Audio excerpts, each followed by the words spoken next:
on a number of occasions. I don't think Mr. Carroll was able to get them to his client, which is the issue. On Mr. Carroll's behalf, I'm asking that if we can take a few minutes for his client to review them, it would expedite the process of admitting them into evidence. They would be able to admit without objection. Do it right now, right here. I'm not going anywhere. We're ready to start trial. As long as he can see them, that's the thing. And they're connected, and I can scroll through them on his screen right now. If that's what you want to do. I feel like I have to. Okay. I would prefer that this happens before trial. I would prefer that this had happened before we're ready with the jury sitting behind, waiting for us. Do you have restitution? Okay. So she's going through. Just let me know when you're ready.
And that one would not be displayed. We stopped at the last, at 156. All right. And Mr. Carey, then you're not going to have any objections to any of these photos coming into evidence? No, Your Honor. Okay, all right. That'll be fine. We're ready for the jury then? Yes, ma'am. Okay.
All right, good morning, ladies and gentlemen. All right, your next witness, Thank you, Judge. The Commonwealth would call Officer Kenner Fortner. Fortner, Officer Yes. Fortner.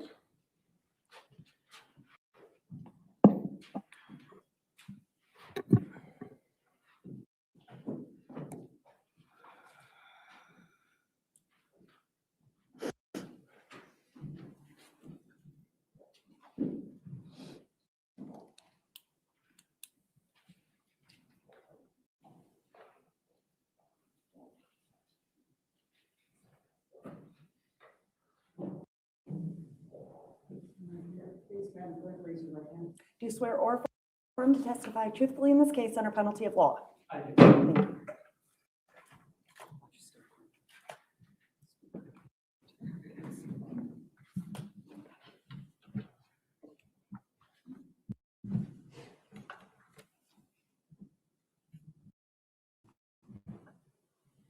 Thank you. Good morning, officer. Good morning. Can you hear me okay? I can. All right. Can you please state your name and spell it for the court record? Kenner Fortner, Kenner, Fortner. All right. And how are you employed? I'm currently employed as a sergeant with the Fairfax County Police Department. How long have you been with Fairfax County? I've been with Fairfax County for 10 years. Were you assigned to a particular unit in 2023? I was a crime scene detective in 2023. All right. And were you in that role on February 24th, 2023? I was. Okay. On that date, did you respond to an incident on Stablebrook Way? I did. Why were you called out? I was called out to assist with the scene documentation of a reported homicide. And what was your role in that investigation? I took scene photographs. Okay. And let me hear from you. What did you observe upon your arrival? When I arrived on scene, the scene had already been secured by patrol officers. Christine Banfield had been transported to the hospital, and the only person remaining within the scene was Joseph Ryan, who had been declared deceased. So let me start you with some photographs. Judge, if I can offer into evidence Commonwealths 80 through 89 and have those published to the witness, All right. the jury, 80 and the gallery. through 89 in evidence and can be published to the jury and gallery. No objection. Very.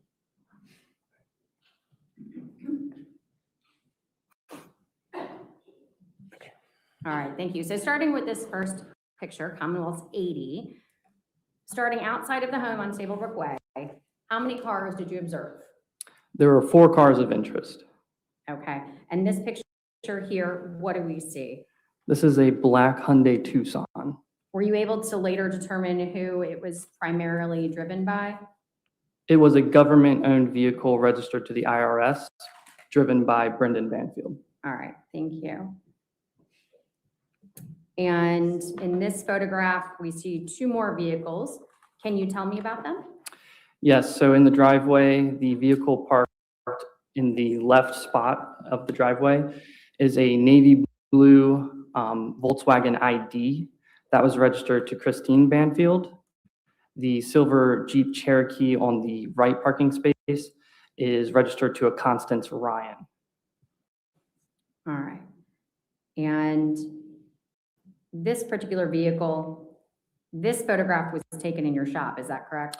This was taken in the crime scene vehicle bay. It was originally parked in the cul-de-sac. Okay, and do we know who this car was registered to or driven by? This vehicle was registered to a Brendan Banfield. Okay. Is that 82, just for the record, when you show? Yes, ma'am, I Oh, apologize. that's fine. So this was 82, Okay, thank you. the white Ford Fusion. All right, moving into the basement of the home, is it entirely below ground or does it have an above ground exit? The basement exit is a walkout style, which is level to the ground. Okay, and can you describe the layout of the basement? Yes, so if you are standing at the basement stairs, directly to your left at this doorway here leads to an unfinished storage area. If you can continue forward a few feet, you'd be standing in the living room area of the basement, which also included a desk and computer. To the right of the living room area is a bedroom.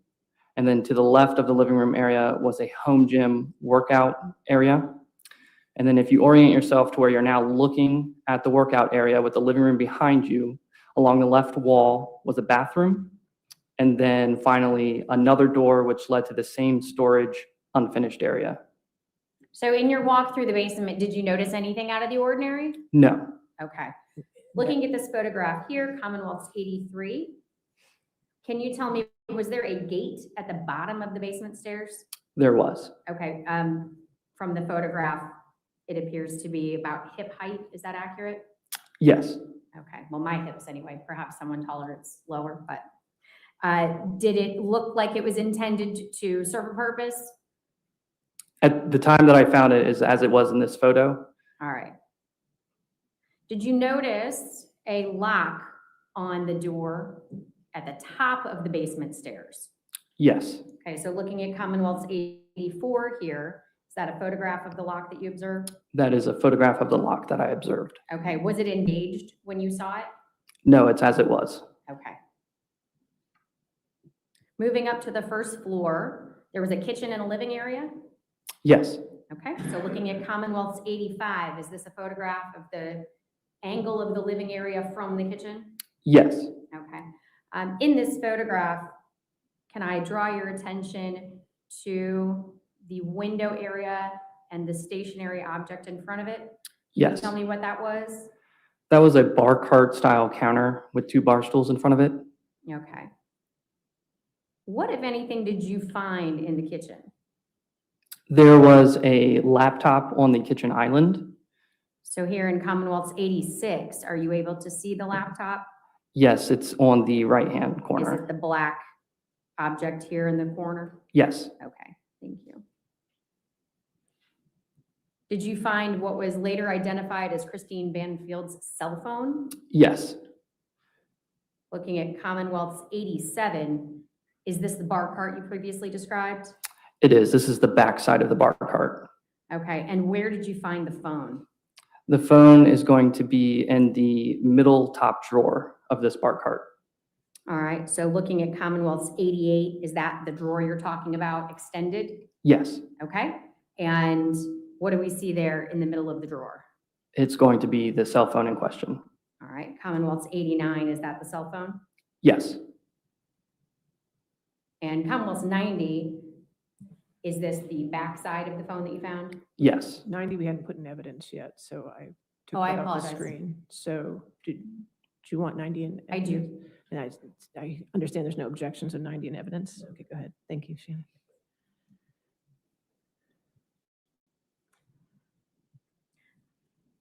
Judge, I would then offer Commonwealth's 91 through 97 into evidence.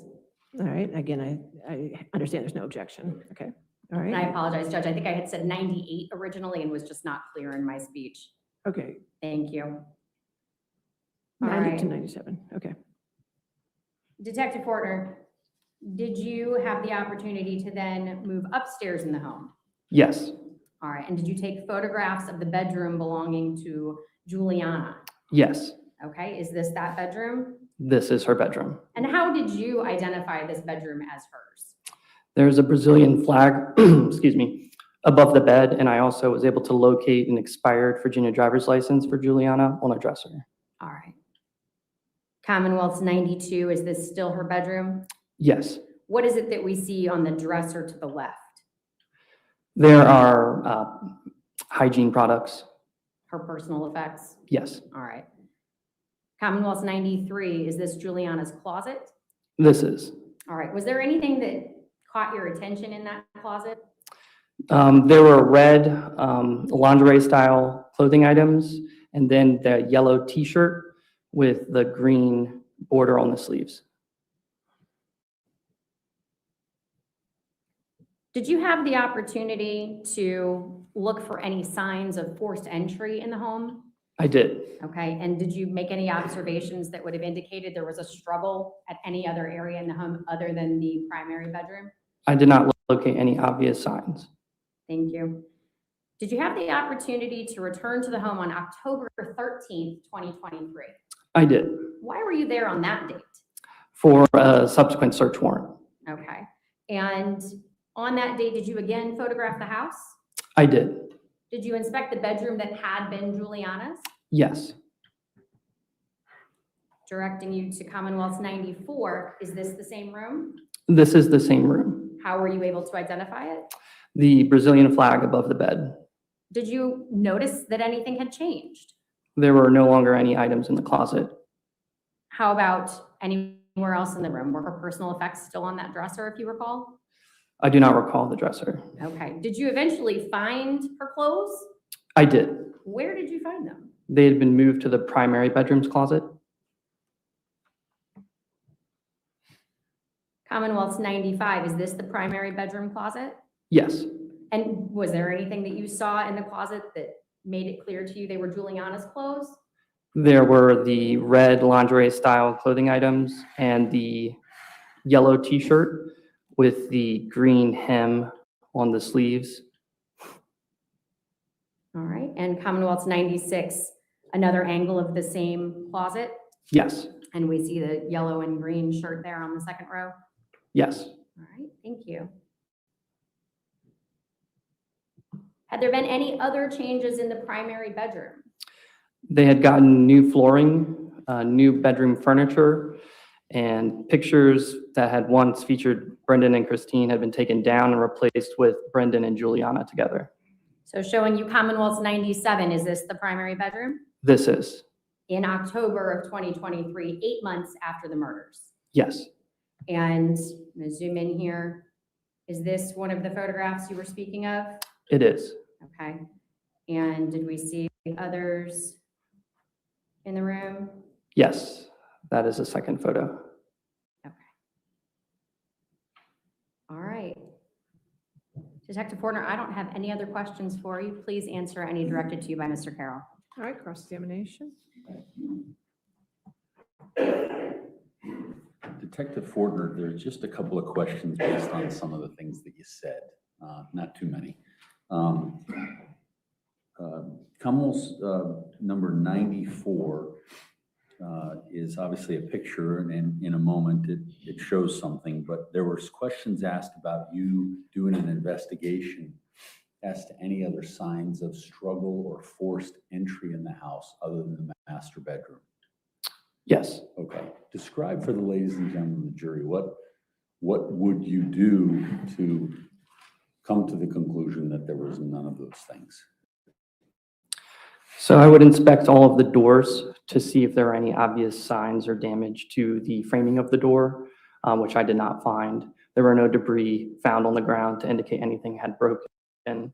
In terms of the furniture in the house, I didn't see anything turned over in an unusual manner to indicate there was struggle or forced entry anywhere.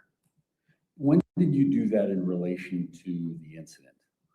So when I first arrived on scene, my primary task was taking scene photos as everything was. And as I was doing that, I was also checking those areas. Okay, so this happened instantaneously on February 24th. Upon my arrival, yes. And when was that? Just after 9 a.m. Okay. And so at that point, had you had any sort of a briefing as to what the expectations were with this crime scene? Just that it was a report of a homicide. Okay. Was there anything that suggested a break-in or anybody say there was going to be a break-in? No, no one had indicated that. Okay. So this is just something that you do as part of your crime scene duties? Correct, just documenting. Okay. And it wasn't surprising for you after you kind of heard more about the case that there weren't forced entry or other signs of struggle anywhere other than the master bedroom? I wouldn't expect to see struggle anywhere other than the master bedroom. Okay. Now,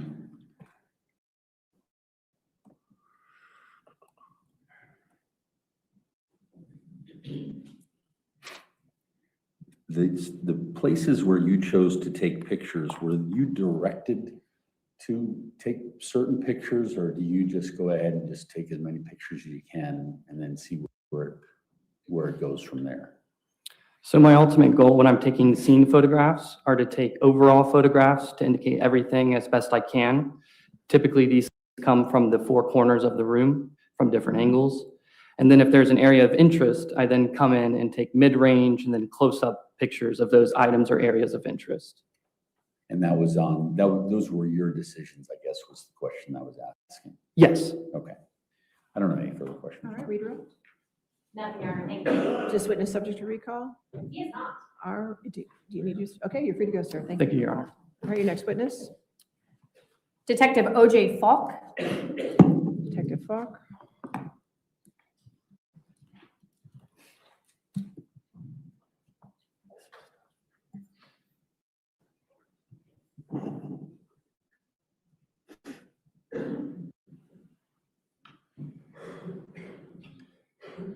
And Your Honor, if you will terminate the display.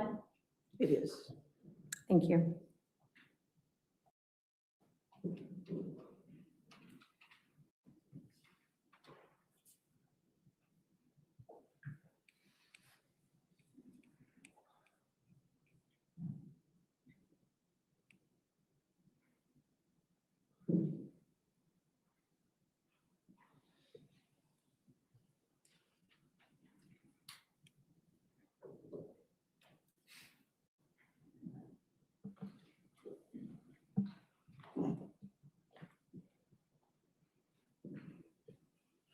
Do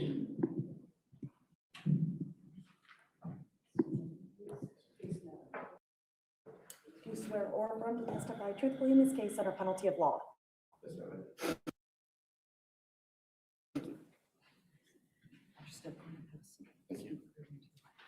Morning, Your Honor.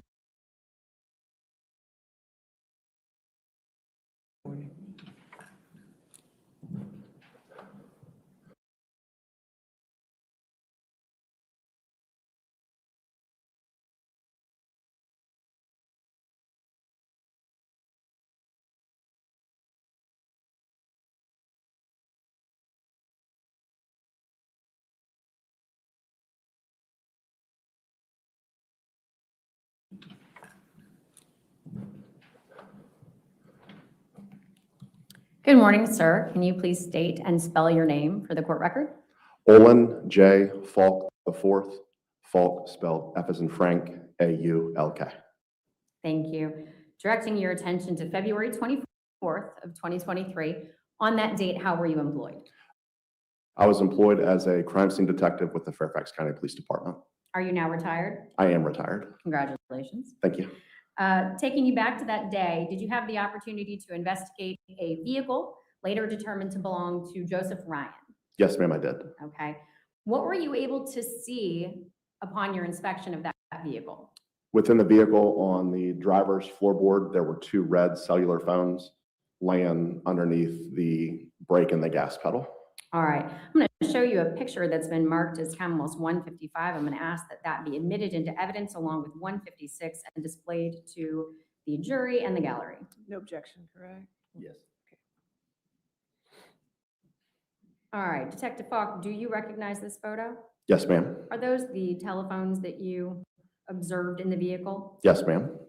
And directing you to 156, is that another photograph of the phones? It is with the door open. Okay, and were those items collected as evidence to your knowledge?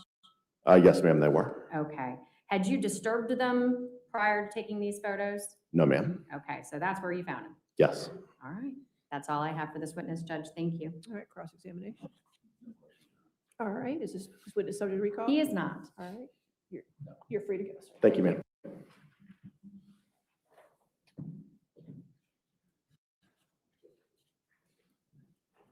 All right, your next witness, Detective Terry Leach. Detective Leach.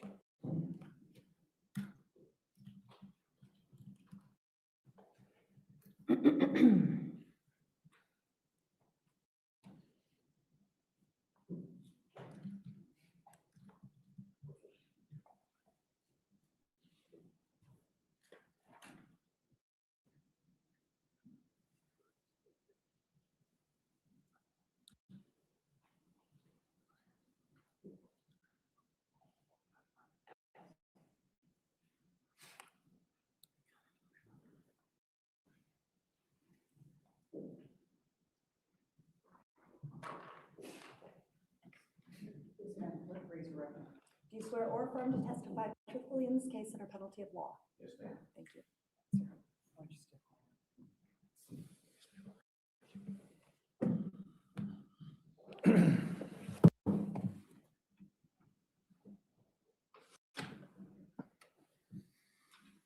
Thank you. Good morning, sir. How are you? Good morning, ma'am. Can you please state and spell your name for the court record? It's Terry Leach, Terryleach. How are you currently employed? With the Fairfax County Police. Are you assigned to a particular unit? Yes, ma'am. What do you do for that unit? I'm a detective with the major crime scene unit. All right. How long have you held that position? I've been with the crime scene unit for 22 years, with the last 8.5 in major crimes. All right. Were you employed in that role on February 24th, 2023? Yes, ma'am. Okay. On that date, did you respond to an incident at Stablebrook Way? Yes, ma'am. Approximately what time did you arrive? It was approximately 9:44 a.m. All right. And who was on scene when you arrived, if you recall? When I got on scene, there was several patrol units, homicide detectives. From my unit, there was Detective Falk, Detective Fortner, Sergeant Fortner now, and Detective Szyminski and myself. All right. What was your role in this investigation? I was assigned as the lead crime scene detective. And what are the general responsibilities of a lead crime scene detective? The lead crime scene detective is the primary liaisons between the crime scene section and the lead homicide detective. We're also responsible for managing the scene, delegating out tasks. We also work if there's any needs for any more personnel or equipment. We go with our supervisors. And after we clear scenes, we're responsible for all the evidence handling, documentation. If there's any lab submissions or anything like that, we take care of it. And that role carries through to today, right? Yes, ma'am. All right. So if we want evidence, it's coming from you. Is that correct? Yes, ma'am. Okay. Thank you. When you entered the Banfield's primary bedroom on that day, February 24th, 2023, what were your initial observations? When you first go into the bedroom, on your left-hand side would be I call it a sitting area. It's like a little side room. We're separated from the main bedroom area by a see-through fireplace. In the main room, you had a bed, and it had a nightstand on each side. To your immediate right would be a long dresser with a TV on top of it. On the far wall was a tall dresser. On that same wall as the dresser with the TV was the double doors that led into the primary bathroom, which then had a closet off of it. Okay. How did you and your team go about documenting this scene? Once we did our initial walkthrough, we first did photography. We did all our photos, and then I had Detective Szyminski go through with the Faro laser scanner. All right. Tell me about that Faro laser scanner. What does it do? The Faro is a laser device, and it sits on top of a tripod. And what it does, it uses LiDAR technology. It will spin in a 360 degrees. As it's spinning, it'll do laser measurements. It'll do millions of points of measurement. And then once that's completed, it'll go around one more time, and it'll take photos. Then when we post-process it back at the office with software developed just for that scanner, it will create 3D models and 2D models. The 2Ds are called orthos, and all that is, it's a bird's eye view of what the scanner built. You shared one of those orthos with me, right? Yes, ma'am. Judge, I'm going to ask at this point in time to admit into evidence Commonwealth's 98 under seal and publish it to the witness and the jury. All right, no objection, correct? Okay, 98 under seal. Can you see the Pharaoh on your, Yes, ma'am. It's the ortho scan of this second floor. okay. So help us orient, and it's a really busy picture, you would agree? Yes, ma'am. There's a lot going on because this is an interpretation of what was actually present at the scene from this angle and aerial view. Is that correct? Yes, ma'am. Okay, so if you can see where I've kind of zoomed us in here to this black rectangle at the top that my cursor is on, what is that? That's going to be the foyer to the main floor, bottom Okay. floor. What happened is why it's black is the Pharaoh is a line of sight. So it drops down. It's 2 stories, right? It's a The 2-story, foyer it's is a wide very open. tall foyer, yes, ma'am. And Okay. that's the stairs to the left, right there. That would be the Yep. stairs coming up on the landing. Okay, tell me about, on the left of our screen, this bedroom here. That was the upstairs bedroom. Okay, and if I zoom out a little bit and reorient us, what's going on in this bedroom in the far left lower corner? That's the Banfield's daughter's room, Okay, and this middle bedroom? guest room. Okay, so taking us back out to the hallway and then shifting over, which, we're gonna do it like that. What room is this? And that's going to be the primary suite, primary bedroom. Okay, and that's the far right of Commonwealth's 98, is that correct? Yes, ma'am. Okay. In looking at this bedroom, we have a bed, is that correct? Yes, ma'am. Okay. You spoke of a dresser. Is that this object that my cursor is on here? That's the dresser with the TV on it, ma'am. Okay. And this area that I'm cursoring over, is that the passageway into the bathroom? Yes, ma'am. Okay, which would then make this room a bathroom, is that correct? Yes, ma'am. Okay. Now that we've oriented ourselves, was Joe Ryan's body still on scene when you arrived? Yes, ma'am. Okay, and approximately how long did his body remain on scene while you did your work? It was there for several hours. Okay, and is that how long it took you to document the scene? We had to get a search warrant, doing the scene documentation, waiting for the medical investigator to arrive on scene Okay. When was his body removed? later in the recall? day. It was Later. late, it was that day, but as soon as the medical investigator arrived, Okay, Later but in your the day. work continued after his body was removed, is that correct? yes, ma'am. Okay.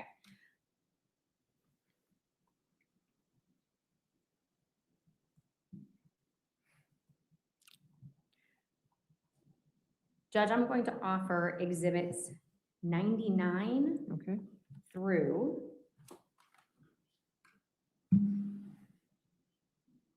101 under seal. all right. And no objection, correct? Okay. 99, And- 100, and 101 under seal. Thank you. If they can be shared with the witness and the jury. All right, starting here with Commonwealth's 99. This photo depicts what? What do we see here? And that's gonna be a photo from the bathroom back out into the main area of the bedroom, and that is Joe Ryan's body. Okay, is this how the scene looked when you arrived? Yes, ma'am. Okay, so before you had begun processing any of the items that you eventually collected? Yes, ma'am. All right.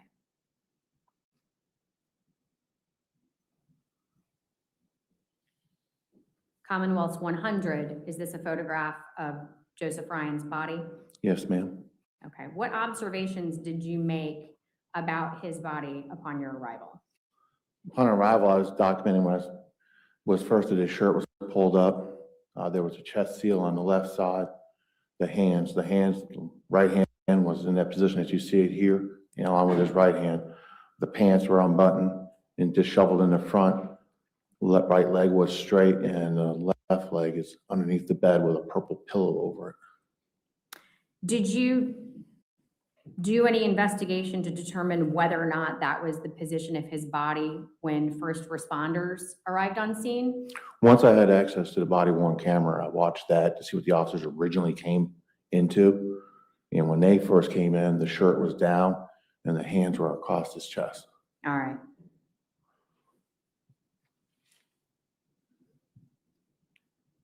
Looking at this photo around Joseph Ryan's head, what is his head on? Let's start with that. His head was resting on the dog bed. Okay. And there's a checkered cloth there as well. Were you able to determine what that was? Underneath it was a pair of pajama bottoms, that's what I refer to as pajama bottoms, and a pair of black underwear. All right. And tell me about this blood stain that we see immediately below on this photo, Joseph Ryan's head. Talking about the one man on the carpet. Yes. There's a flow pattern. It flowed from Mr. Ryan's head, flowed across and down onto the floor where it started to pool and collect. All right. Was there blood anywhere else on Mr. Ryan's body that you observed? There was blood on his face, hands. There was some on his clothes. There was some on his chest, arms. All right. Did you notice anything about the bed frame? I'm going to zoom in just a little bit if I can. Here. What is that mark? Bed frame had chipping. It's a laminate material over the bed frame, and you can see where pieces were broke off. There's this one large piece. And later, when we continued on investigating, you could take your fingers in that area and you could pull the laminate in that area. I'm going to move you to Commonwealth's 101.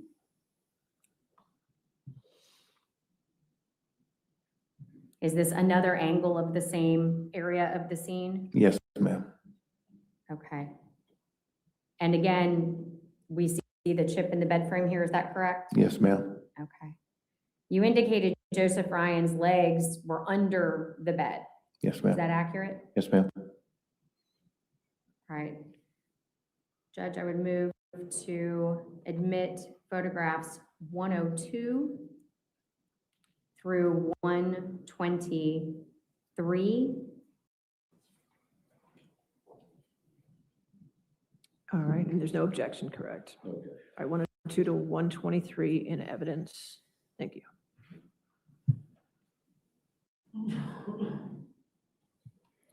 All right, looking at Commonwealth's 102.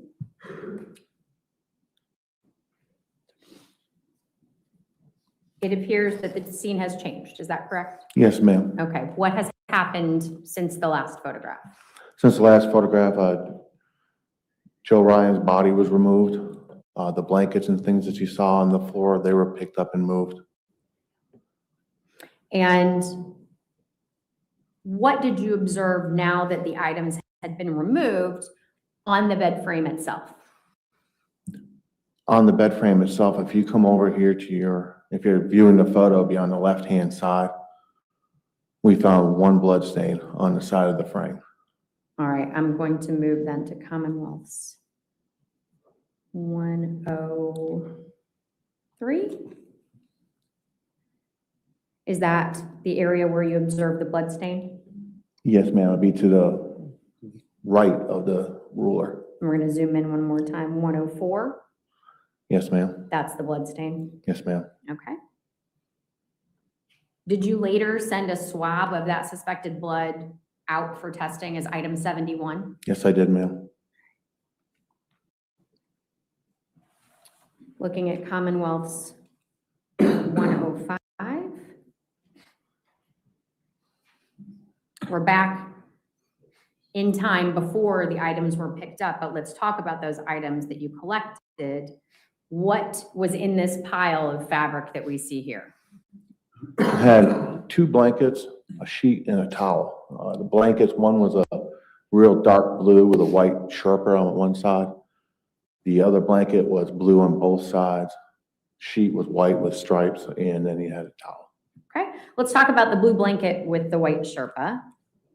Directing you to Commonwealth's 106. Is this that blanket? Yes, ma'am. Tell me what you've done with it here. This is back at our facility to document it. I hung it before we could do photos of it and document the blood stains on it. What you see is the top part would be what was near the dresser, and the stuff you see, the stains you see down towards the bottom was what would be towards the foot of the bed. And those stains appear gray in this photo, is that accurate? Yes, ma'am. Okay.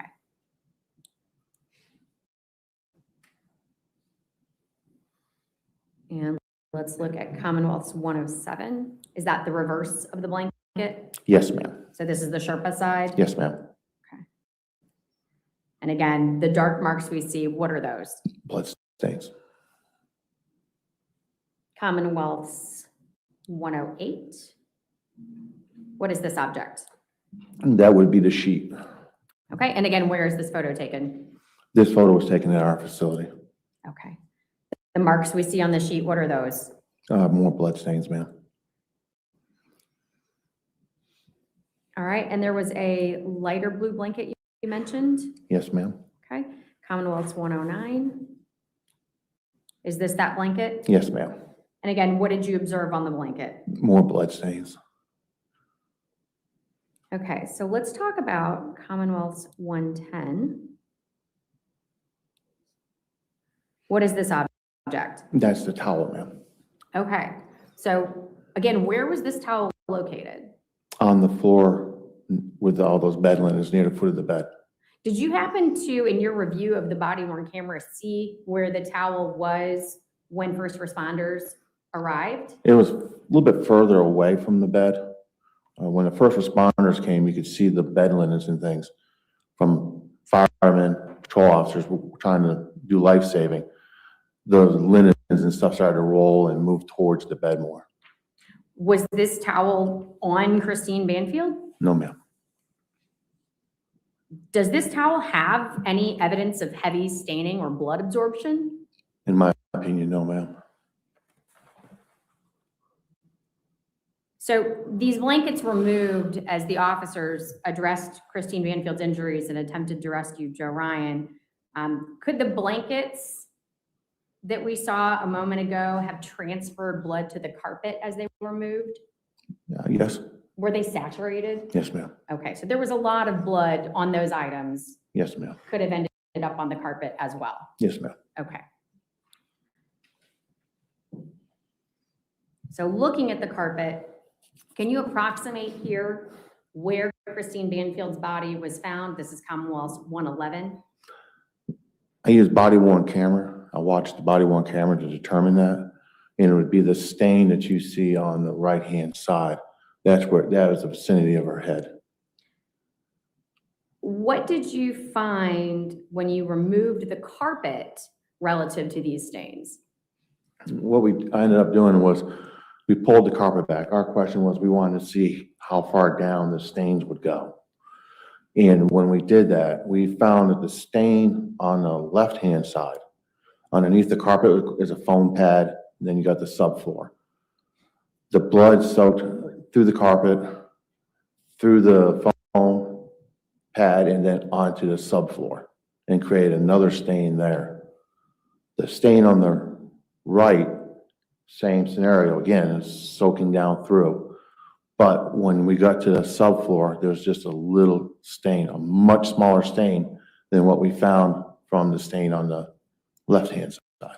So to summarize, there was more blood deposited in the stain on the left-hand side than the right. Yes, ma'am. You need your microphone, Mr. Carroll, I cannot hear it. I would object to Ms. Sand's conclusion as to what the detectives just commented on in terms of her question. What's the objection? Well, I believe it's without foundation, and I believe that she's leading. No, overruled. All right, good, continue. Let's talk about the areas of the carpet that you had tested. Looking at this photograph, and we'll zoom in just a moment, but did you have either of these two large stains tested? No, ma'am. Okay, why not? When I presented to the state lab with the evidence that I had, they didn't see the probative value in it. All right.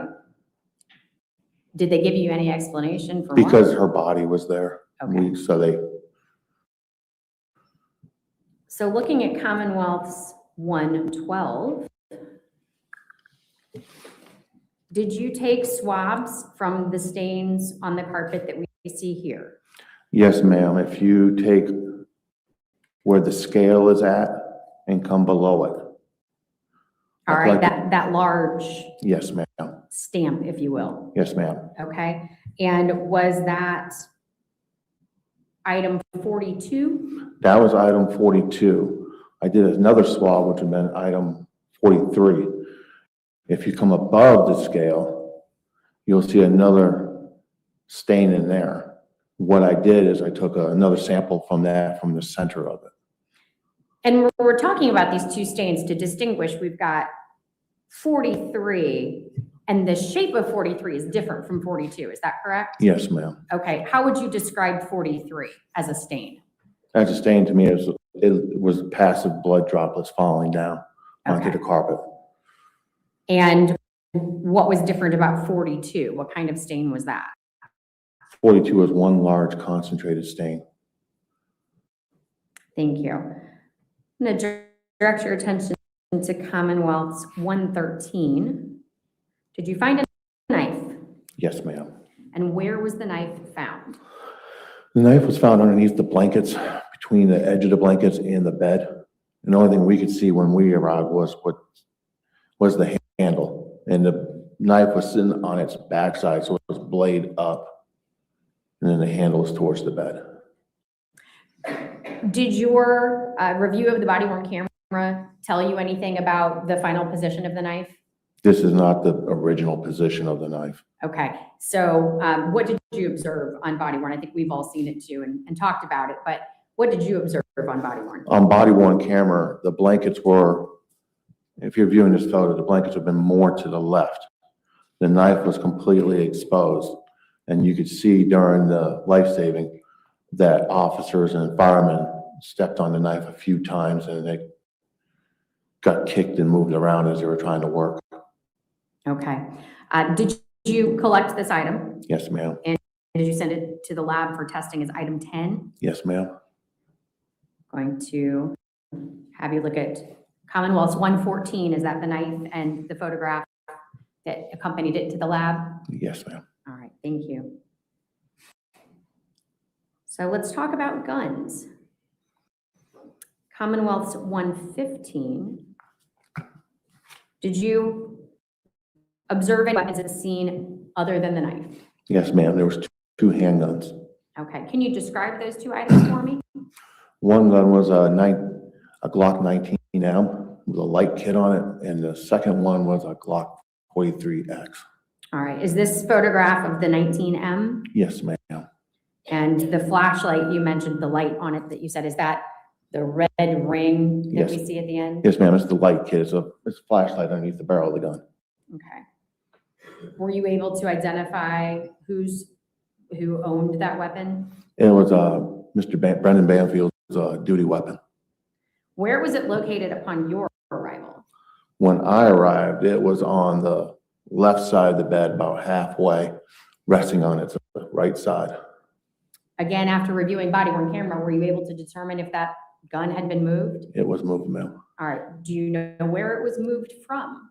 It was moved from the front left corner of the bed. It was resting on its left side with the grip portion near the closest to the edge. Okay, if we're looking at the bed, if I'm standing at the foot of the bed, is it on my right or is it on the left? Be on your right. On my right. Okay, perfect. Thank you. Looking at Commonwealth's 116, orienting myself, this is the primary bed, is that correct? Yes, ma'am. Okay, and on the right hand of this photo, is that where you observed the gun? Yes, ma'am. Okay, on the body worn camera. Yes. Okay, and was there any residue on this sheet? There was two blood stains on that bed. The one on the right near the edge, and then there's another one on the front edge. And that was from medical waste. Because when I picked up that evidence, that when we were clearing off the bed, when I picked up those items, there was blood on them. Okay, did you send this sheet to the lab for testing? Yes, ma'am. And I'll show you Commonwealth's 117. Did you make the markings on the photo here? Yes, The ma'am. red that we see? What were you intending to communicate with the markings that you have on the sheet? I spoke with the state lab about what we were requesting for stains. And because I knew the one was from medical waste, there was no need to process that because we know where it came from, the point of origin. But the one on the right-hand side is the one I wanted. And so I sent this so they could have a reference to what I was talking to them about and showing it to them. Okay. If you had just sent the big old sheet to the lab without any specifics, what would have been the response? They would start processing the whole Okay. sheet. All right, thank you. So Commonwealth's 119, what do we see photographed here? That was more blood spatter on the wall. Did you swab those items and send them, sorry, that item and send it to the lab? Yes, ma'am. I took that largest stain you see to the left of the ruler. That's the one I submitted to the lab. Okay, and that was, I'm sorry, you said 119, but it says 118. oh, I'm sorry, 118, Your Honor. Okay, thank you. Almost 118, I Okay, apologize. That's all right, I just want to make sure. Go ahead, I apologize. Thank you. And this is now Commonwealth's 119. Is that a closer photograph of the same stain? Yes, ma'am. All right, and again, that was sent to the lab as item 39. Yes, ma'am. Okay. One more here. Commonwealth's 120. What did you process in this photograph? This would be the laundry basket. And what we're looking at is in this photo is the front of that laundry basket. Again, I took a swab of its blood stains on here. And if you go down bottom center, you can see a convergence of two stains of blood spatter. And that's where I took the sample for the lab. All right, and was that sent to the lab as item 41? Yes, ma'am. Okay, you took another swab of the laundry basket, is that correct? Yes, ma'am.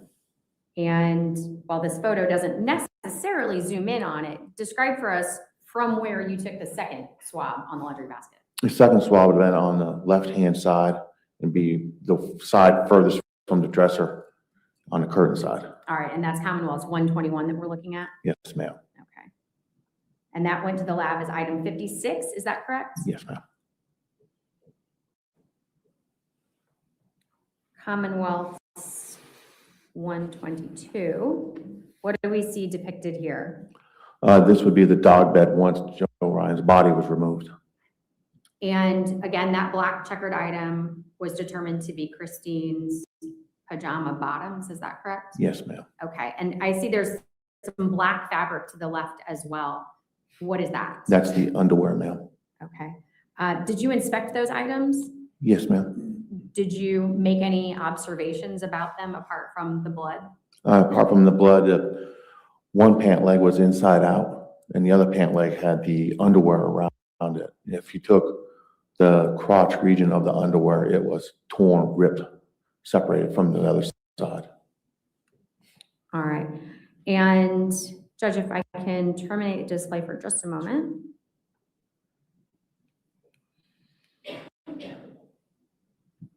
I'm going to take you back to Commonwealth's 105, which was previously admitted, not under seal. Judge, if this can be displayed to the witness and the jury in the gallery. Okay. Detective Leach, there's a piece of black fabric to the left in the photograph near the edge of the bed. What was that? It was a black shirt. Okay. Did you make any observations about that shirt other than the fact that it had blood on it? When we took the shirt and lifted up and was able to document it better, we found that the back of the shirt was completely cut. It wasn't one smooth cut. You could tell it was jagged because you'd have a cut, little pole cut, pulling it up. All right. Was it in the center of the shirt that it was cut? Was it to the side? I'd say center. It was more towards the center. Okay. And Judge, I'm going to ask to terminate the display, offer into evidence Commonwealth's 123 and 124 under seal. All right, and no objection again, correct? Objection. 123 and 124 under seal.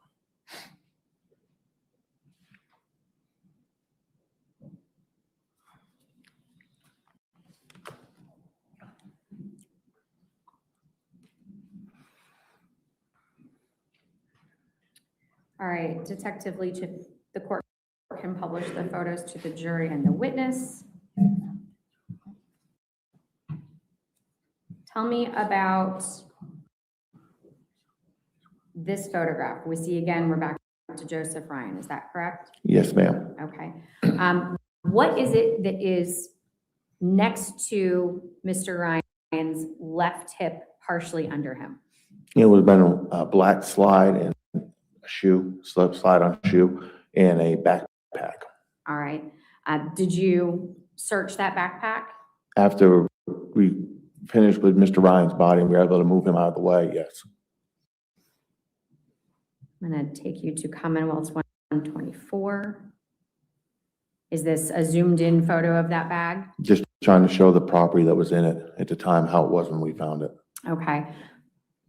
So if that's how it was when you found it, did you put anything back into that bag before taking this photo? No, ma'am, that's exactly how it was. All right. In your review of the body worn camera, did you see anyone on body worn put anything back into that bag? Not that I could observe, ma'am. And Judge, I would now move to admit Commonwealth's 125 and publish to the witness, the jury, and the gallery. All right, 125 in evidence. And Judge, I'm going to go ahead and ask to admit from 125 through 151. Okay. 125 through 151, and there's no objection, correct? Okay.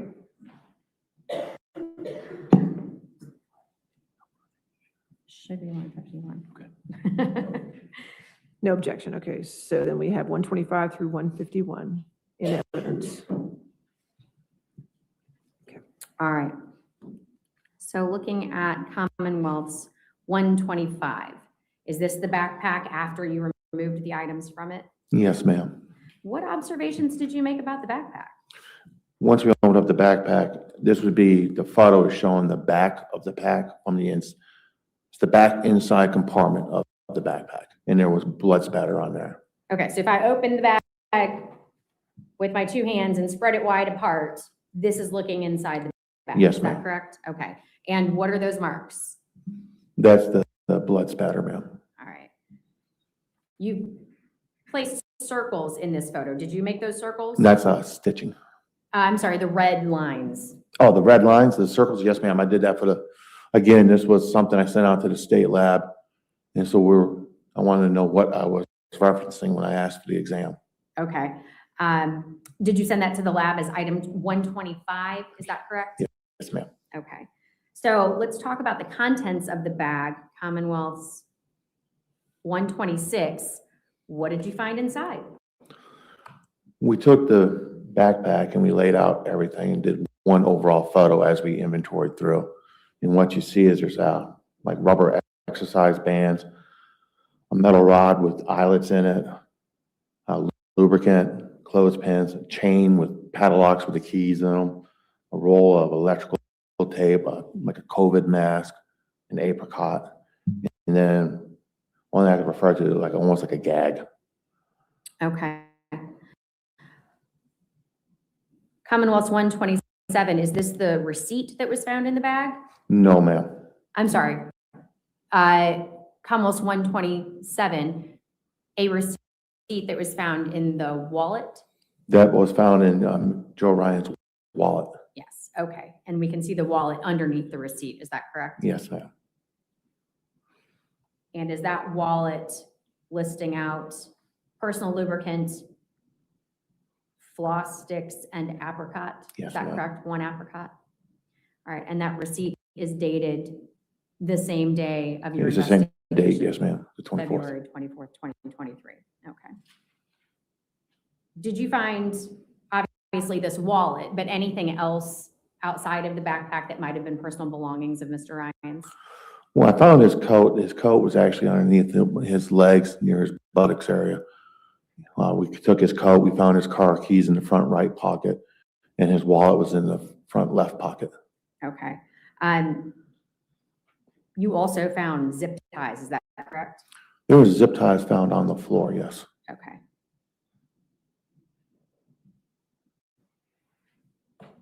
Directing your attention to Commonwealth's 128. Okay, this is an interesting photo. Tell us about it. What do we have here? This is a sheet that's been suspended and it's being fluoresced with a laser. Why do you fluoresce a sheet with a laser? We're looking for body fluids. And did you find them? Yes, ma'am. Where did the sheet come from? This is the fitted sheet from the au pair's bedroom. From the au pair's bedroom. This is Juliana's bed sheet, is that correct? Yes, ma'am. Okay. And did you mark this item with the body fluids, with the location of the body fluids that you found? Yes, ma'am. I was going for a lab submission, so I marked those stains that I found for the lab personnel. All right, and looking at Commonwealth's 129, is this a photograph of the markings that you made on the sheet to identify the Yes, body ma'am. fluid? Okay. Was that sent to the lab as item 65? Yes, ma'am.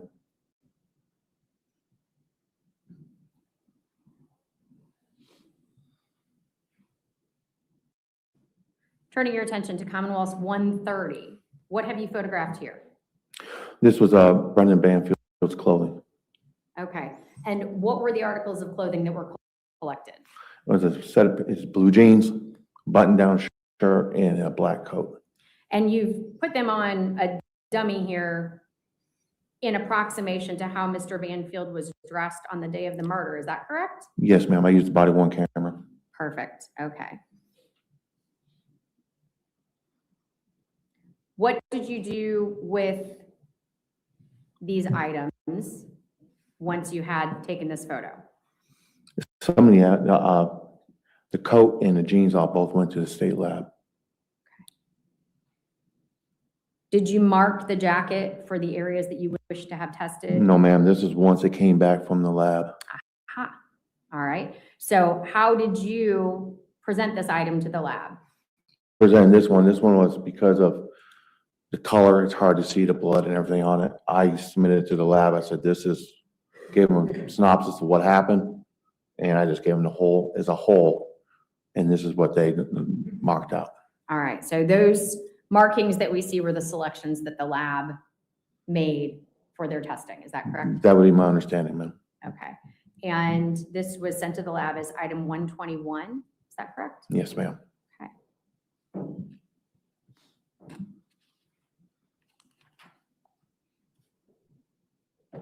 Commonwealth's 132, we see specifically 2 circles. Is that correct? Yes, ma'am. And do we know what the lab tested for there? They were testing for blood. Item 133, what is this a photograph of? It's going to be on Mr. Banfield's blue jeans. Okay, tell me about the white L's that we see taped to the jeans. What are those? It was requested by me, requested for me to take and do. It's called road mapping of the stains.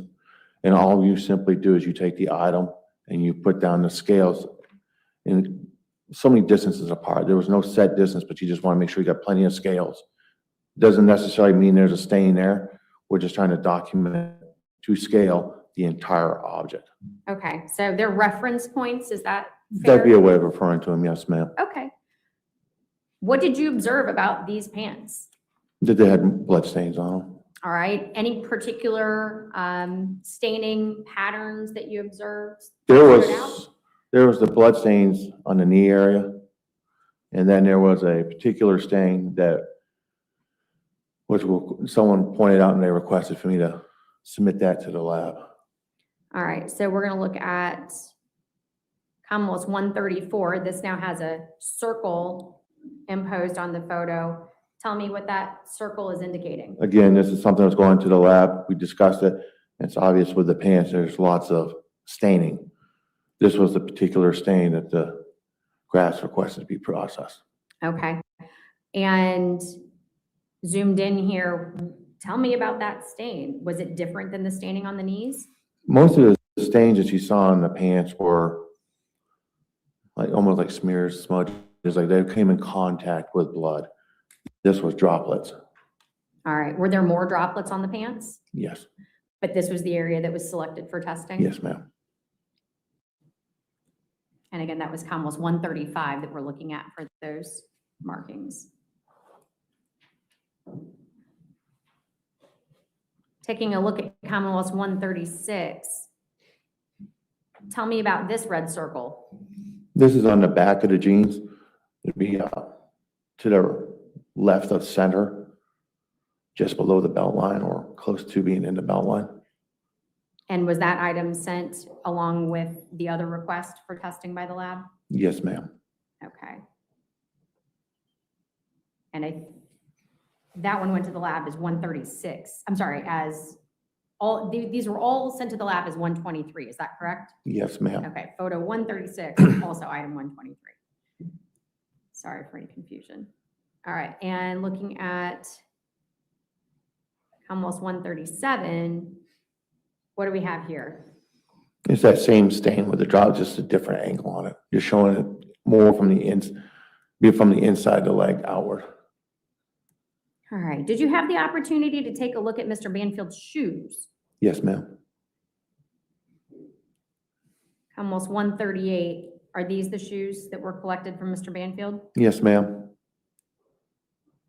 Did you make any observations about what was on those shoes? There was staining on the shoes, on the tops, but there's also staining on the bottom and into the treads. Commonwealth 139, what do we have here? This would be Juliana's left shoe and sock. Okay, and we're gonna look. Is this the right shoe and sock? Yes, ma'am. Okay. Did you observe blood on the shoes and socks? There was blood on the shoes. On the shoes was primarily around the soles, around the edges of the soles and underneath the shoe. On the socks, there was red staining. Okay. You sent the socks to the lab as 117 and the shoes is 118. Is that correct? Yes, ma'am. Okay. And the staining on the socks, where on the sock was it? Was it on the top of the sock? Was it on the bottom of the sock? It was in the toe region, the toe Okay. area. And I wouldn't say it's necessarily on the top or on the bottom because of, it's like, it looked like it leached a little bit or some. All right. And here we have the bottom of the left shoe. Is that correct? Yes, ma'am. Tell me about your observations on this shoe with regards to the location of the blood. Blood was towards the toe area. Mine was towards the toes. You can also see that the blood went up inside the tread. That was 141. I'm sorry. Yes, Your Honor. That was Commonwealth 141. Now looking at Commonwealth 142, what were your observations regarding the blood on this shoe? The shoe, the blood was only really near the bottom edges. It's on the rubber sole part. Wasn't up onto the leathers. All right. Did the socks create a bit of a puzzle for you? Yes, ma'am. All right. And what did you do to try to answer questions you had about the blood on the socks? She had blood on her socks and I couldn't figure out how they got there. So I took her shoes, because as you can see from the photo, there's holes, there are air holes for the sneakers. I didn't know if by chance blood might have went down into those holes. So what I ended up doing was I took the shoe, I cut around the sole in the leather part of the shoe so I could lift up and see inside the shoe. What did you discover upon taking apart the shoes? There was no staining. All right. Did you send anything else off to the lab? I'm going to show you Commonwealth's 143. What is this? That's the insert from the left shoe. Okay. Why did you send that to the lab? That dark area is circled, and this is the photo that I gave to the lab. They knew what I was talking about. That tested positive for blood. Okay.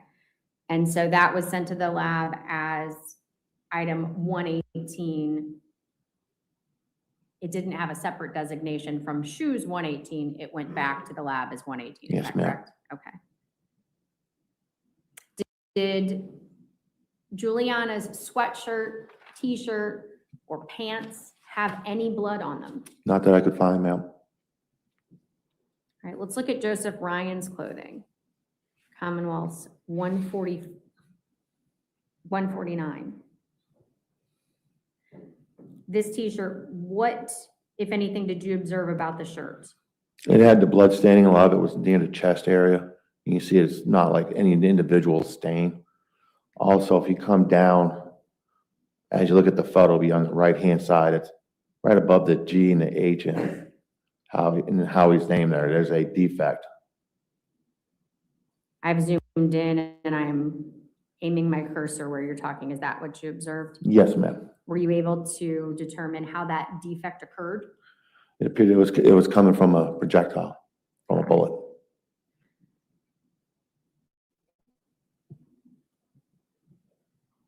Commonwealth's 150, what do we have here? This is Joe's pants. Okay. What did you do with regard to Joe's pants after photographing?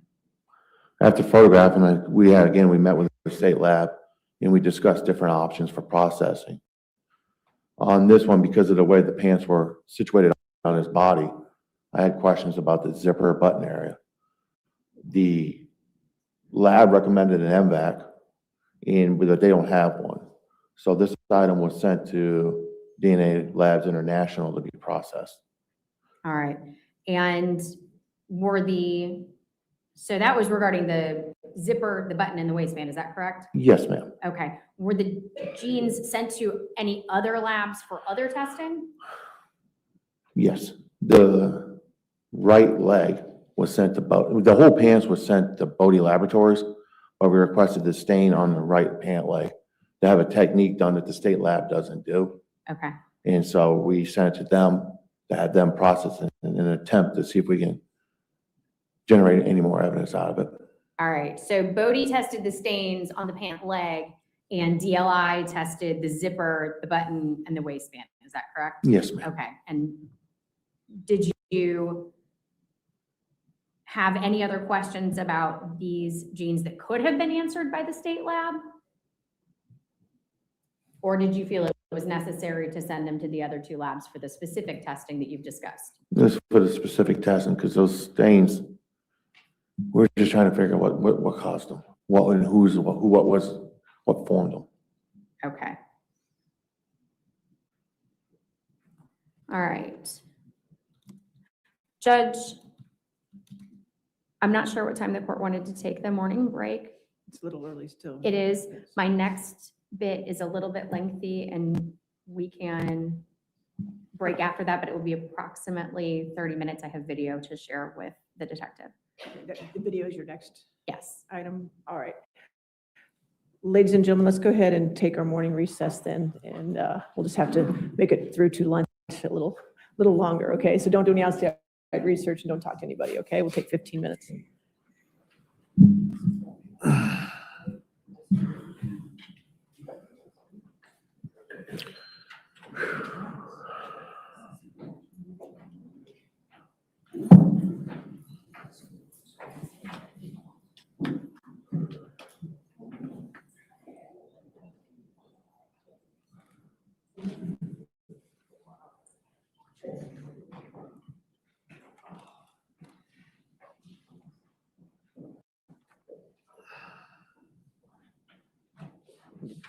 Detective, since you're on the stand, you cannot discuss their testimony with anybody to include the prosecutors at this point, all right? Okay, so let's go ahead and take a recess then. Let's make it 11:28. Thank you, Judge. I appreciate that. All right, no problem, 11:28. All rise.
right, are we ready for the jury? Yes, ma'am. Okay.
All right, thank you. Your next question?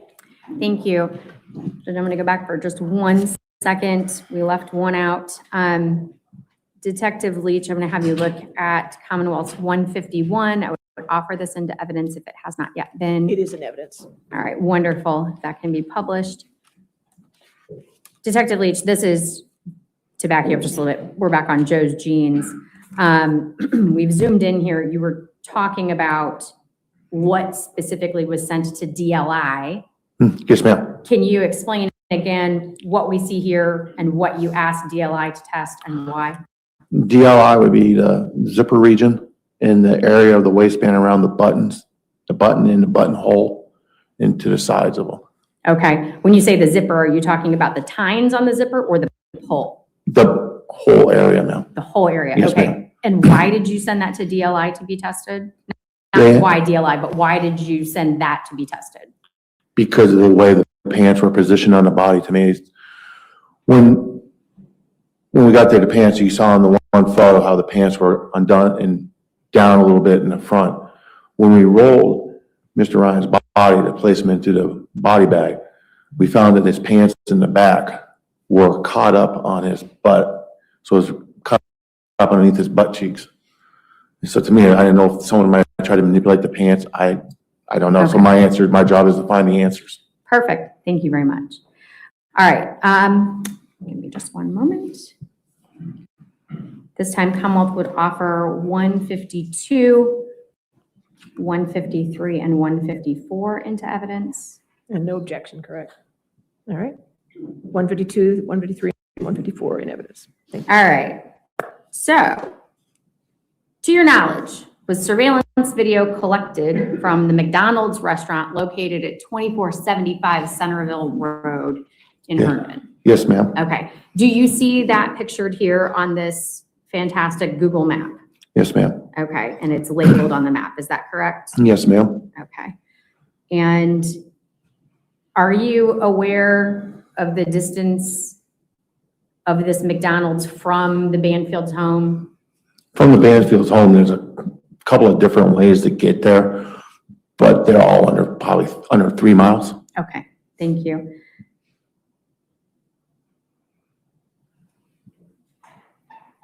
And Judge, I'm going to move to stipulated video clip 153, Commonwealth's 153.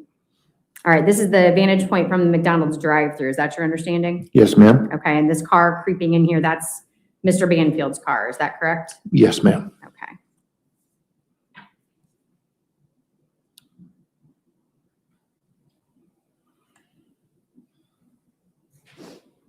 And the timestamp on this video, to your understanding, is that the correct time, 7:18 a.m. on December 24th, 2023? Yes, ma'am. Okay, and we just saw his car leave the drive-thru, is that correct? Yes, ma'am. Okay.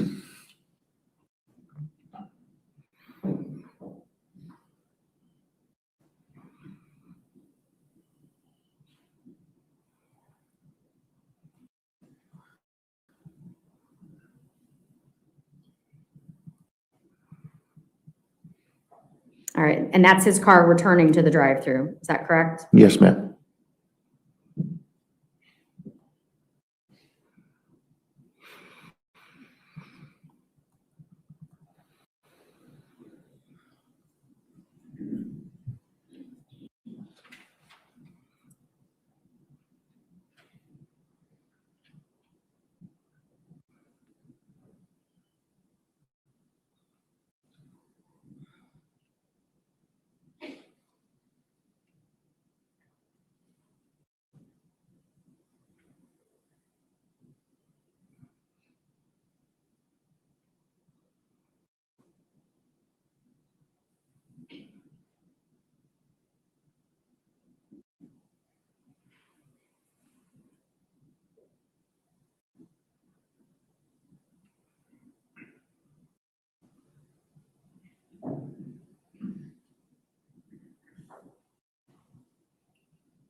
Okay, we've changed camera angles and we now see Mr. Banfield's car here pulling up to the ordering area. Is that correct? Yes, ma'am.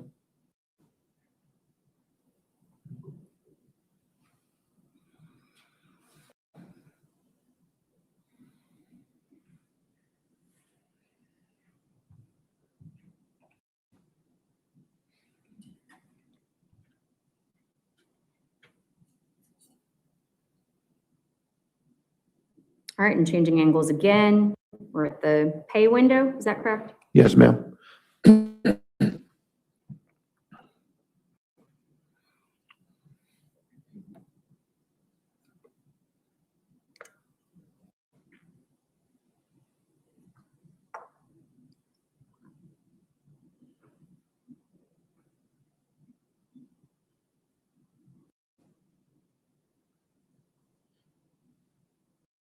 And we've changed angles now to the receiving window and exit area. Is that right?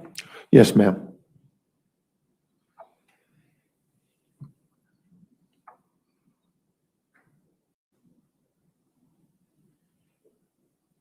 And that was a Honda Ridgeline. Now we have Mr. Banfield's car. Is that correct? Yes, ma'am. The Hyundai.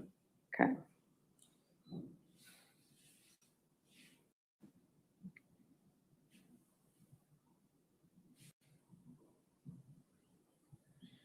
Okay. So from this vantage, if you look in the top left, do we see his car pulling out straight from the McDonald's drive-thru? Yes, ma'am. All right. I'm going to take you back for just 1 second to our map.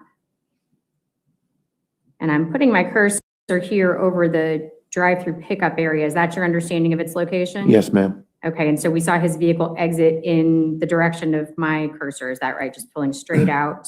Yes, ma'am. Okay. Now Commonwealth's 1:53. Our timestamp has moved on to 7:29, so it's been approximately 8 minutes. Is that right? Yes, ma'am. And we see him, 154. I'm sorry, 1:54, and we see him pulling into a parking spot.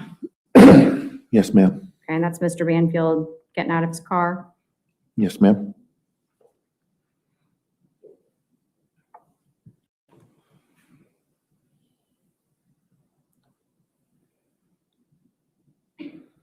Okay, we've changed angles and we see him going into, do you understand that to be the bathroom of the McDonald's? Yes, ma'am. Okay, and that's at about 7:29 and 30 seconds-ish. And so I'm gonna try to move this on a little bit.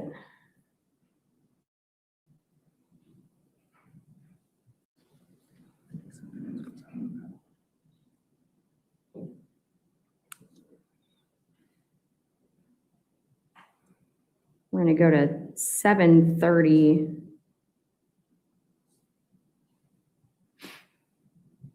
Just kind of advancing it in 30-second increments. He's still in the bathroom, right? Yes, ma'am.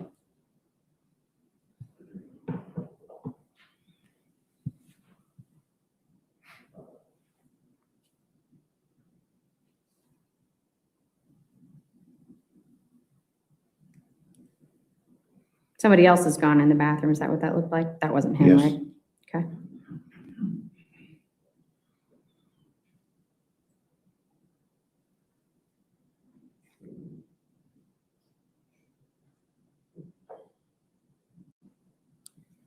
Okay, and someone's come out of the bathroom area.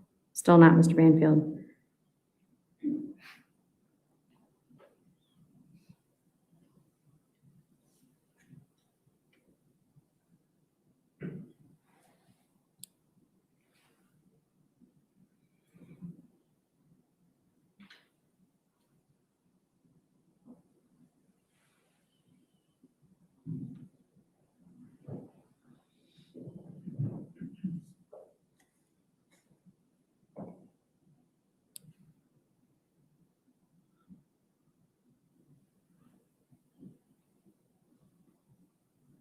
Okay, we've hit 7:37. So he's been in there for approximately 7 minutes at this point. Do we now see him exiting and on his phone? Yes, ma'am. Okay. And our camera angle shifts and we follow him still on his phone out to his car.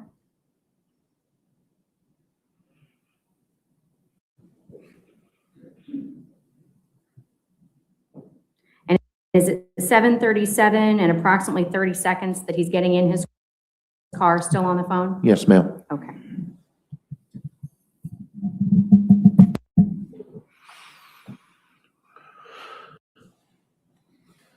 He's backing out.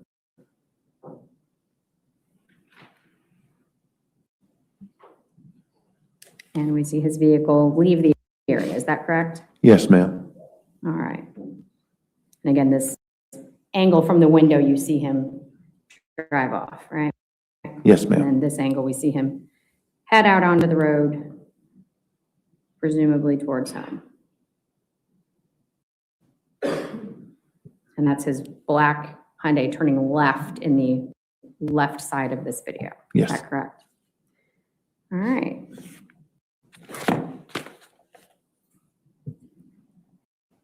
Judge, if we can terminate the display for the moment.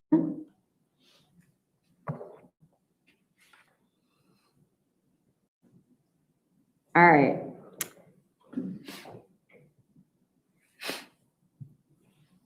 Did you have the opportunity, as the guy who keeps all of the evidence, to take possession of Brendan and Juliana's cell phones? Yes, ma'am. Later on in the investigation. Okay. And do you have those here today? Yes, ma'am. Okay, I'm going to ask that these items be marked as Commonwealth's 232 for identification purposes, Brendan Banfield's cell phone, and item 233, again for identification purposes, as Juliana Magalhaes' cell phone. And if I can have those handed to the detective, please.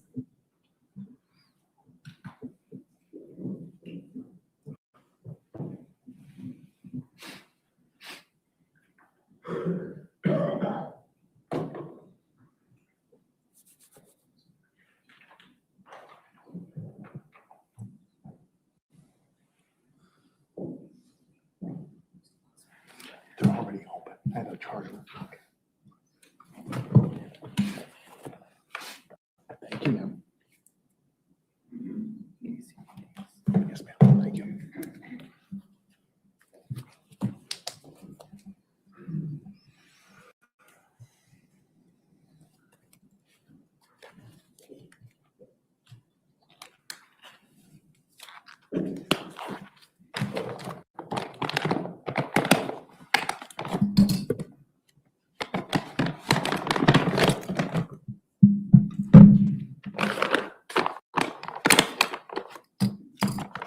And Your Honor, I will note, I am going to ask him to turn them on so that we can look at the screens. We do not have a way to ensure that they do not make noise in the courtroom if someone were to try to I call one of understand. the numbers. I understand.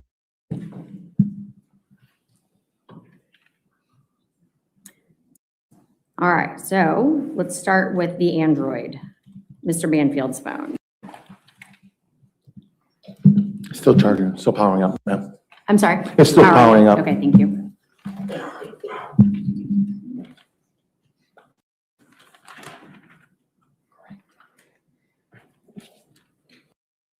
Okay, ma'am, it's up. It's All working. right, so if we take a look at 232, Your Honor, I'd like to put it on the projector, if I may, please. Sure, yes, ma'am. Thank you.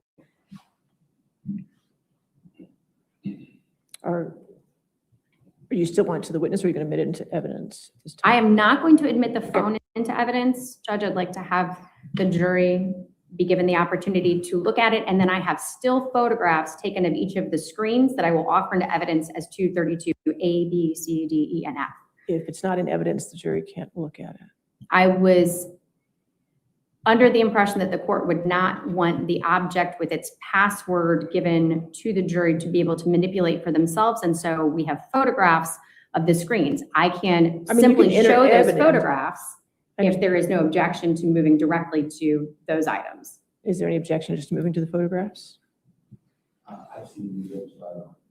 Okay, no objection. Makes Okay, it let's easy. just do that Thank then. you. Thank you, Mr. Carroll.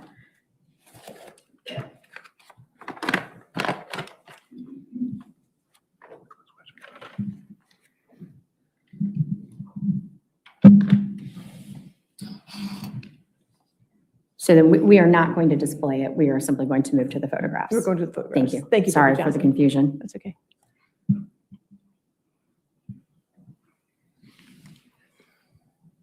Thank you, ma'am. I may have the court's indulgence to pull up the Yes, that's pictures. fine.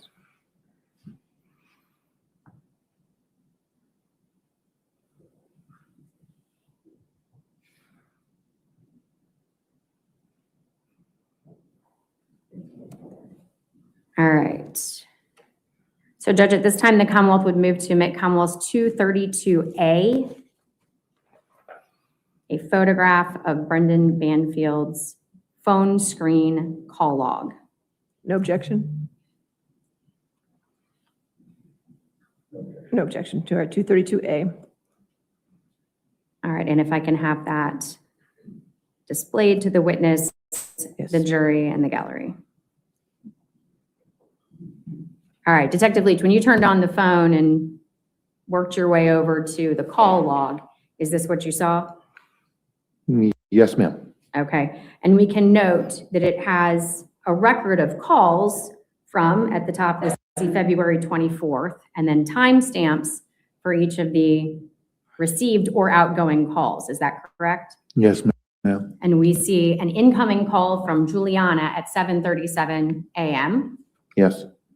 We see an outgoing call twice to Christine Banfield at 7:38 a.m. Is that correct? Yes. And then within the same minute, another outgoing call to Juliana. Yes. And then again at 7:42, two more outgoing calls to Christine Banfield, correct? Yes. Yes, ma'am. Okay. And then after that, it looks like just missed calls Yes. during times that we know Mr. Banfield to be interacting with law enforcement. Is that correct? Yes, ma'am. Okay.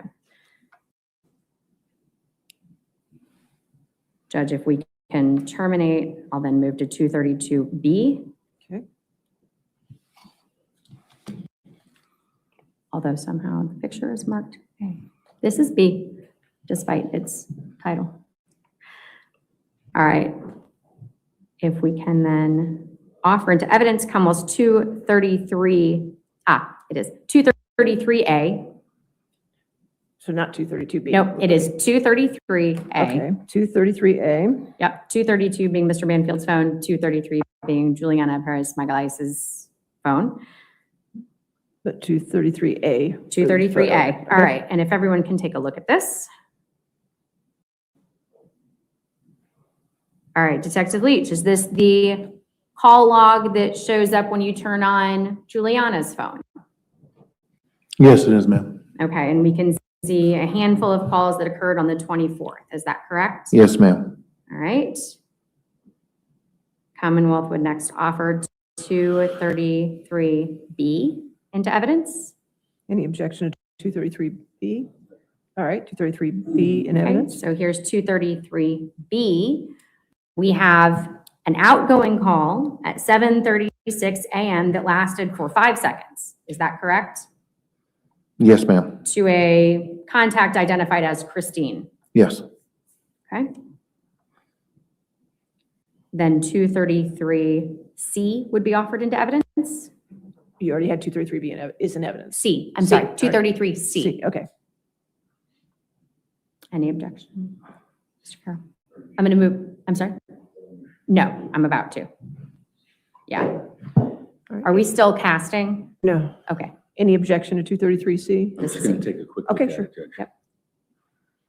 That's it. Mhm. Okay, no objection. All right, 233C. All right, and if that can be displayed.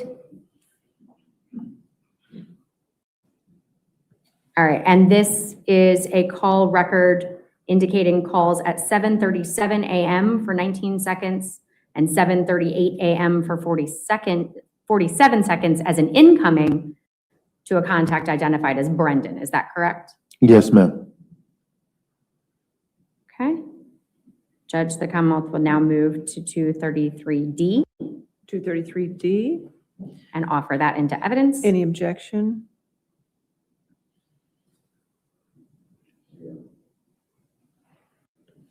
Okay, no objection. And if that could be shared.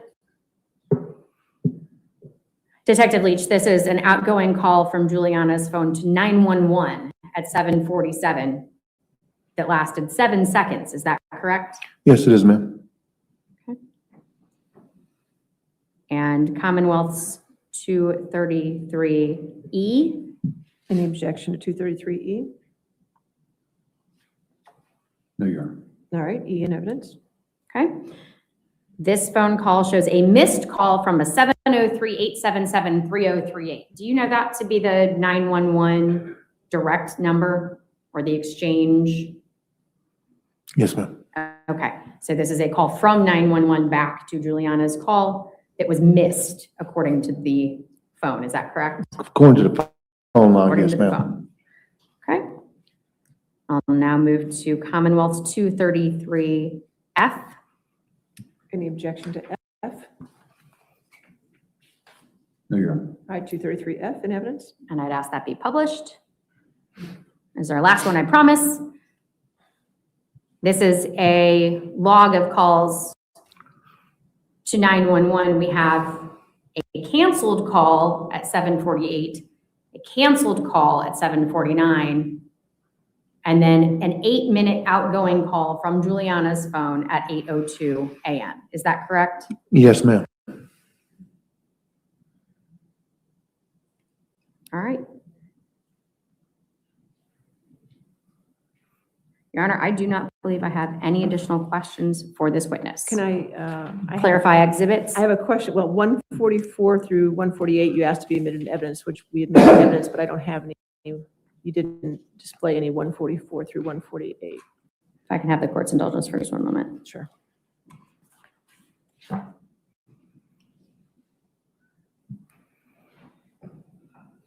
Judge, I would withdraw the request for 144 through 148. All right, so withdrawn 144 through 148. Okay, now we're fine. Okay, thank you. All Thank right, you. cross-examination. Thank you, Your Honor.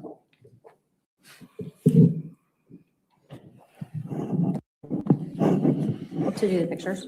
Yeah, just let me know.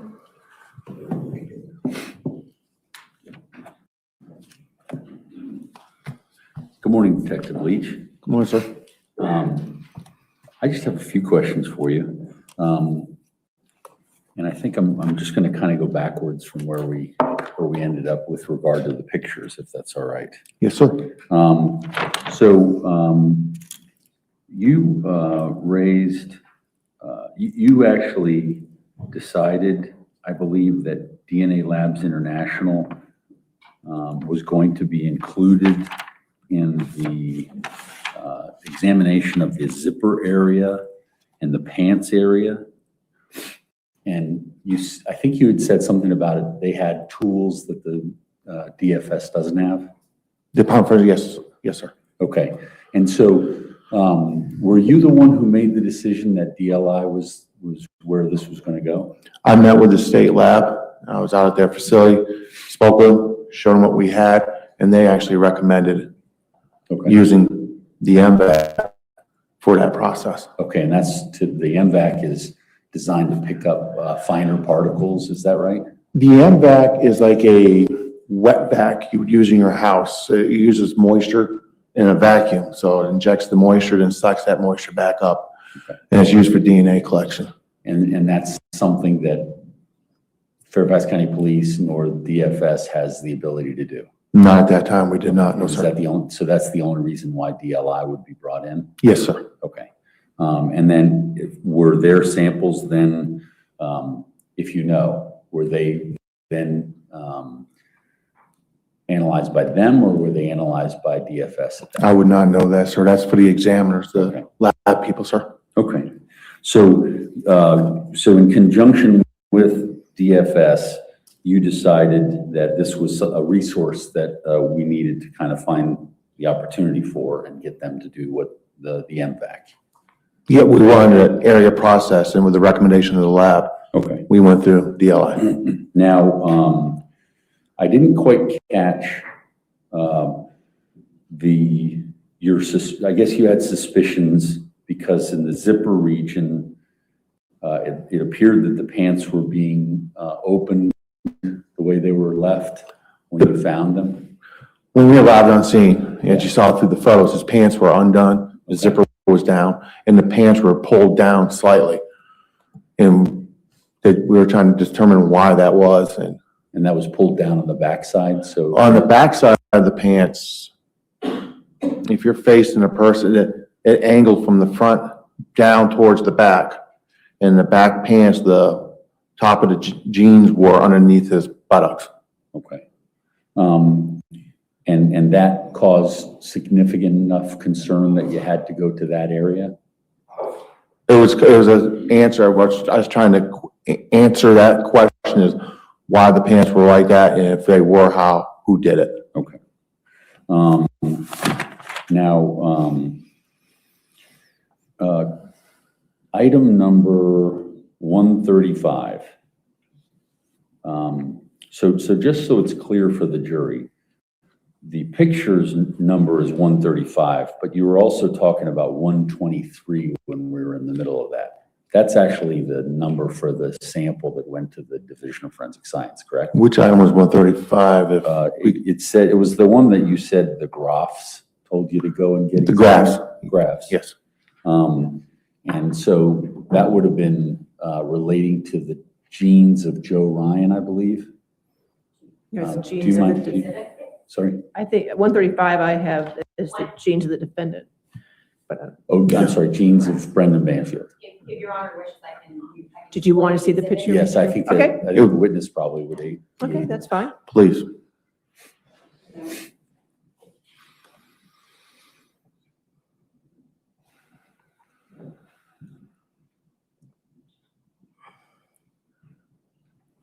This is the picture 135 that you were discussing? Yes, sir, that was a stain on Mr. Banfield's pants. And those circled stains, you're saying in the back of the pants? That's on the front leg, front right Okay, leg. front right leg, yes. Yes, sir. Okay, that's what I thought. And so, had these pants already been sent to the Department of Forensic Science prior to this submission? No, sir. Okay, so these were left until such time as the graph said, we need to know what that is. Yes. Okay, and did, and so they went ahead and you sent that to the Division of Forensic Science and then it was analyzed? Yes, they requested me to take and submit it to the state lab. I contacted the state lab, explained the situation to them, and they were willing to accept them. Okay, and are you the one who decides as a general rule what's getting tested, or is it the lab that decides what's going to get tested? It will be the lab, sir. Okay, and in this situation, had you made, prior to getting the guidance from the graphs, had you made the decision that this was not something that you wanted to get tested? It's not that I didn't want to get it tested, sir. As we progress through the investigation, new evidence, new questions come about, and we try to answer those. And so when we got to the pants, this question came up, Okay, and I said, I thought it was a good suggestion, and we submitted it. and so what time in the timeline of getting to today, when was that sent on to the lab? Do you know? That was, I'd have to refer to my notes to give you an exact date on that one, Do you sir. have access to those? Yes, sir. Okay, yeah, that's fine with me.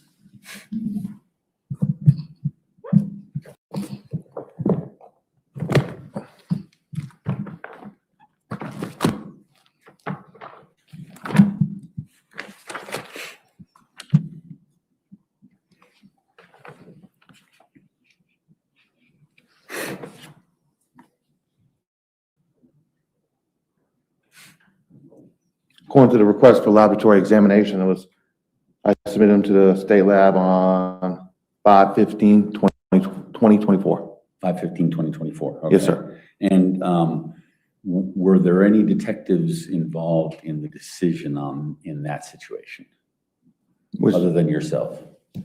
My supervisors were aware, the homicide detectives were, Okay. and it was a discussion. Who was your lead in the homicide section at that point? Lead homicide detective, Yeah, who were you keeping informed? at that time would have been Detective Goodell. Detective Goodell? Yes. Okay. Had Detective Bryant already left at that point? Yes, Detective Bryan and Detective Goodell were basically team working it. Okay, okay, gotcha. Now, I had a couple of other questions.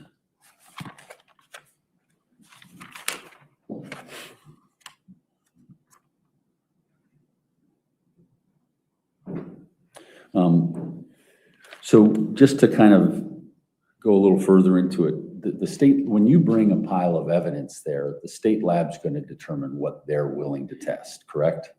We don't bring the evidence to them initially, no, sir. So you have a discussion with them and say, this is the evidence we have. We're thinking about bringing it to you. Yes. And then the discussion occurs. We go, like on this particular case, we went out there, met with them, myself, homicide detective. We discuss what we have, we show them what we have. We seek any suggestions or thoughts from them. We tell them what we would like to submit, and then they will go through that, and then they'll let us know what they will accept. Okay, so they're the final authority. Yes, sir. And so if something hasn't been tested that you might have wanted, they explain to you why that was going to happen and it didn't get tested. They have their reasons, sir. Okay. I can't speak for them. And so if someone who wasn't privy to that conversation, the only way we can know that they've asserted their authority is that something wasn't tested. Yes, sir. Okay. And I just have a couple of questions regarding some of the other things that you've testified to. Bear with me.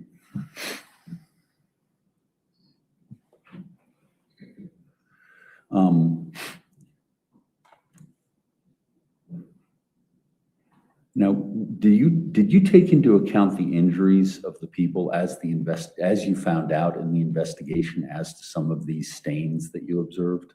Could you clarify that question, sir? Did you take into account the injuries of the two people who were injured and were contributors to blood stains and blood spatter and things like that? On this case, yes, sir. It was because we had two people with wounds and injuries.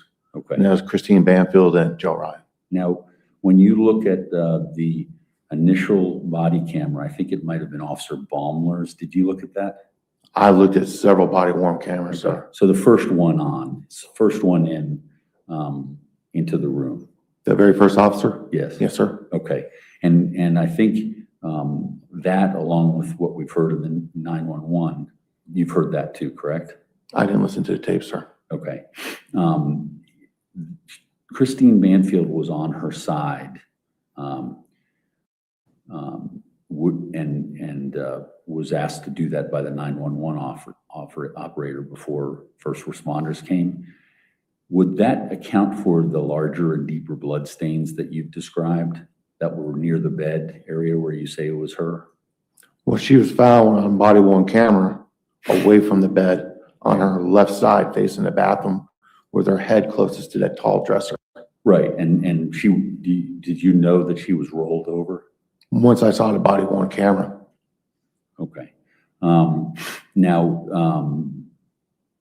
the carpet area near Christine's body that you've identified, it's a large stain that you've talked about. Yes. Was that tested for blood? No, sir. Okay. And that's what you were talking about was soaked all the way through? That was soaked only, the stain closest to the bed, sir. Yeah. Was the one that soaked all the way through the pad down to the subfloor, had the larger stain on the subfloor. Okay. The one where Christine was found, it did soak through, but not as much of volume. And the stain that was on the wood of the subfloor was significantly smaller than the original stain on the top of the carpet.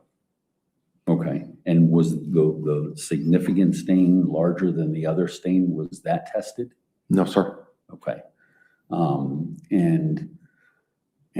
So just so I'm clear, so the stain, as you looked at the picture that you observed today, the larger stain that went through to the subfloor was the one next to the corner of the bed.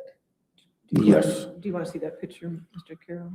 Yes, Your Honor. 111, I Let believe. me, well to pull up 111.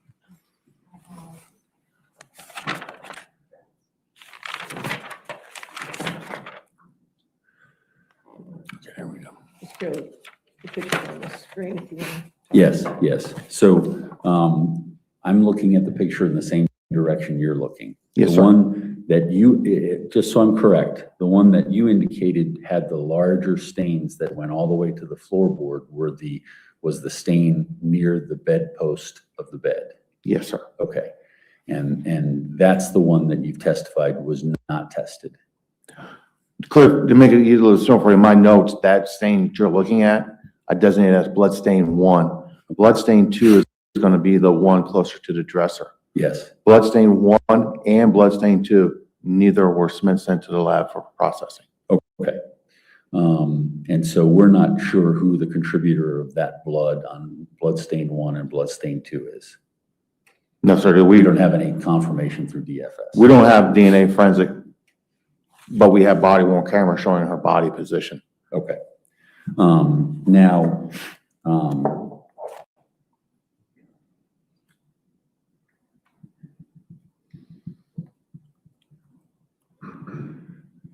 do you know where Mr. Ryan, Joe Ryan, was located in the room when he was shot, based upon your No, sir. examination? No, sir. I know where his body was at when it fell. Okay. And that was the one near the dog bed, correct? Yes, sir.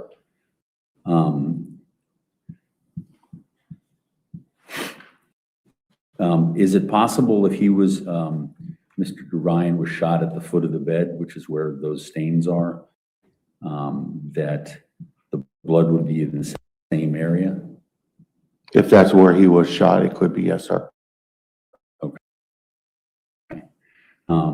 But there's no way of knowing that. No, sir. Okay. If,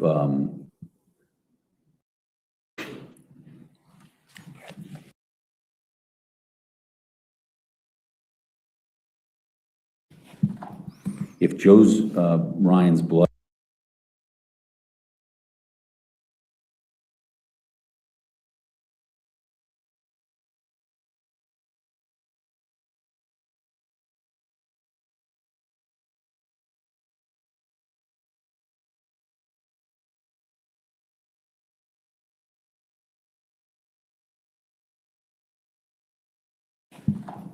if Joe's, Ryan's blood was on the carpet in the area that we've just talked about, and an object was placed on that carpet, could, depending on whose blood it is, could that blood transfer to any item that was put on that area? Could you clarify? No, it didn't, sir. If you could clarify, please. So if an object was put in this area where we have the 2 blood stains, we Yes, don't have sir. to say who they are because we don't know. But if there was an object that was put there, could that, those blood stains with the magnitude of them, could that transfer to whatever object that is? So what you're asking, sir, if I'm clear, is if an object is put down in one of those blood stains that's picked up and then moved and put into another location, could it transfer those blood? Yes. Yes, that's Okay. possible, sir.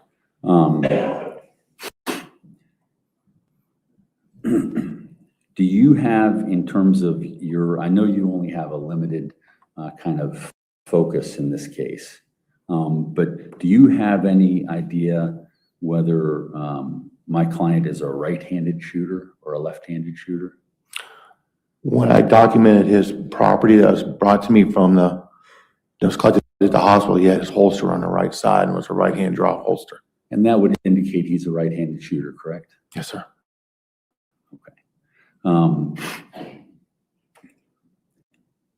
And when you saw when the original responders arrived, isn't it true that he was tending to Christine down on his knees, and you would have, the original first responders were coming to him from his right side, correct?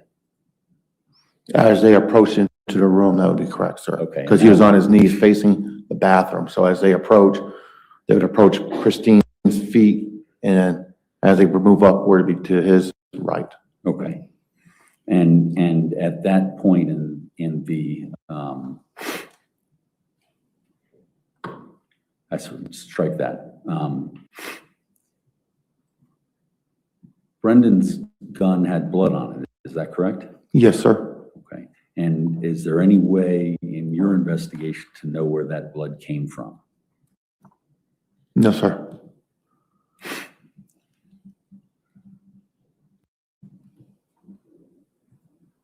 If it had been sitting in that large and deep blood stain that we just talked about, could that have transferred to the gun? That's possible, yes, sir.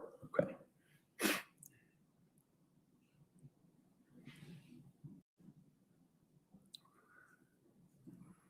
Was the blood on the gun tested? No, sir. Okay. Was that an issue that was of concern to Fairfax County Police, or was it up to the lab to not test it? Objection calls for speculation, given that phrasing of the question. I'll sustain it if you want to rephrase your question. Okay. Mr. Carroll. Who made the decision as to testing that particular item for blood?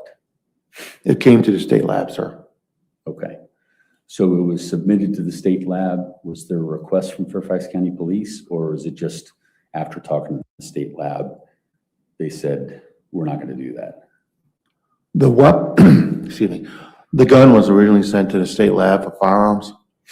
And part of the policies is as my understanding with the state lab is once a weapon goes through firearms testing, they will not do the DNA testing on it. And would that be because it was contaminated? This contamination issues is my understanding. Again, sir, that's my understanding. The lab personnel would be the best to. Did this particular gun, before it was sent onto firearms, was it tested for hair or fibers or anything like that? It was all done by visual, sir. Okay. I took the weapon and I documented and looked at it.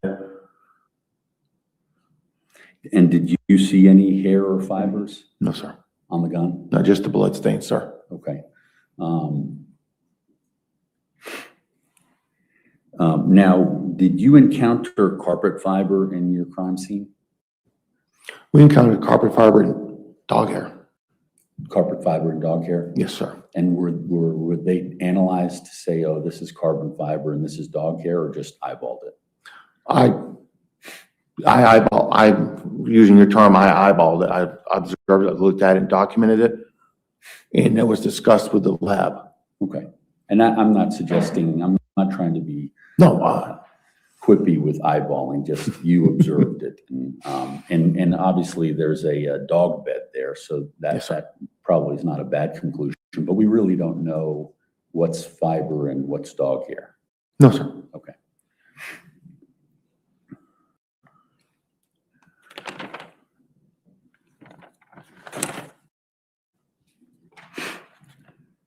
Now, the cell phones that we were just talking about, I think we saw the screenshots of them. So it would be Juliana's cell phone. Was there blood on Juliana's cell phone? Do you know? I was not the original person who collected them, sir. Okay. But it came to you guys. The phones were, once they were collected by the detectives, went to computer forensics. Okay. Gotcha. So you've never, other than just looking at what you saw today, you've never had the phone? Just collecting the evidence. When I say collecting, the evidence, once computer forensics and everybody was done with it, it came to me, and then I would take it and add it into my inventory and then take it to the property room. So that, I think what you're asking is, did I ever physically open it up and go through them? No, I did not. Okay. So you wouldn't know if there's blood on there or not? No, sir. Okay. I don't have any further questions, All Judge. right, redirect. All right, is this witness subject to recall? All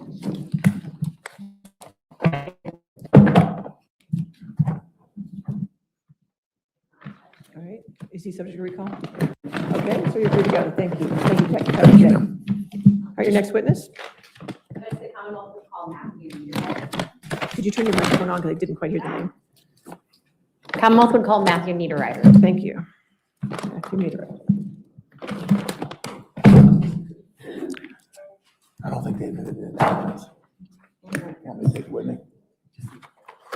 Okay. I'm gonna have just a second to get it set back up. I'll wait outside.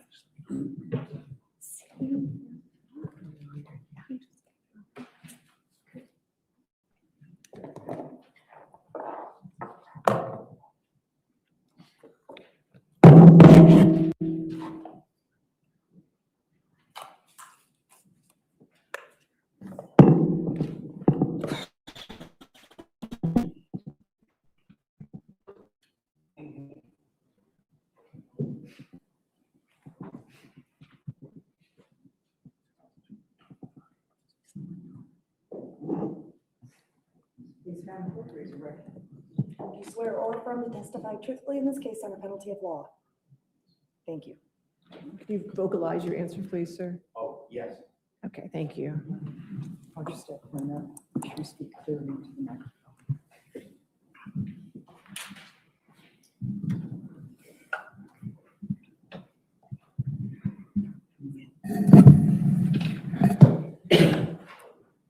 Thank you. Good morning, sir. How are you? Oh, afternoon. Good afternoon, sir. How are you? Great. Can you please state and spell your name for the court record? Matthew Niederreiter, Niederreiter. All right, thank you, Mr. Niederreiter. What is it you do for a living? I work at a window factory, and I sell windows and set up projects for people to do home improvements that has to do with windows and doors.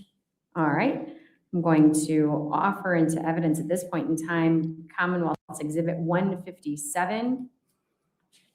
Any objection to 157? No, Your Honor. All right, 157 in evidence. And if I can have that displayed, please. Mr. Niederreiter, I'm going to ask you to take a look as I scroll through these documents.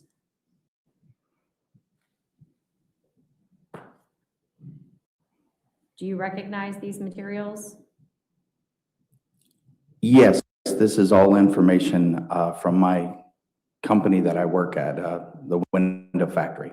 All right, wonderful. And does it talk about a triple pane glass window option?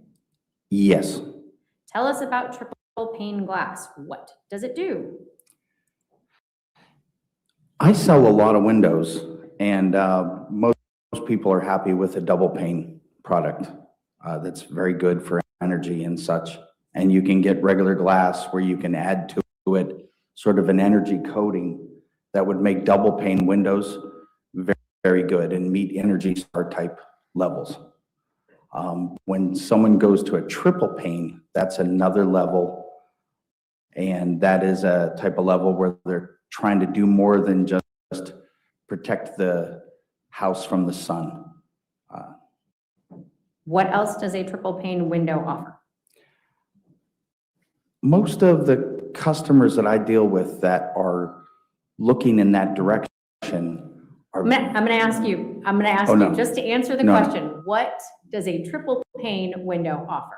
oh, it would make the product 30% better in energy savings and noise level. Okay, thank you. And I'm going to then ask the court to admit Commonwealth's Exhibit 158.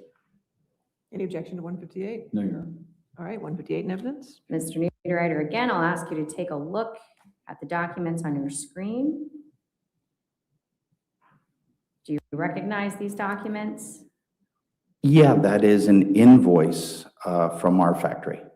Okay, and as we scroll down, we see a number of windows were ordered on this invoice, is that correct?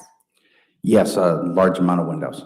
Okay, and was this for the Banfield home located at 13230 Stablebrook Way? Yes. Okay, and do you recall when those windows were installed?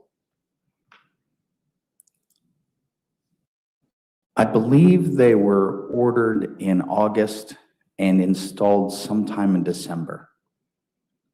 All right. Thank you very much. I have no further questions of this All right, witness. cross-examination. Do you want me to leave the documents up? There were some, but nothing.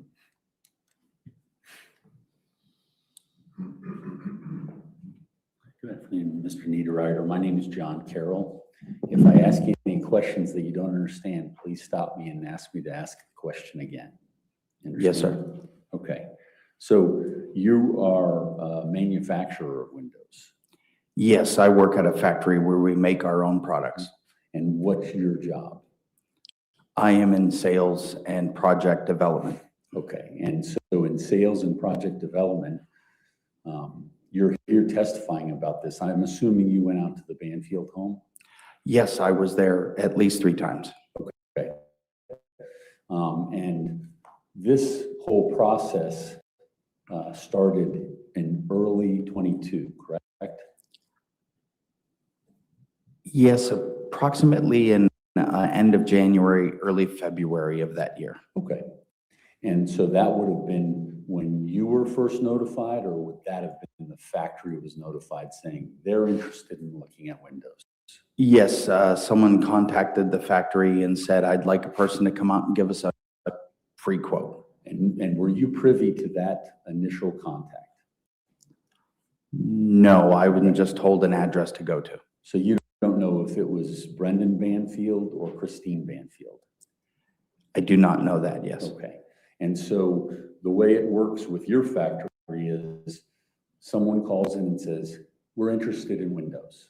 Yes, And then your job is to go out there and reduce, loss of heat by 30% or 50% or whatever it is that they want, correct?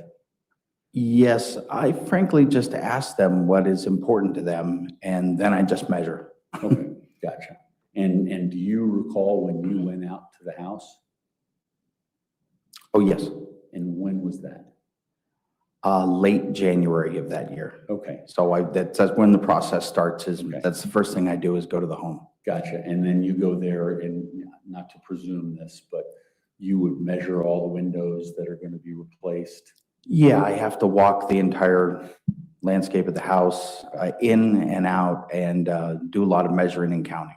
Okay, and you did that. Yes, And this was a full window replacement on the house, correct?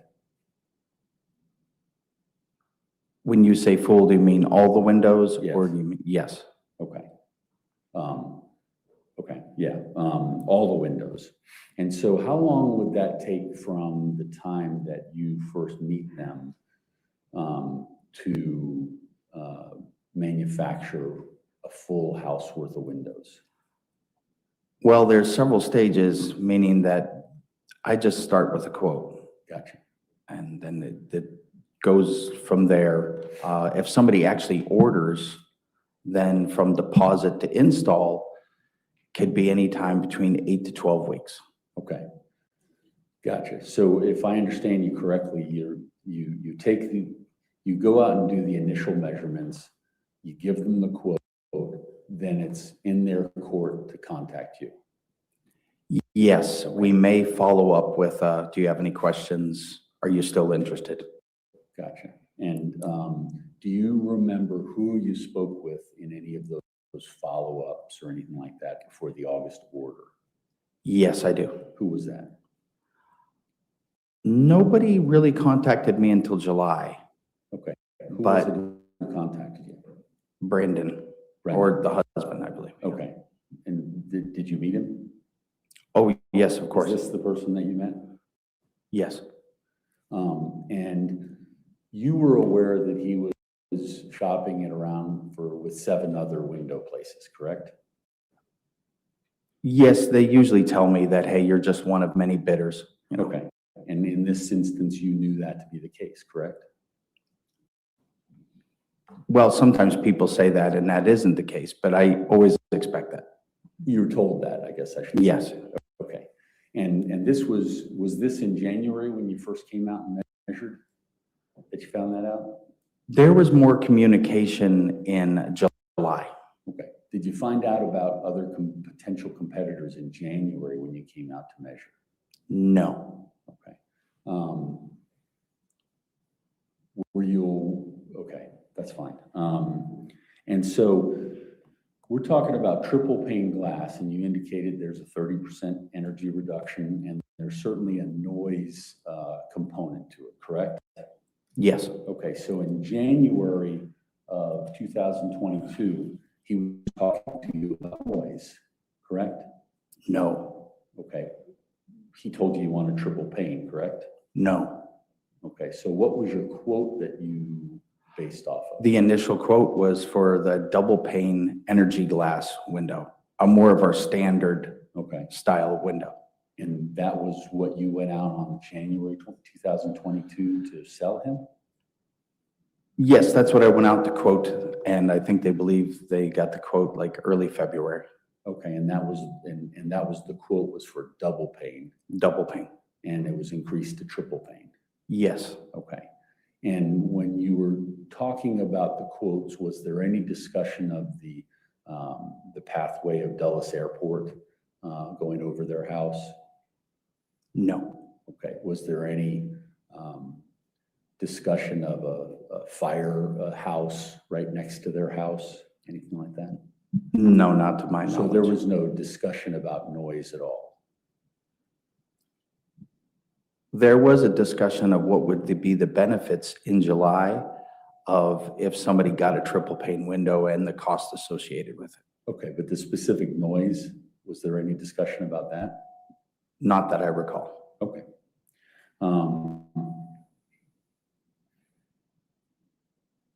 I don't have any further questions. All right, redirect.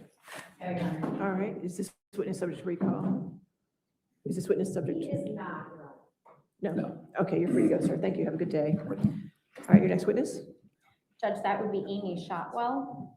Amy Shockwell.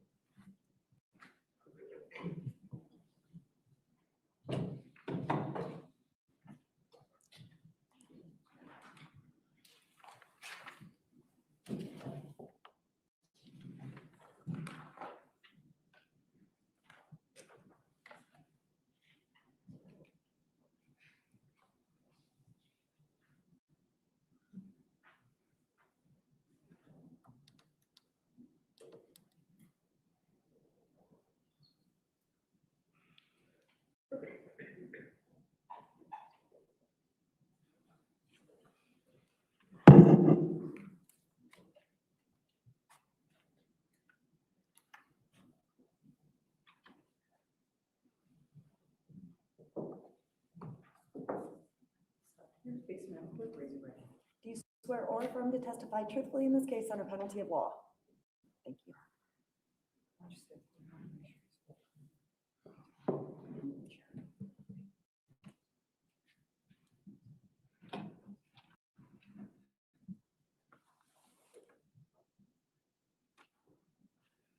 Thank you. Good afternoon, ma'am. Could you please state your name and occupation for the court report?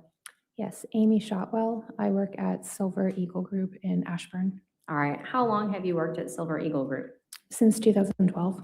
Okay, so taking you back to February 24th of 2023, in the 3 to 4 months preceding February, were you employed at Silver Eagle? Yes. Okay, what do you do there? Okay. I should.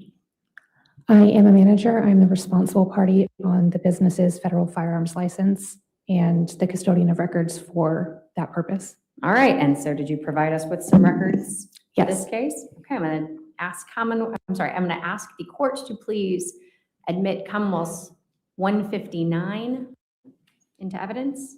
Any objection to 159? All right, 159 in evidence. All right, Ms. Shotwell, if you'll take a look at these documents, I'm going to scroll through them.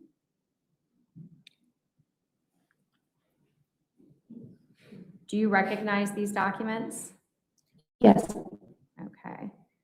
So let's start with Number one, what do we have here? A firearms transaction record. What does this tell us? This is a federal form that is completed when a prospective purchaser of a firearm wants to take possession of it from a dealer. So it's a transaction between a dealer and an individual to purchase a firearm. Okay. And looking here at page number 7, is that a continuation of that transaction record? That is the background check that is used in conjunction with the federal form. Okay. All right, and here on page 11, what do we have? Is this a record from your company? This is a record from our check-in software at our front desk for customers who come in to use the range. Okay, and so whose record is this? Brendan Banfield. Okay, and these check-in dates, are those the number of times that he appeared at your range? Presumably. Okay, and what do people do at your range? What Shoot- type of range is it? Firearms shooting? Okay, Okay.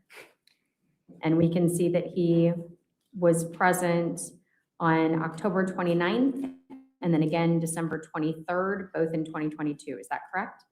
Yes. Okay. What is this document here? That is the receipt of payment for a firearm in conjunction with the federal form that you first showed me. Okay, so this is a purchase for a Glock 43X pistol. Is that correct? Yes. And that purchase was made on what date? January 28th, 2023. Thank you. All right, and we have another visit detail. Who is this one tracking the visits of? Juliana Perez. Okay, and she appeared on those same dates as Mr. Banfield, is that correct? October 29th and December 23rd of 2022? It appears so. All right. In your search of your business records, did you come across any record indicating that Christine Banfield had used the firing range? I did not.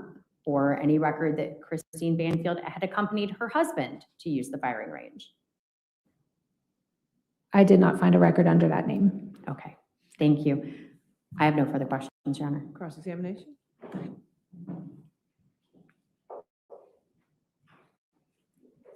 Good afternoon, Ms. Shotwell. Good afternoon. My name is John Carroll. If I ask any questions you don't understand, just let me know, please. Mr. Carroll, could you raise your microphone up a little bit? You're just a little taller than Yes, the stands. yes. Thank you. Who's Samuel Hummel? He was an employee at Silver Eagle Group on the date that the firearms transaction occurred. Okay, and he's because it says on the one of the forms that you were just looking at and you identified that he was the firearm transferor, correct? He was the representative of the business. So the business information is on one of the pages above his name as well. But yes, he was the employee who assisted. And he's no longer there? Correct. He's in Texas. Okay, so the actual details of the firearm transaction, if my client were to say why he got it, anything like that, that wouldn't show in those records. Why your client purchased a Yeah, firearm? There's why, no or any sort reason. of discussion that went along with that. There's none of that information included in that paperwork. Gotcha. And the entrance, and I guess there's no exit, there's just entrance records. That just shows from a computer printout that these are the dates that these people went there, correct? Yes. And in order to find out if somebody else had gone with them on a certain date, we'd have to tell you what name and then try to line them up, correct? Yes. Okay, so you were requested to get the records for Juliana Perez Magalhaes and my client, correct? Yes. And so that's why those actions connect up. Yes. Now, would you have any knowledge as to whether the new firearm that was purchased in the purchasing record was ever used by Brendan Banfield or Juliana Perez Magalhaes? No, I would not have that There would be information. no information to that? Correct. Okay.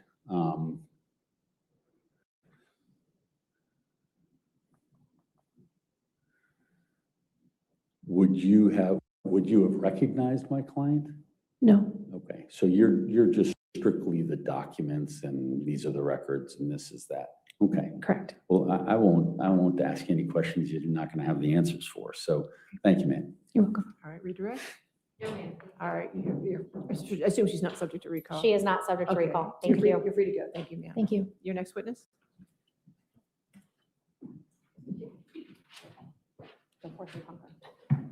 Judge, it's going to be,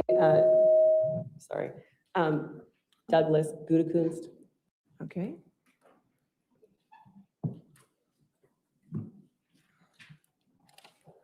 Do you have a name? Okay, cool.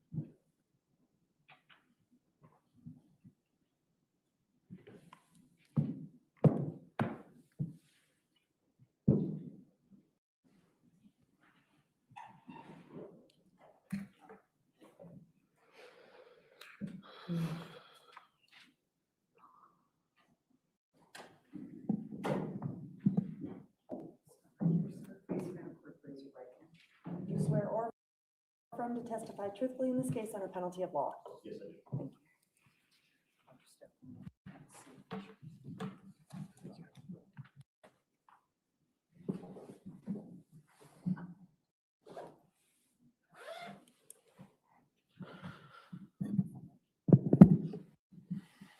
Good afternoon. Hello.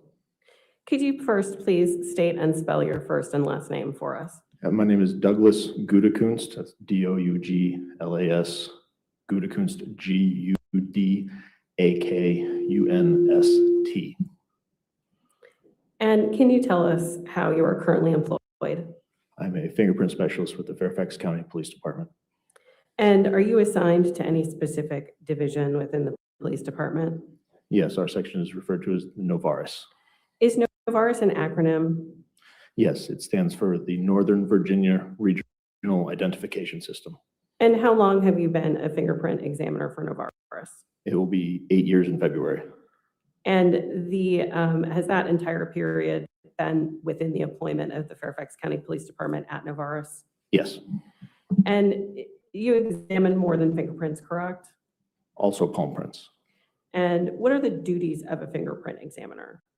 We are tasked with comparing fingerprints to known samples and known samples to known samples. So to sort of decide and make decisions whether or not the two fingerprints we're looking at originated from the same finger or palm.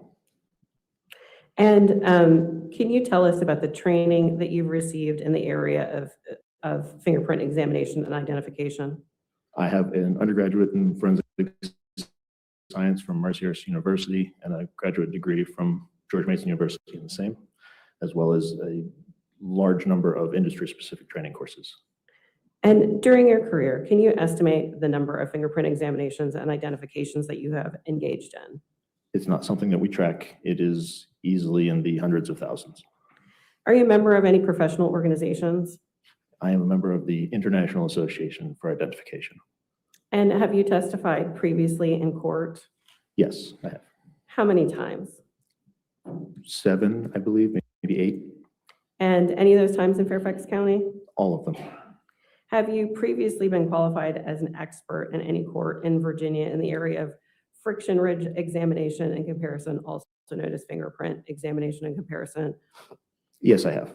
How many times? 7 or 8. And at this point, Judge, I'd move to admit Mr. Gutekunst as an expert in the area of friction ridge examination and comparison, which is also known as fingerprint identification and examination. All right, any objection, or you want to void here? All right, no objection, so moved. Thank you. Can you describe for us what a latent print is? A latent print is a reproduction of the ridges found on the surfaces of our hands and also our feet, but primarily our hands. When you touch an item, you leave that reproduction behind, but it's not readily visible. That's why it is latent. It needs to be processed in some way to be made readily visible. And what does a fingerprint examiner do with a latent fingerprint? In our office, we receive them already processed. We don't do the processing ourselves. So we receive latent fingerprint evidence from the police department. We assess them for quality. We can search them through different databases that we have access to of known fingerprints, and we can compare those fingerprints to the response list that we get, as well as compare them directly to requested subjects. And are there any complexities in working with latent prints? Yes, they can be very complex. They are not all automatically very good quality latent prints. When you touch something, it doesn't necessarily leave a latent print. It may. That latent print can be very small, very fragmented, very low quality, unable to visualize clearly, and different processing methods can also degrade those qualities and make them less helpful or useful. And are there different levels of details to a fingerprint? Yes, we classify the levels of detail that we look at in a tiered system 1, 2, and 3 in smaller and smaller granularity. Level 1 detail is an overall flow of the ridges, the pattern type. Level 2 detail is going to be independent ridge path, where we watch one particular ridge and we can see it doing a thing, either stopping or splitting. And then level 3 is going to be those even smaller than that. This ridge has a pore here, or is thick, or is thin, different characteristics on the very edge of the ridge. Those are level 3 detail. And can you tell us what a known fingerprint is? A known fingerprint is an intentionally recorded reproduction of the friction ridge skin on the hands, or sometimes the feet, that is taken intentionally and under controlled circumstances with traditionally ink. Modern days, most of them are done electronically, but still ink is occasionally used, where ink is applied to the hand, and then the hand is touched to the contrasting paper or the scanner with no ink. And then those are kept as a known sample of the friction ridge skin of that person. And what do you do when you compare latent prints to known prints? We have a process that we call ACE-V. So when we get a latent print, the first thing we do is assess or analyze that single print in isolation. Is it a fingerprint? Which way is towards the tip of the finger? What is the pattern type? How is it processed? How much detail do I see? And at that point, we usually make a decision. This is of value for comparison, or this is not of value of comparison, or it may be a limited value for comparison. Once we've assessed that print and analyzed it, we then do a side-by-side comparison. That is the C in the ACE-V, where we look for similarities and differences. We note how similar or how different the spatial relationship between this branch of ridge is 3 ridges away from that branch of a ridge, and they're all working as a constellation together. After we've completed our comparison side by side, we weigh the information that we've discovered in that whole process. We evaluate it, E in ACE-V, and we make a decision. Those decisions are 3 types: either an identification, and that the 2 fingerprints did originate from the same source; an exclusion, where those 2 fingerprints did not originate from the same source; or an inconclusive, where we aren't able to make either of those determinations for many reasons. Then that process, those cases are given to another qualified fingerprint examiner who verifies it, the V, which is the same process that is ACE. So it's really ACE-ACE with 2 different people, so ACE-V. And in this case, did you receive latent prints during the investigation? Yes, I did. How many of those latent prints were suitable for comparison? In the initial submission, there was multiple versions of a single latent print that were suitable for comparison. And in this case, did you obtain known prints? Yes, I did. How many sets of known prints did you obtain? I obtained 4 sets of known prints. And did you obtain prints from Joe Ryan and Christine Banfield? Yes, I did.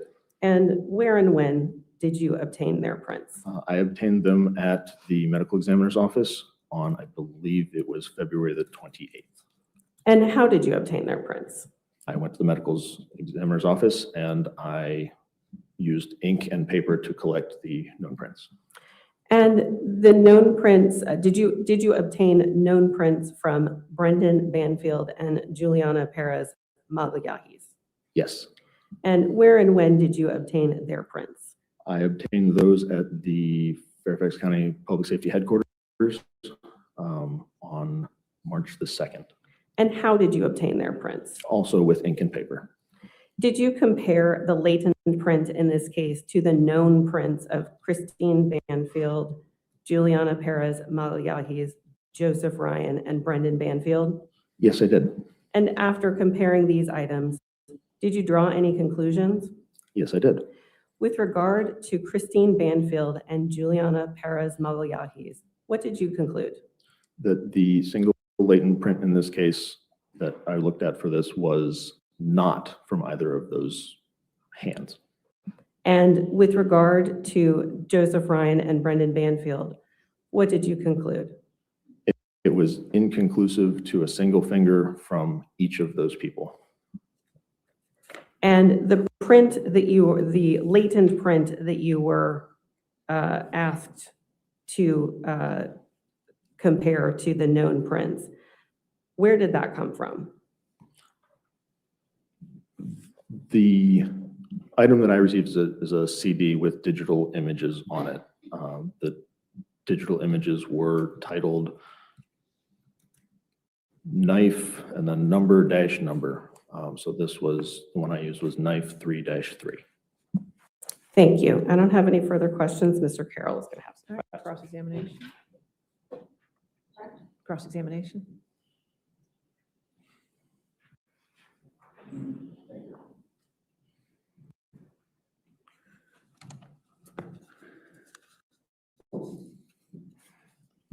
Good afternoon, Mr. Goodkunst. Good afternoon. The known fingerprints that you received from my client was on March 2nd, 2024, correct? Believe so. I think that's what you just said. Which, I don't remember if it was 24 or 23. I'd have to check the card. I'm sorry, 23. That makes more sense. Okay, and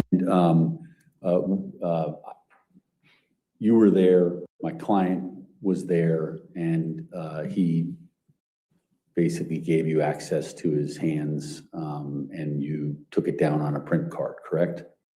More or less, So yes, that's correct. the ink and the pad, and then you put it onto an actual print card or something that you work with? Yes. Okay. And so you had an opportunity to meet him at that time, correct? Yes, I did. Okay. And was there any difficulty in getting that print from him? No. Okay. Now, specifically regarding the three, I guess, characterizations. I guess number one you said was a known match. What was the Oh, first one? for the conclusions, you mean? Yes, yes. So we have 3 conclusions. One of them is called an identification, which is, Identification, okay. and the other is an exclusion, and then an inconclusive, which is neither of those. Okay. And you indicated there's numerous reasons for that, correct? Yes.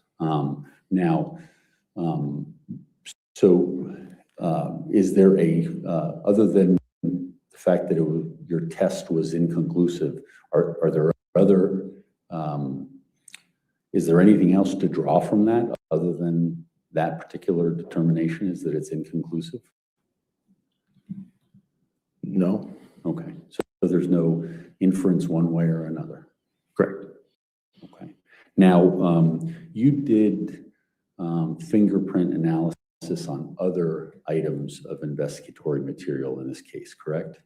There were additional fingerprints that were submitted to me, yes. Okay. And is it fair to say that if they seek a fingerprint match or the opportunity to see if it's been identified, they would do something to get the evidence to you in order to have the known print or the I- latent print?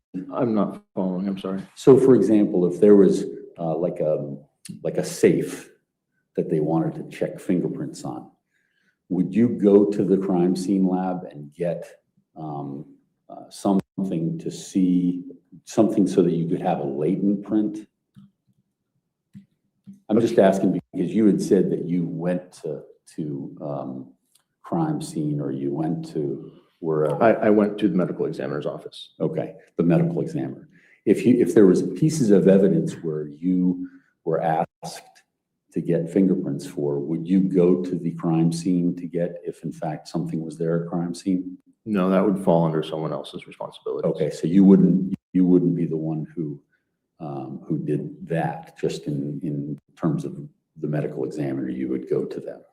Correct, yeah. In Okay. this case, I went to collect the fingerprints from the Okay. decedents. So it would be incumbent on the Fairfax County Police to find the latent, put the latent into a form in which you could work with, and then you would then analyze it to determine what it was you needed in order to identify it, correct? Yes. Okay. Was there ever anything done relating to any cell phones in this case? I don't recall ever receiving any latents from a cell phone in this case. Okay. Were you asked to do any sort of fingerprint examination on any laptops in this case? No. Okay. What about a gun safe? Were you asked to do that by anyone in forensic science? No, not in this case. Okay. Now, were you asked to do an analysis of prints on a letter that was Objection. received? What's the objection? This goes beyond the scope of direct and assumes facts that are not in evidence. Overruled, go ahead. Were you asked to examine a letter as part of an investigation that would have started in around June of 2025? Yes, I was provided with some processed letters that did exhibit friction ridge marks. Okay. And so there were marks on there, correct? Yes. And were you able to identify any of those marks, or were you waiting for further from the Fairfax County Police? I was waiting for additional known exemplars from the people that are known to have touched the letter before I continued the examination. Okay. And did you ever receive those things? I did not. Okay. And so is that investigatory request just not done? I made it known that I needed the exemplars to continue several times. I was never Okay. scheduled to go and get them. Now, you and I talked or had an opportunity to have a phone meeting sometime in November, I believe. Is that correct? I don't Okay. remember if it was November, but I remember talking. on the Okay, phone. and that was a follow-up for one that we were supposed to have in October that I was in a trial and I couldn't get That to. sounds correct, yes. Okay. When was the last time you heard from the detective from the Fairfax County Police regarding this particular item that needed to be examined prior to our meetings? I reached out a couple of times. It was prior to your meetings. I don't recall the last one. I did speak with him afterwards as well. Okay. So after that time, Would that have been in this year or in the last, it would have been last year. okay, would it have been around the October timeframe that we were talking? No, because it would have been after I actually spoke with you. Which Okay. was in November, I would think. And did anything else get done? Not by me. Were you provided anything by the Fairfax County Police? I was not. Okay. I don't have any further questions. Redirect?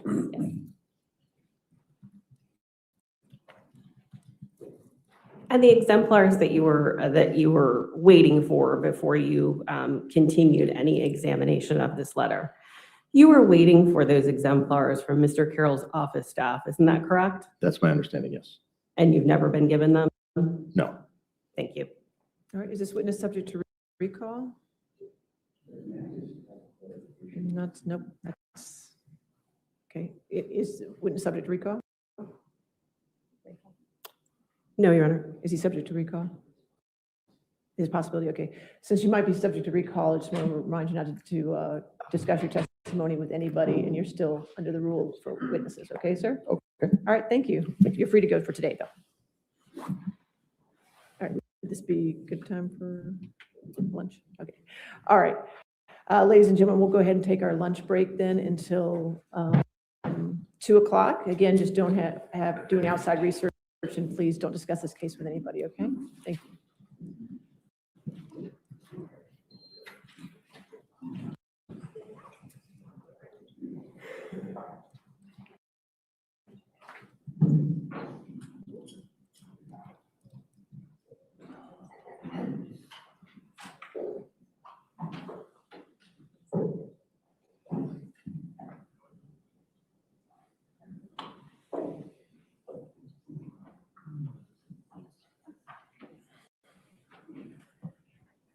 All right, so 2 o'clock then, or anything else we need to discuss? We're good for 2 o'clock? 2 o'clock, Mr. Kerr? All right, 2 o'clock, thank you. All rise.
next witness. It's going to be Kara McCarthy, Your Honor. Sorry, one more time, Karen. Kara McCarthy. Karen McCarthy, thank you.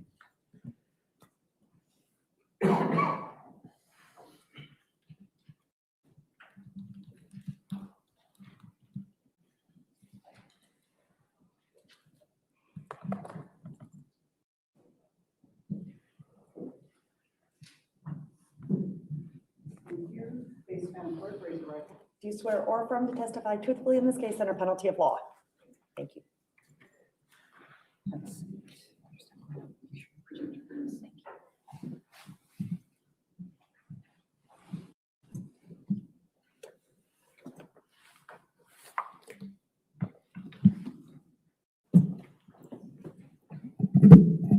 Good afternoon. Good afternoon. Could you please state and spell your name for the court record? My name is Kara McCarthy, CARAMCCARTHY. And what is your occupation? I am the supervisor of the Firearm and Toolmark section at the Virginia Department of Forensic Science, the Northern Laboratory in Manassas, And how long have you been employed by the Department of Forensic Science? for almost 12 years. And for how long have you been assigned to the Forensic Firearm and Toolmark section? The entire time.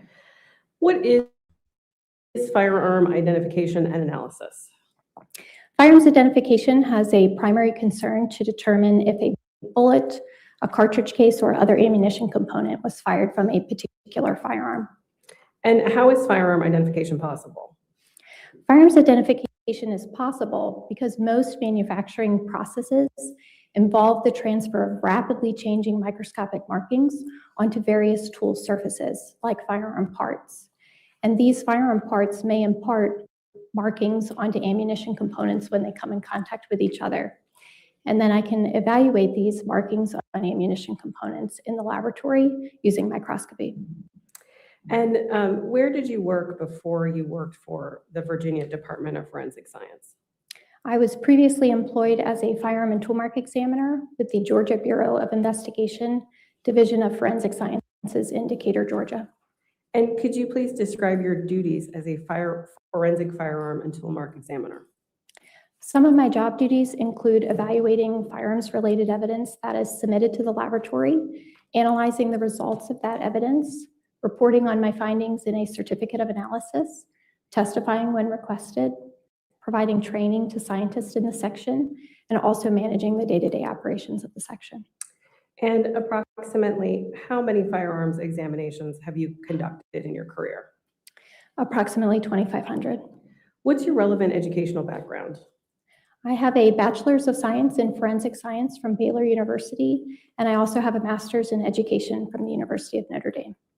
And what specialized training have you had in the field of forensic firearm and toolmark examination?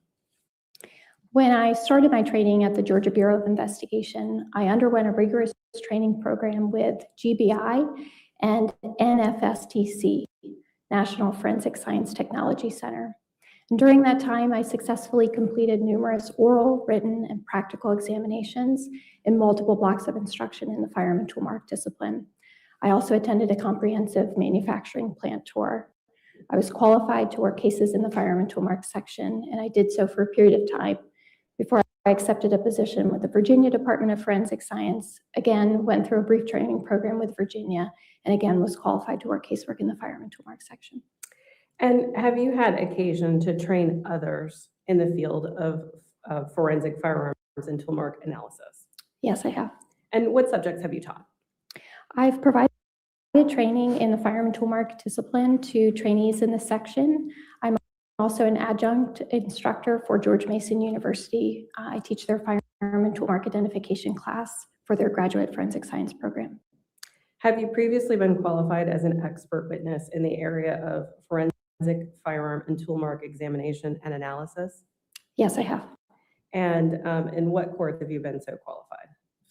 I have testified in several courts in the state of Georgia, as well as numerous courts in the Commonwealth of Virginia, including the counties of Fairfax, Loudoun, Prince William, Page, and the cities of Winchester, Alexandria, Norfolk, Portsmouth, among others, and United States District Court, the Eastern District in Alexandria.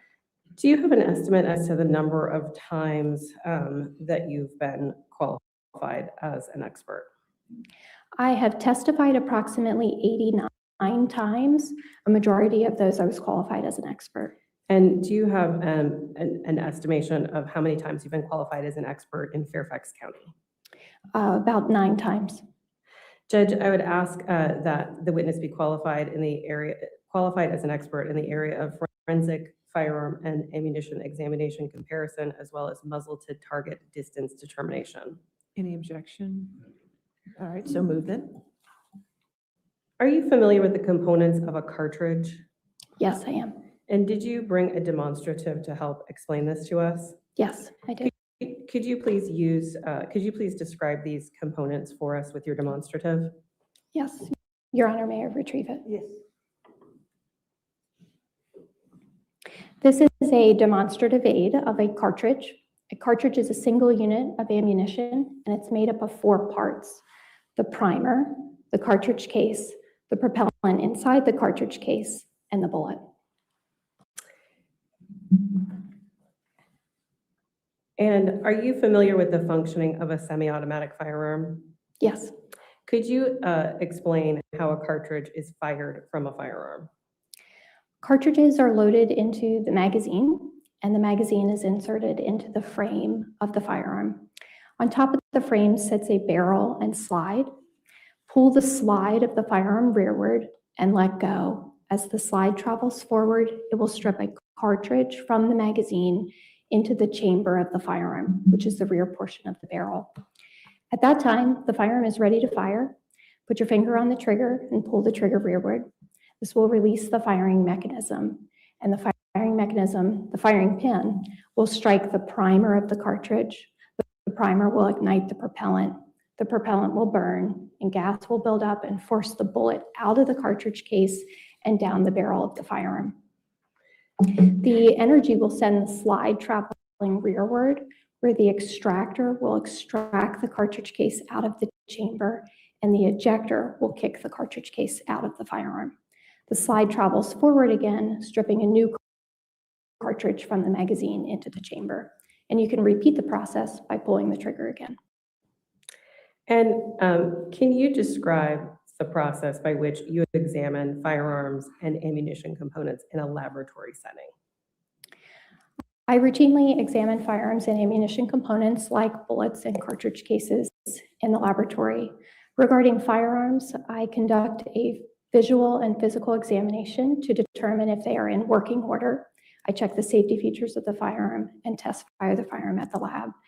Regarding ammunition components, I evaluate these microscopically to determine if they have suitable markings on them for comparison to other ammunition components in the case, or to test fires that I produce from a firearm.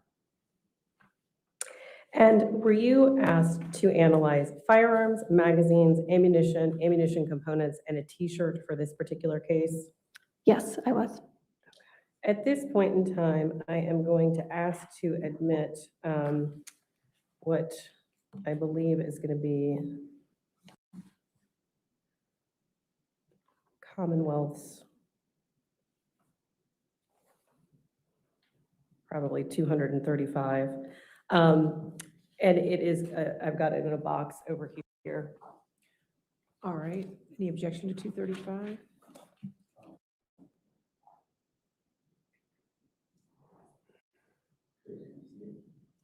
I think it's a firearm.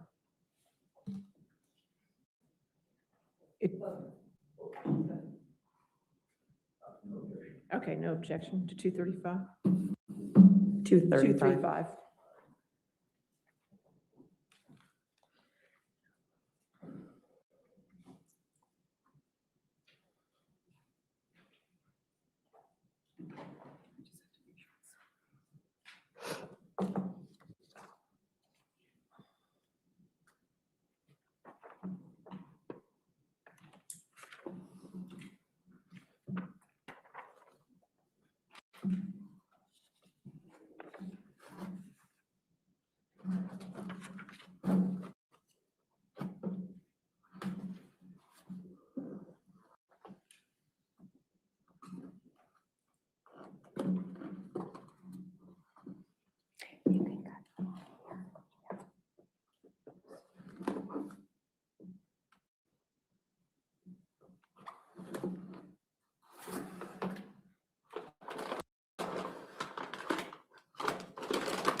And do you recognize this item?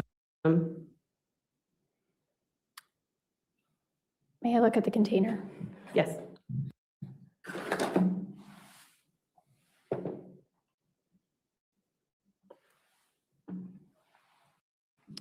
Yes, I recognize Commonwealth's Exhibit Item 235 by the laboratory number N231753 and the initials on the container, my initials on the container. And what is the item?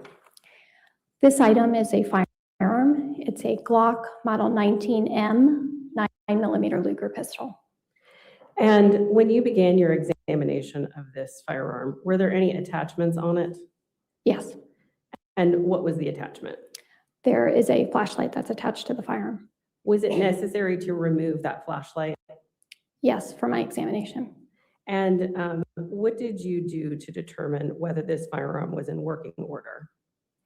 I performed a visual and physical examination on the firearm. I checked the safety features of the firearm, and I also test fired it. And what was the result of your examination? This firearm, the Glock Model 19M, was found to be in mechanical operating condition with the safety features functioning properly. And are you familiar with the item number 1 on your certificate of analysis lab sheet? Yes, I am. And what is that item? Item 1 on the certificate of analysis for laboratory number N23-1753 is a 9mm Luger cartridge case. And tell us how you went about analyzing item 1. I microscopically examined the item 1 cartridge case and compared it to test fires that I produced from Commonwealth's Exhibit 235. And what was the result of the examination? The item 1 cartridge case was identified as having been fired in Commonwealth's Exhibit 235, the Glock Model 19M pistol. And are you familiar with item 80 on your certificate of analysis lab sheet? Yes.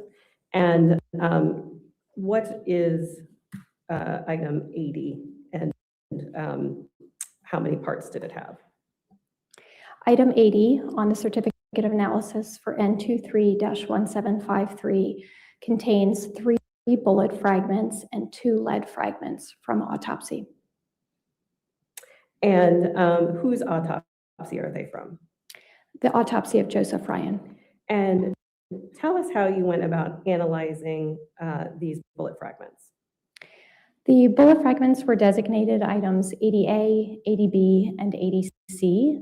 These were microscopically examined, and the item 80A bullet fragment was compared to test fires produced from Commonwealth's Exhibit Item 235, the Glock Model 19M pistol. And we can put that item aside, and we're going to move on to a different firearm.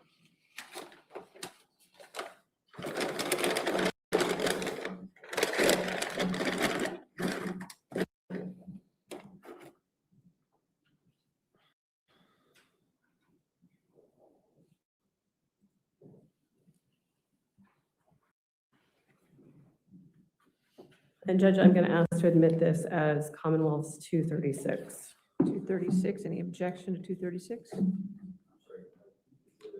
230, it's the second firearm. All right, 236.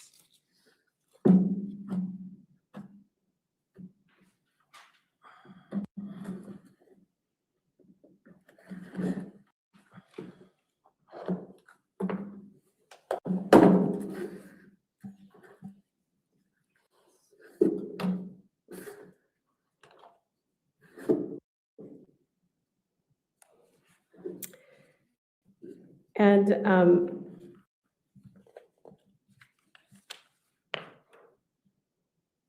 do you recognize this item? Yes, I recognize this item by the laboratory number N23-1753 and my initials on the container. And what is it? This item is a firearm. It's a Glock Model 43X 9mm Luger pistol. And what did you do to determine whether this firearm was in working order? I performed a visual and physical examination on the firearm, checked the safety features, and I also test fired the firearm. And what was the result of your examination? This firearm, the Glock Model 43X, was found to be in mechanical operating condition with the safety features functioning properly. And are you familiar with item 2 on your certificate of analysis lab sheet? Yes. And what is item 2? Item 2 for laboratory number N23-1753 is a 9mm Luger cartridge case. And can you tell us how you went about analyzing the cartridge case? I microscopically analyzed the item 2 cartridge case and compared it to test fires that I produced from Commonwealth Exhibit 236, the Glock Model 43X pistol. And I'm sorry, what was the result of the examination? The item 2 cartridge case was identified as having been fired in Commonwealth Exhibit 236, the Glock Model 43X. And are you familiar with item 81 on your certificate of analysis lab sheet? Yes, I am. And what is it? Item 81 on laboratory case number N23-1753 is a bullet from the autopsy of Joseph Ryan. And tell us how you went about analyzing this bullet. I microscopically examined the bullet, item 81, and compared it to test fires from Commonwealth Exhibit 236, the Glock Model 43X pistol. And what was the result of your examination? The item 81 bullet was identified as having been fired from Commonwealth Exhibit 236, the Glock Model 43X pistol.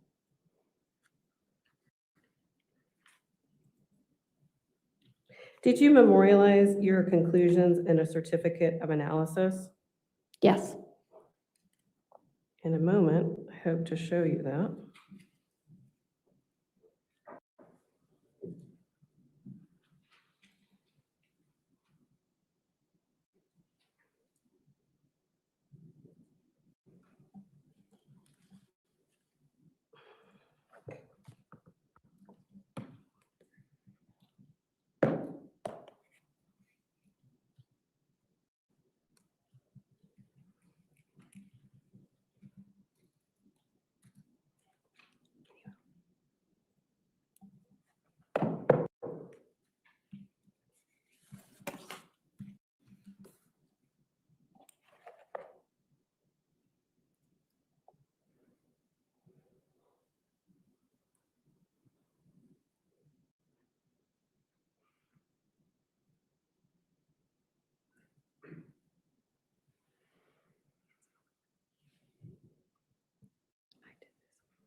It's not here.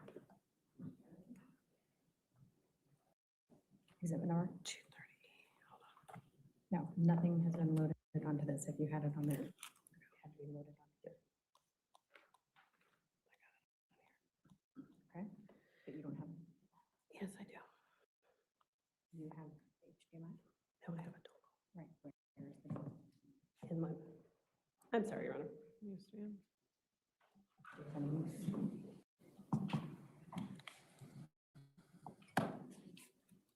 What the?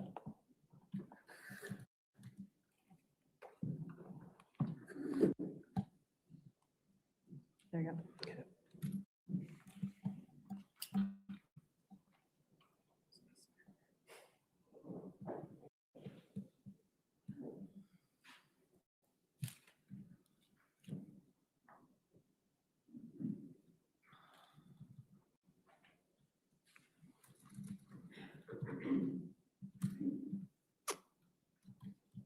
Okay.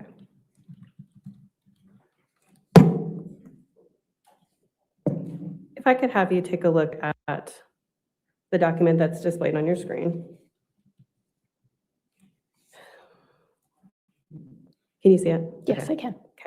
And I'm going to scroll through it. This has been stipulated to its admissibility. Is this your lab sheet? Yes, it is. And can you note the date for us? This is the certificate of analysis that I produced on this case. The certificate of analysis is dated April 11th, 2023. And does this lab sheet reflect the results that we've just discussed? Yes, it does. Thank you. Judge, if we could terminate this view, I would ask to admit this as Commonwealth 234. Any objection to 234? You need your microphone, Mr. Carroll, I can't. I don't have an objection, Judge, but I'd like to leave this up for cross-examination. Oh, I don't, are you done now? Or? I have one more section. Okay, that's fine, Yes. yes, but I'm sure they can leave it up for you. Okay. So it is an evidence as 234, thank you. Thank you, ma'am. Were you asked to do an additional analysis in this case at a later date? Yes, I was. What type of analysis were you asked to do? I was asked to perform a muzzle to target distance determination examination. And which items did you use? Which exhibits and items did you use to do that? For that examination, I used item 83, which is a t-shirt. I also used item, it's my item 5, the Glock model 43X pistol and cartridges in the case. And is that the Glock 43X pistol that we just examined here? Yes. What is a muzzle to target distance determination? A muzzle to target distance determination is an examination that's conducted in an attempt to determine the approximate distance the muzzle of the firearm was from the target at the time of firing. And how is it possible to determine how far away a firearm was at the time it was fired? When a firearm is fired, not only does the bullet exit the firearm, but also gunshot residues. These residues leave the firearm in the shape of a cone, and they are comprised of burned, unburned, partially burned gunpowder particles, as well as vaporous lead or smoke, lead particulate, and really anything else that's in the barrel at the time of firing. And these residues can be deposited in a predictable and reproducible pattern at certain distances. So in the laboratory, I can examine items of clothing, examine them for gunshot residues, and then compare them to known targets that I've created in the laboratory. And how do you conduct this examination in the laboratory? Regarding the evidence item of clothing, I visually, microscopically, and chemically process that for the presence of gunshot residues. I also create test targets at known distances and compare those test targets to the results of the evidence clothing. And were you able to draw any conclusions about the distance between the muzzle of the 43X and the hole in the t-shirt? Yes. And what was that conclusion? The t-shirt, item 83 on my lab report, had a hole in the front left middle area. And this area was visually, microscopically, and chemically processed for gunshot residues, and no pattern of residues was found. Therefore, this is indicative of the muzzle of the Glock 43X having been greater than approximately 21 inches from the hole in the shirt at the time of firing, barring the presence of an intervening object. And did you memorialize your conclusions in a certificate of analysis? Yes, I did. And Judge, if I could have this next item displayed only to the witness.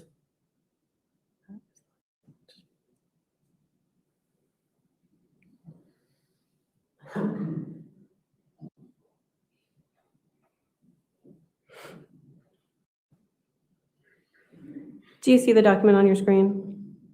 Yes. And this is, I'm asking to admit this as Commonwealth's 231, and it has been stipulated to. I already have 231 as Christine's phone with Oh, I'm sorry. Then the app showing. we'll do that as 2, Correct, Jan? 235, 235 is the firearm Glock 19M. 236, 236 is a firearm Glock 43X. 237, That is blank. 237. 237. Any objection? All right. Thank you. I'm going to scroll through this so that you can see. Is this your lab sheet? Yes. I don't have any further questions for you. Mr. Carroll is going to have some questions for you. I'm going to separate for this for just a moment so that only the lab sheets that Mr. Okay. Carroll is looking right, for are showing. Take a moment to do that. Mr. Carroll, are you going to need the firearms themselves for your cross-examination? Okay. You can bring them over here. Deputy Johnson, thank you.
Okay.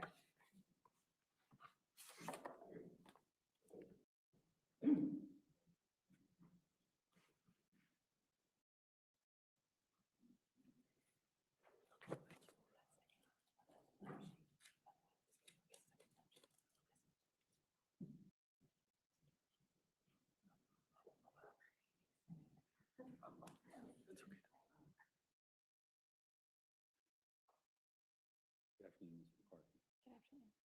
I think we previously had spoken in prep, or I guess months before this trial date.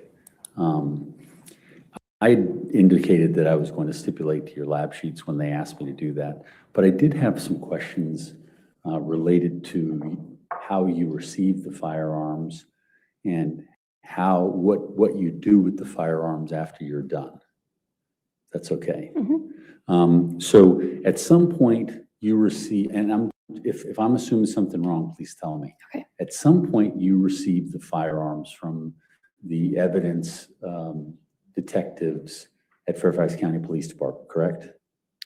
The firearms are submitted to the laboratory to evidence receiving specialist, and that's when they get a laboratory number assigned to them and they're entered into our system. Okay. And so there's someone in your organization that takes it and then brings it to you for whatever the specific test is. They receive the evidence from the agency. They may transfer that evidence to the section, or I may pick up the evidence at their section. Okay, and I think we're talking about on 235, Exhibit 235, we're talking about the Glock 19M? Yes. Okay. When you, was it packaged like it was today for you when you opened it up? Yes, it was. Okay, so similar, same packaging, and then you put yellow tape over it after you're done? That's correct. Okay, and when you took it out, what was the condition of the firearm when you got an opportunity to handle it? I can refer specifically to my notes if that's okay. Yes, please. Can I refer to my notes, Your Honor? Yes, ma'am.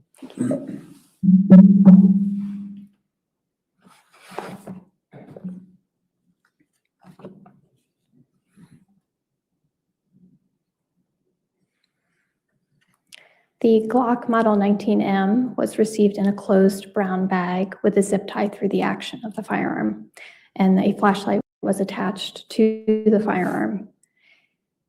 And there was possible biological material that I noted on the firearm.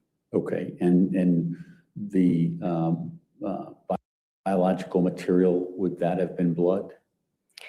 That's outside my area of expertise.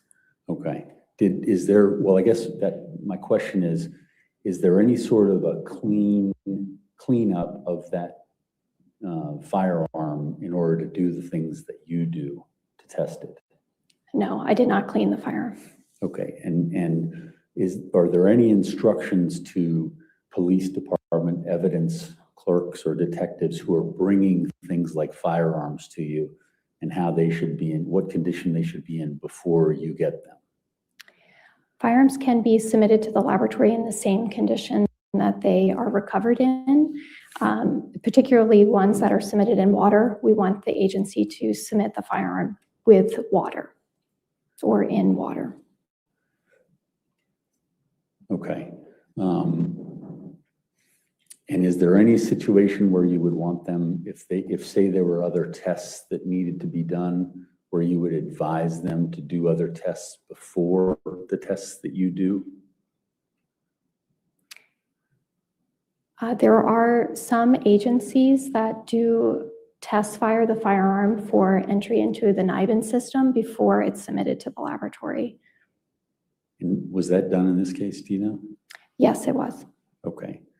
So the testing, would the testing have you done, that you did in creating this lab sheet, would that have caused any contamination to any later blood analysis that was on the gun? Again, any analysis regarding biological materials outside my area of expertise. Okay, so you don't, there are no policies or anything regarding that? Typically, if there is a request for a DNA test or a latent print test, that would occur before it comes to the firearm section. Okay.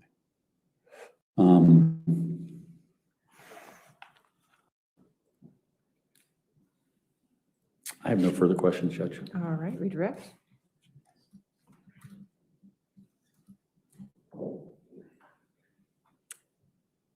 Neither of these firearms were submitted to you in water, correct? That's correct.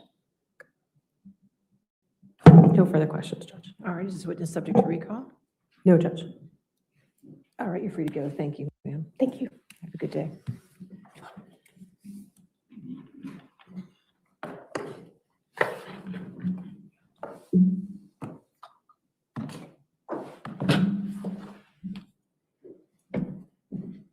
All right, your next witness. Catherine Colombo, please. Catherine, I'm sorry, what was the last name? Colombo. Colombo, thank you. Catherine Colombo.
swear or affirm to testify truthfully in this case under penalty of law? I do. Thank you.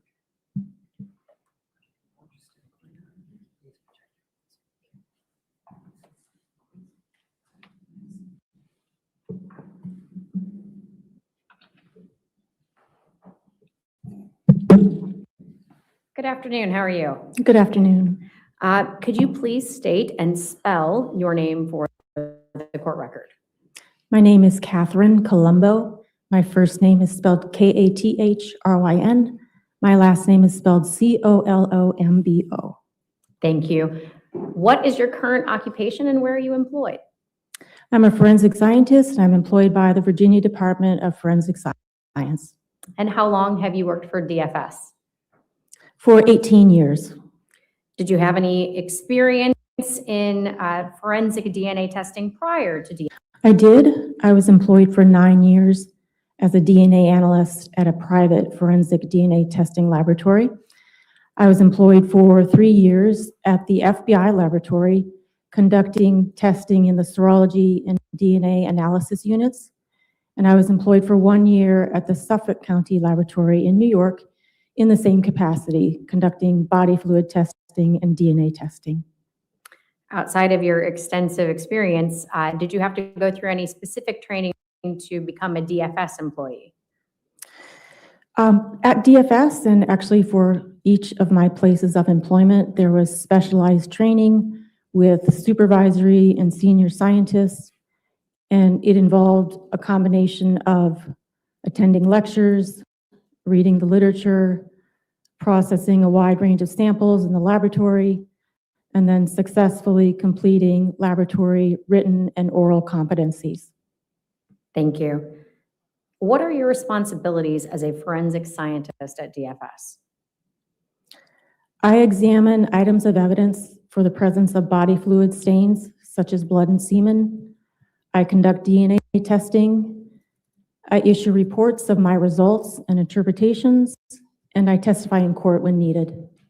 Speaking of testimony, have you testified as an expert before? I have.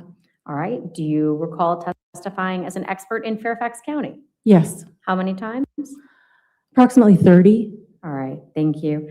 Judge, at this time, I would offer Ms. Colombo as an expert in the field of forensic science and DNA analysis. Any objection? So moved. Thank you. Thank you. Ms. Colombo, can you briefly describe for the jury what DNA is? The letters are an abbreviation for deoxyribonucleic, and it's the chemical substance found in our bodies that contains all the information and instructions that a person needs to develop and function during his or her lifetime. So it contains the information and instructions that influence the person's physical traits, and it contains the information and instructions that directs and regulates cellular processes occurring in the body. We inherit our DNA from our parents, half from our father and half from our mother. And can you describe for the jury what DNA typing is? Forensic DNA typing is a laboratory procedure that examines locations or regions of the DNA where individuals may have different DNA information. It's used to determine if an evidence profile, perhaps it's a profile from a sample from the crime scene, it's used to determine whether that evidence profile could or could not have originated from certain individuals whose DNA has been submitted for comparison. And this information can be useful in the investigation of a criminal case. So how do you do this? What is the process that you use at the lab to type DNA? It's a multi-step process, and it begins with a DNA extraction. And this is the step where the cells present in the sample are broken open to release the DNA, and then the DNA is purified of other cellular material. Then an assessment is made of the quantity and the quality of the DNA. Then a technique is used to label and make millions of copies of specific regions of the DNA. And at the end of this step, I have labeled copies of DNA fragments of different lengths. I then utilize an instrument to separate the fragments by size and detect the labels. And the information or the data from this instrument is imported into a software program that allows me to visualize the DNA profiles.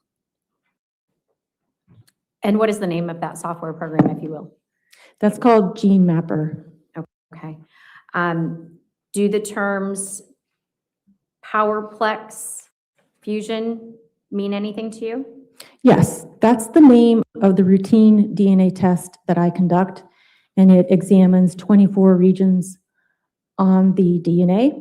I also conduct Y chromosome testing, which examines 17 regions on the Y chromosome. What information do you then rely on for your statistical analysis? For that analysis, I use the actual data for the evidence profile being evaluated, and I use population studies of the frequencies of the DNA types that's provided by the National Institute of Standards and Technology, and I'm utilizing standards and guidelines in the field as well as my own laboratory's procedures. All right, let's talk about other types of testing that you might perform outside of DNA. Do you test for bodily fluids? I do. Okay, and what information do you use or what methods do you employ to detect the presence of bodily fluids? Body fluid testing, blood is indicated using visual and chemical tests. For seminal fluid, these tests are done using visual tests, chemical tests, and/or immunological tests. I also conduct a microscopic examination for spermatozoa, which are the male reproductive cells. All right. So I think later we're going to see not confirmatory. What does it mean when the results of these tests on bodily fluid are not confirmatory? Yes, so the blood and the seminal fluid tests that I do are called presumptive tests, and it means that a substance could possibly cause a positive reaction when either of those body fluids are not actually present. The identification of spermatozoa with a microscopic examination, that is a confirmatory test. Thank you. So did you receive evidence collected from each of the 4 individuals involved in this case? I did. And what did you receive? Specifically, did you receive perk kits? I did. Okay. What is a perk to your knowledge? It's a kit that contains samples and swabbings from various body areas. And did you receive a perk from Christine Banfield and Joseph Ryan? I did, and each contained a blood sample from which I produced a DNA profile to be used for comparison to evidence profiles. All right. And then from Juliana Magalhaes and Brendan Banfield, did you receive a different type of material? Yes. What did you receive? I received buccal samples from each, and a buccal sample is a swabbing of the inside of the mouth, of the inner cheeks, and it's a way for an individual to provide a DNA sample from which a profile can be developed and used for comparison to evidence profiles. So you were able to develop a DNA profile for each of the 4 individuals involved in this case, is that correct? Yes. Okay. You were then given a number of items to test for the presence of DNA and compare to those 4 profiles, right? Yes. Okay. Approximately how many certificates of analysis did that produce? 5. I'm going to draw your attention to what I would like to offer into evidence as Commonwealth's 160, the lab analysis sheet from May 22nd, 2023. Any objection? All right, 160 in evidence? And if that can be published, please. Yes. All right, do you recognize this exhibit? I do. Can you identify what it is? It's the certificate of analysis that I issued for laboratory case number N231753, and it's dated May 22nd, 2023. All right. let's walk through the items that you tested that result in the production of this certificate of analysis. We see item 10, the knife, and if I can have the court share Commonwealth's 114, previously admitted.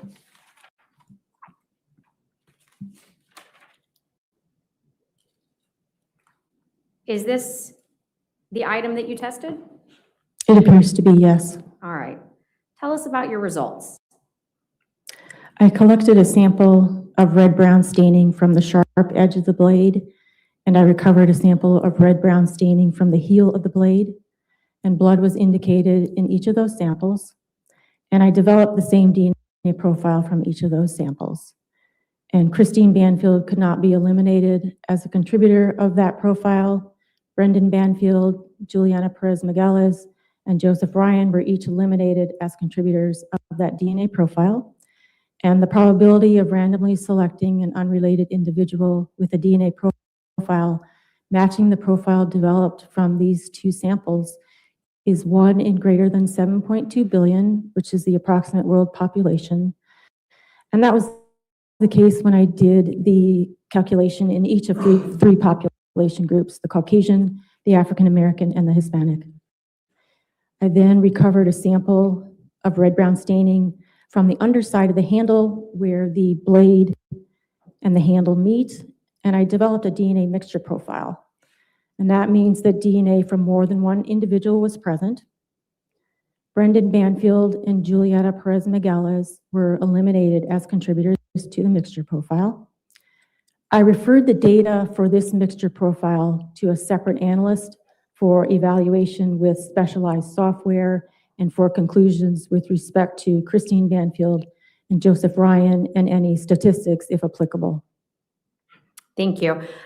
Going back to your test of the blade of the knife and the language that an individual could not be eliminated as a contributor, would you also be able to say that means it was a match to the contributors that you did identify? That could be another term that could be used. Could not be eliminated, a match, an inclusion. Thank you. I'm now going to ask you to take a look at what's been previously admitted as Commonwealth's 129.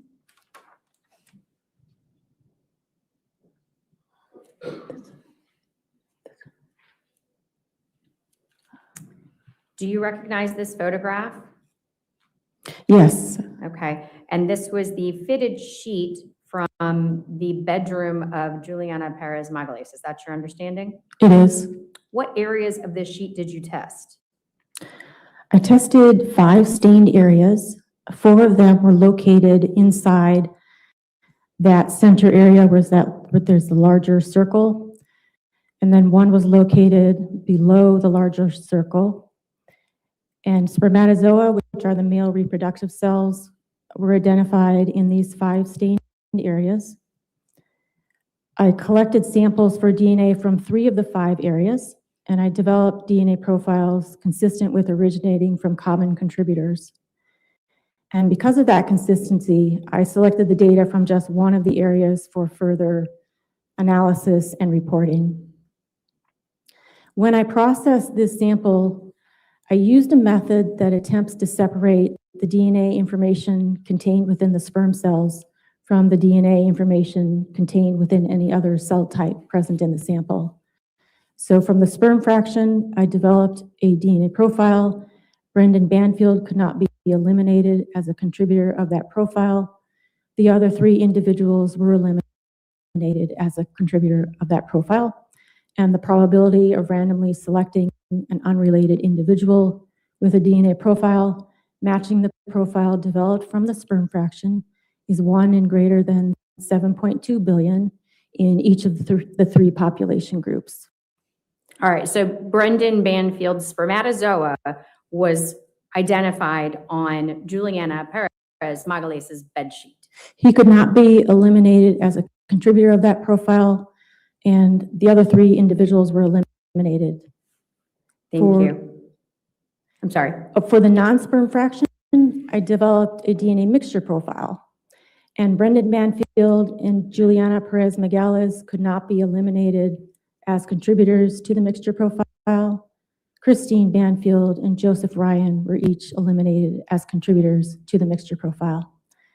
And the probability of randomly selecting an unrelated individual who would be included as a contributor to this mixture profile is 1 in greater than 7.2 billion, and that was the case in each of the 3 population groups. Thank you.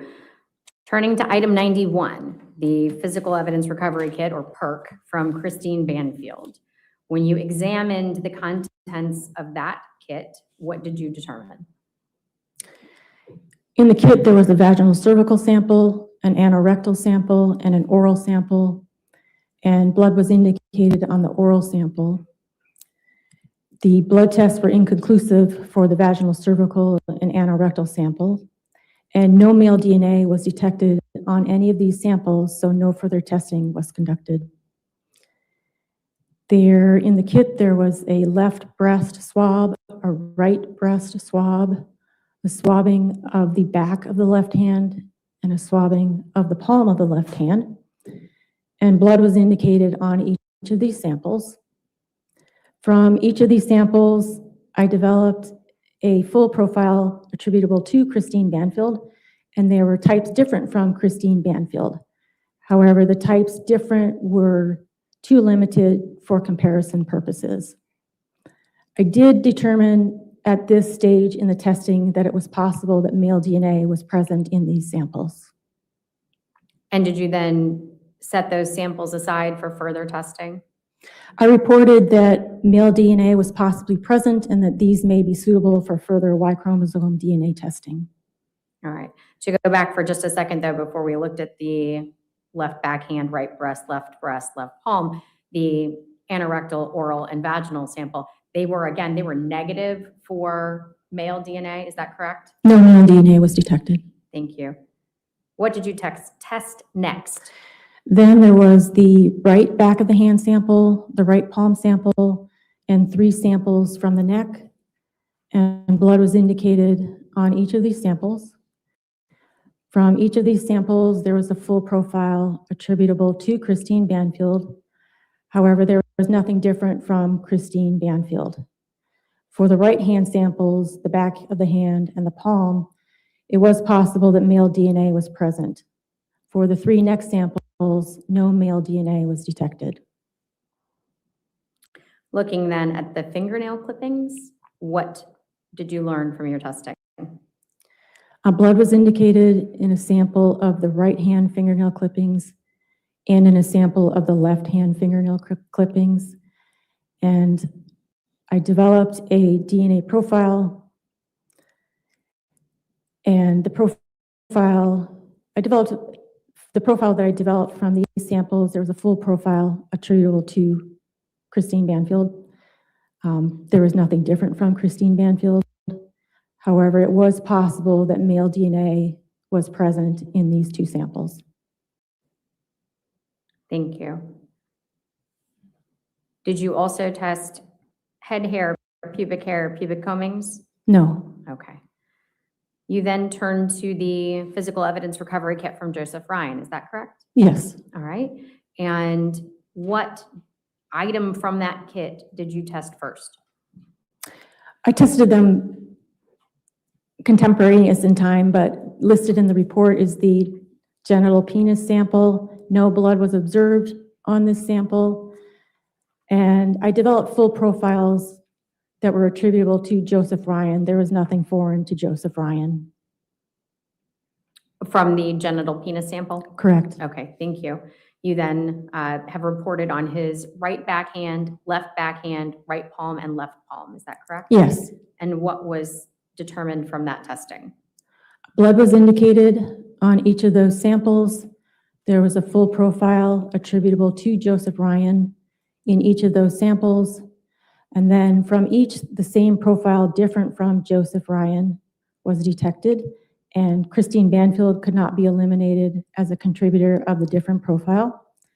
Juliana Magalhaes and Brendan Banfield were eliminated as contributors of the different profile.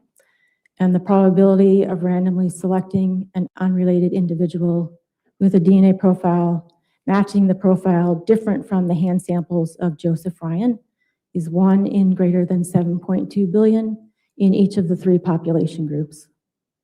And Joseph Ryan's fingernail clippings? Yes, blood was indicated on the right hand fingernail clipping sample and on the left hand fingernail clipping sample.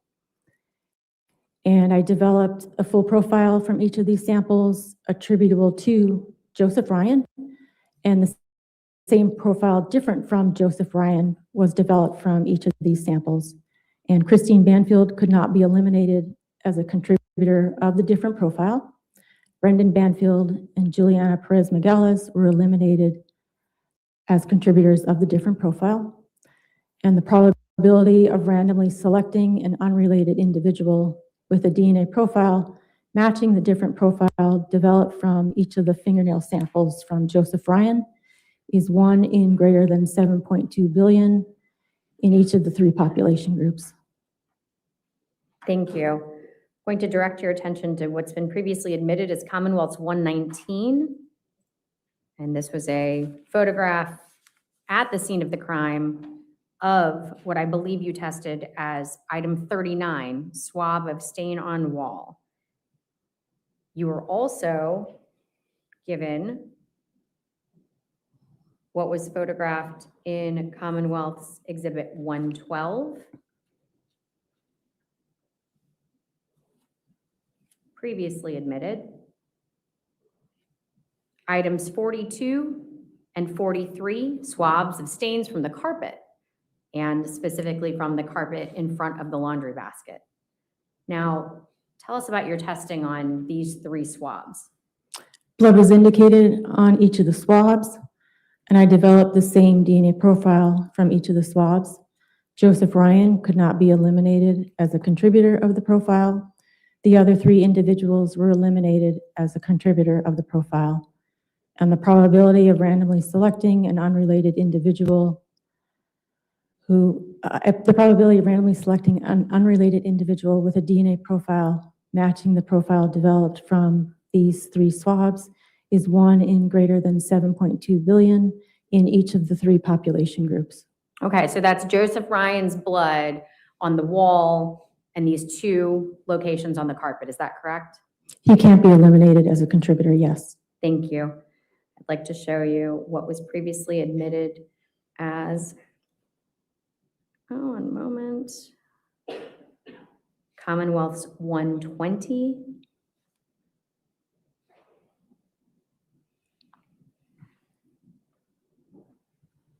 This photograph in evidence was for item 41, the swab of stain from the front of the laundry basket. What testing did you perform there? I conducted the blood testing, and blood was indicated, and a DNA mixture profile was developed, and Christine Banfield and Joseph Ryan could not be eliminated as contributors to that mixture profile. Juliana Magalhaes and Brendan Banfield were eliminated as contributors to the mixture profile. And the probability of randomly selecting an unrelated individual who would be included as a contributor to this mixture profile is 1 in greater than 7.2 billion in each of the 3 population groups. All right, so that's Christine and Joe cannot be eliminated from this side of the basket. Is that correct? Correct. Thank you. Turning to Commonwealth's previously admitted 121, the photograph that shows us a different angle of the basket. You tested a swab from the side of the laundry basket as item 56. Is that correct? It is. And what profiles were present there? Blood was indicated, and I developed a DNA profile. Christine Banfield could not be eliminated as a contributor of the profile. The other 3 individuals were eliminated as a contributor of the profile. And the probability of randomly selecting an unrelated individual with a DNA profile matching the profile developed from this stain swab is 1 in greater than 7.2 billion in each of the population groups. All right, I'm going to ask you to take a look at Commonwealth's 103, previously admitted.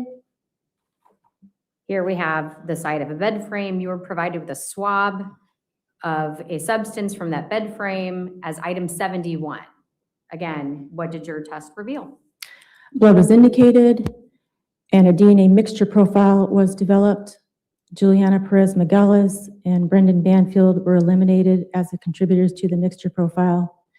And for this mixture profile, I referred the data to another analyst for evaluation of the profile with specialized software and for conclusions with respect to Christine Banfield and Joseph Ryan and any statistics if applicable. Thank you. This time, I'm going to have you take a look at Commonwealth's 161, a certificate of analysis from July 17th, 2023, and I would offer this into evidence as Commonwealth's 161. Any objection? 161 in evidence. All right, so this one's a little different. Tell us, what is Y chromosome testing? A Y chromosome testing is a male-specific test, and it examines regions on the Y chromosome. Why was that manner of testing employed in this case? In my previous report, I had indicated that there were samples where it was possible that male DNA was present and that Y chromosome testing could be done, and that request was made for me to do that testing. And the Y chromosome testing can be useful in situations where larger amounts of female DNA are mixed with smaller amounts of male DNA, such that with the routine test, I either don't get any information from the male component or I get limited information that I can't use for comparison. So the advantage of the Y chromosome test is that it will ignore the female DNA and it just examines regions on the Y chromosome, which is found only in males. The disadvantage is that it's not as discriminating as the routine test. There's less diversity, and with this test, males in the same paternal line would be expected to have the same Y chromosome DNA profile. Okay, so using this alternative method of testing, what did you learn from the knife? First, I want to mention that for the known samples from Brendan Banfield and from Joseph Ryan, I developed Y chromosome DNA profiles that I used for comparison to the evidence profiles developed. Thank you. And did you compare those profiles to the profile developed from the knife? Yes, I developed Y chromosome DNA types from the sample that I recovered from the sharp edge of the blade. However, these types were not suitable for comparison because of the limited information obtained. Okay, and then you took a look at the perk from Christine Banfield again, and specifically the fingernail clippings? Yes. Did that reveal any information? So for the right hand fingernail clippings, a Y chromosome DNA mixture profile originating from more than one male was developed, and Brandon Banfield was eliminated as a contributor to this Y chromosome DNA mixture profile. Because my laboratory does not have a method to use to calculate statistics for this type of Y chromosome mixture profile, I'm not offering any conclusions with respect to Joseph Ryan. For the left-hand fingernail clippings from Christine Banfield, a Y chromosome DNA mixture profile originating from more than one male was developed. However, this mixture profile was not suitable for comparison due to the unknown number of contributors. All right, and then turning to her right breast, and left back hand samples. Yes, so Y chromosome DNA mixture profiles originating from more than one male were developed from each of these samples, and there is insufficient information to draw a conclusion with respect to Brendan Banfield as a contributor to these Y chromosome DNA mixture profiles. And again, with these mixture profiles, because my laboratory doesn't have a method in use for calculating statistics for this kind of a Y chromosome mixture profile, I'm not offering any conclusions with respect to Joseph Ryan. Were you able to reach any conclusions for the right backhand and left palm sample? Yes, Y chromosome DNA mixture profiles were developed, and I developed the same major Y chromosome DNA profile from each of these samples. And a major profile means that one of the contributors is contributing more of their DNA relative to the other, such that that profile can be clearly and easily determined.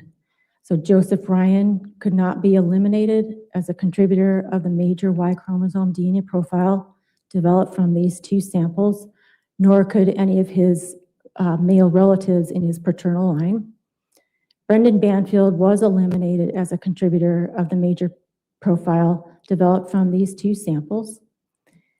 And I followed there's a particular procedure for calculating the statistics for the Y chromosome, and it ultimately resulted in a frequency for the major Y chromosome DNA profile of approximately 1 in 2,800 male individuals in the Caucasian population, 1 in 2,300 male individuals in the African American population, and 1 in 2,000 male individuals in the Hispanic population. For the minor profiles, they weren't suitable for comparison, either due to the limited information obtained or to the complex nature. Okay, and you looked at the right palm sample, but that one was not suitable for comparison, is that correct? That's right, that was due to the complex nature and the limited information obtained. It was a DNA mixture, a Y chromosome DNA mixture profile that was developed from that sample. Okay.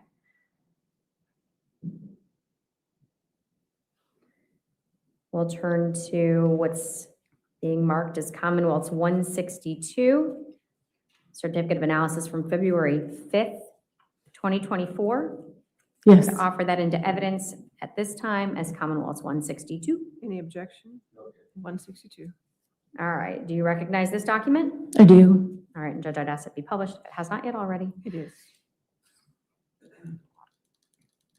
All right, gonna try to move through this one a little bit more quickly because it wasn't as interesting, I think, for us. The swab of the cartridge casings did not present enough DNA for there to be testing, is that correct? That's correct. For the item 75 swab of the cartridge case, no blood was observed. For item 76, no blood was indicated. And then for this type of sample, which is called a DNA trace sample or a DNA touch sample, my laboratory has done a study and we've determined a threshold of DNA that must be present in order to proceed with the testing, because we know if we don't have that threshold met, we don't get useful results. And these two samples did not meet the threshold, so DNA analysis was discontinued. All right, and the testing from Mr. Banfield's hand swabs, what did that reveal? No blood was indicated on the right hand swab or the left hand swab. From the right hand swab, a full profile attributable to Brendan Banfield was detected, and there was a profile different from Brendan Banfield, but it was of no value due to the unknown number of contributors and the limited information obtained. For the left-hand sample, a full profile attributable to Brendan Banfield was detected, and there was a mixture profile different from Brendan Banfield detected. And Juliana Magalhaes and Joseph Ryan were eliminated as contributors to a different profile. For this profile, I'm not offering conclusions with respect to Christine Banfield, and that was due to laboratory resource management considerations. It would involve the software, and it didn't appear to me that it was particularly probative. However, if requested, that statistical analysis could have been done. Okay, but we didn't dig into this, and were you aware that Mr. Banfield was permitted to wash his hands prior to the collection of these swabs? I believe I was told that, yes. Okay, and would that have affected your testing? The washing could remove blood and DNA. Okay, thank you. I'm going to direct you to Commonwealth's 131, previously admitted.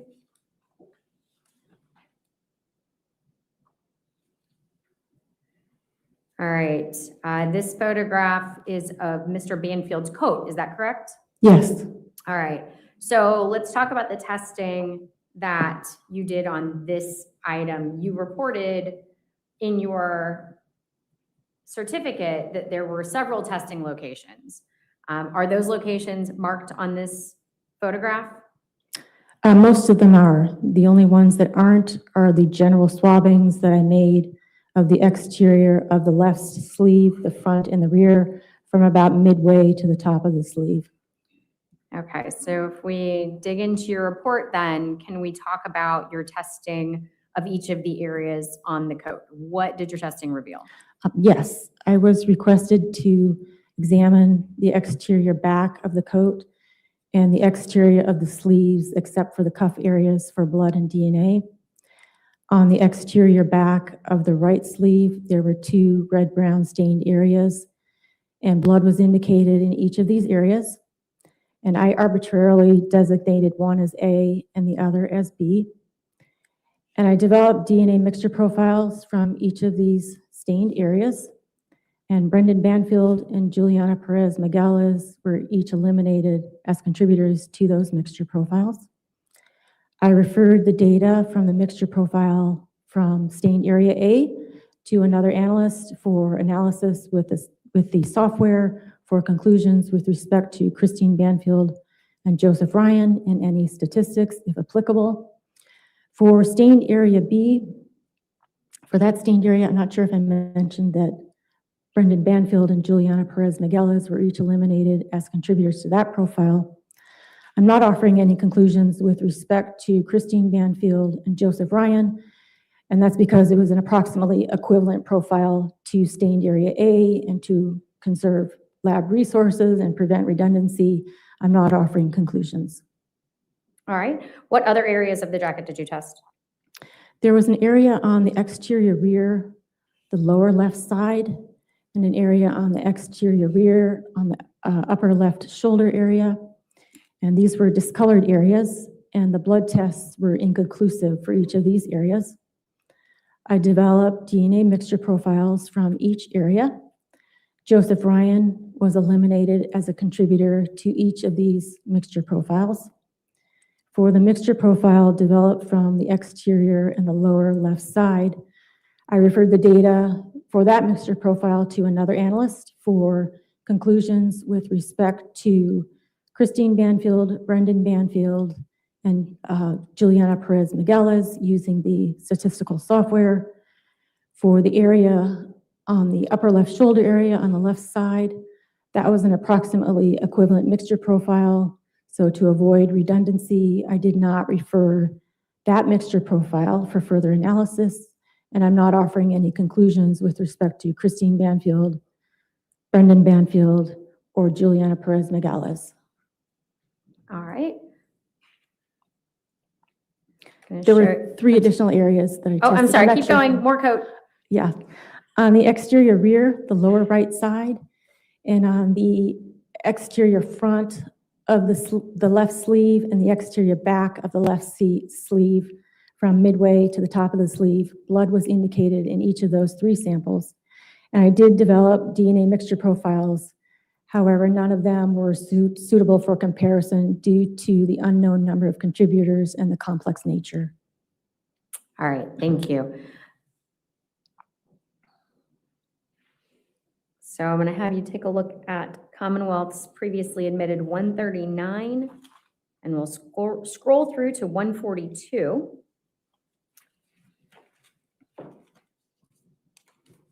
Do you recognize these items? I do. Go back one.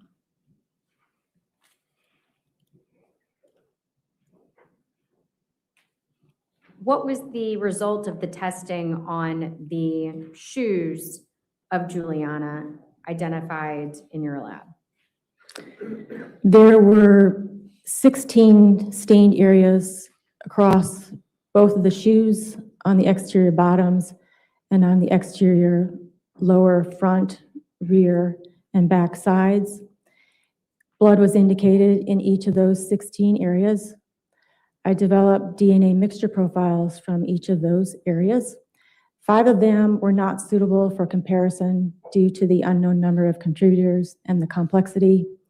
For the remaining 11, a major profile was developed, and Christine Banfield could not be eliminated as a contributor of the major profile developed.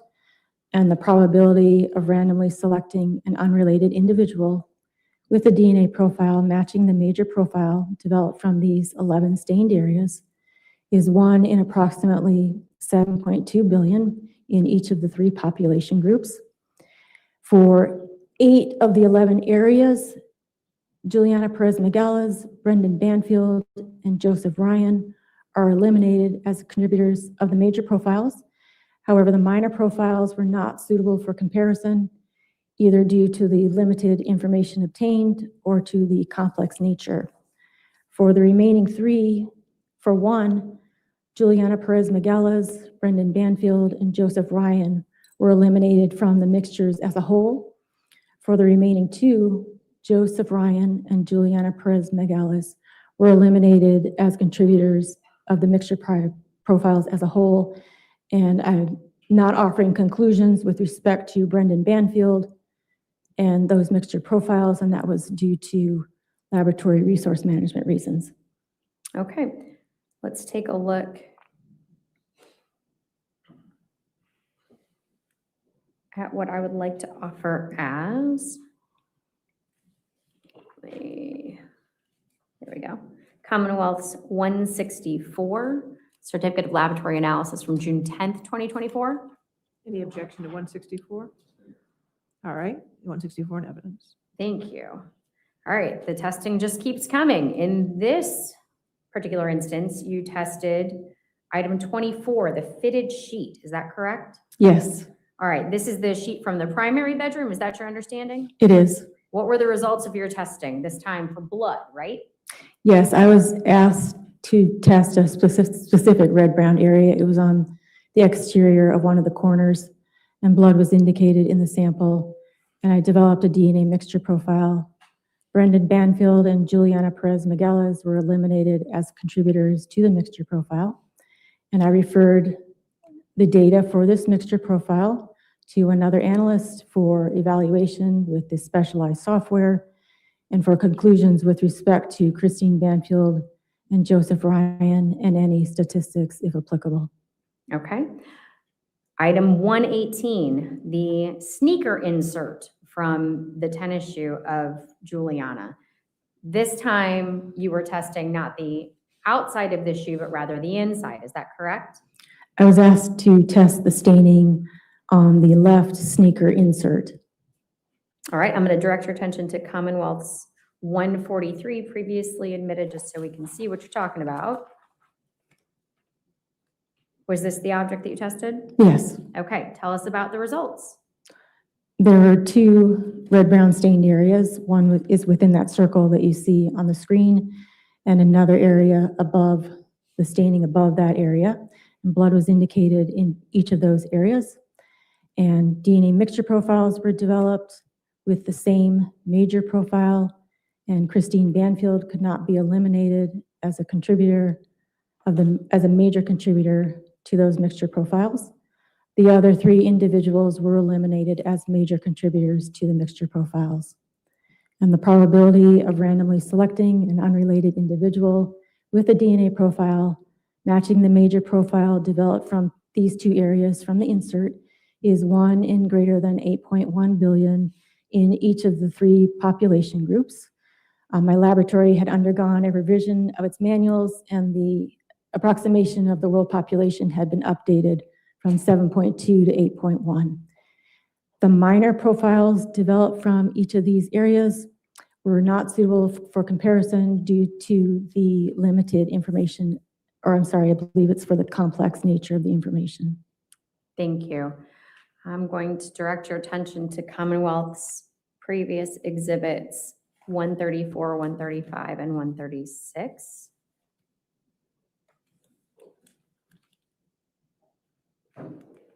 So here's 134, 135, 136. And we'll start back with 135. These are Brendan Banfield's genes, is that correct? Yes, Okay, and looking at this photograph, we have a close-up of 5 spots. Is that accurate? yes, Okay. Did you test those spots individually? I did. And how did you identify those spots in your testing? Well, I was directed to examine these 5 stains and an additional 6 stain on the rear of the jeans near the waistband. And I labeled them from top to bottom. I designated them A, B, C, D, and E. Okay, and so that would be, if you see my cursor, A, B, C, D, and E, is that accurate? Right, for the area on the exterior front of the right pant leg. Okay, and then we had this spot on the back, correct? Correct. Okay, and that was tested as well. Yes. Okay, and what did your testing reveal? Blood was indicated in each of the stains. I developed 4 single source profiles. It was the same single source profile. From the remaining 2 areas, I developed mixtures with the same major profile, which was also the same profile as the single source profile developed from the 4 previous stains. And Christine Banfield could not be eliminated as a contributor of this profile. And the probability of randomly selecting an unrelated individual with a DNA profile matching the profile developed is 1 in greater than 8.1 billion in each of the 3 population groups. The other 3 individuals were eliminated as contributors to this profile. For the 2 areas where there were mixtures, the minor profiles were not suitable for comparison due to the limited information obtained. Okay, so let's talk about this for just a second, because we have 5 blood droplets, for lack of a better description, and you're telling us that you found a major profile and that was Christine Banfield, or that she could not be eliminated, but you did find a minor profile. Were you surprised to find a minor contributor here to these seemingly singular drops of blood? The minor profiles were very limited. The testing is sensitive, so it's not unusual to see that. And in order to test these, they were so small and they weren't absorbing well onto a swab. I actually had to cut through the material. So there could have been some trace DNA on the interior of the pants that I might be detecting. All right, because these pants were on someone when they were collected, correct? To your knowledge? That would be my understanding. Yes. Okay. I'm going to direct your attention to Commonwealth's previously admitted 125.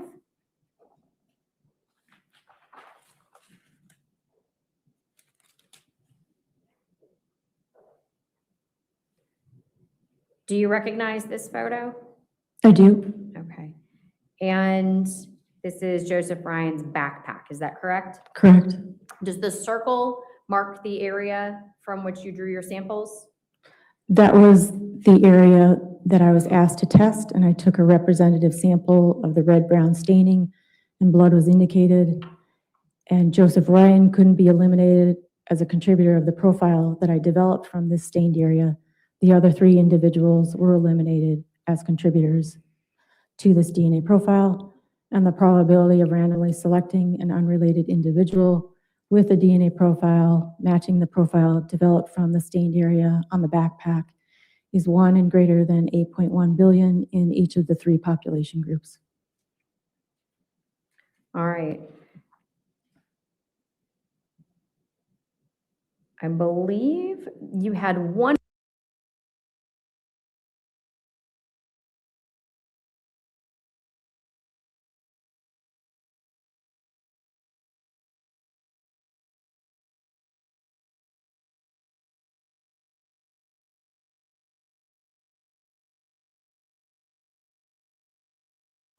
I believe you had one additional.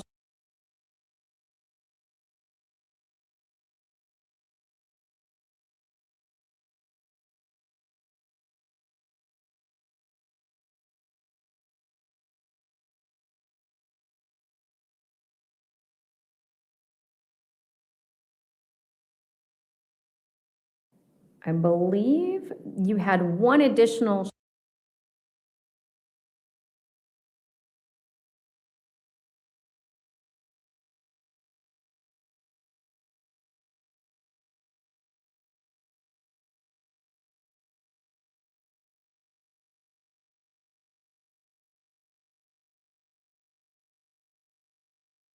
I believe you had one additional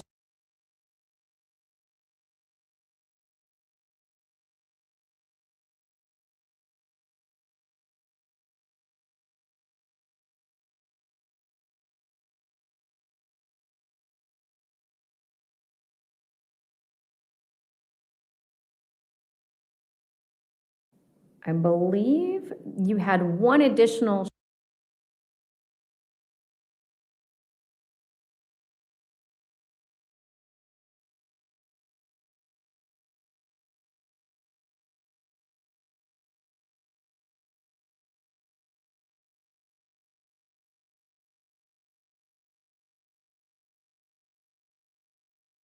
I believe you had one additional.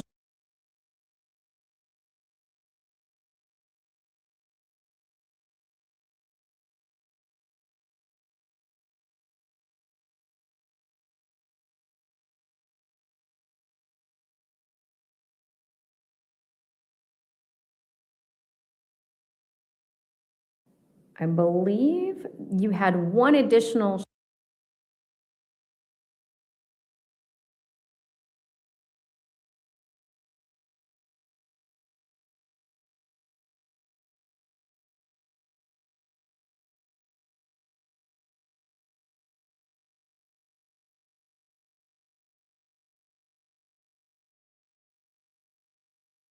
I believe you had one additional.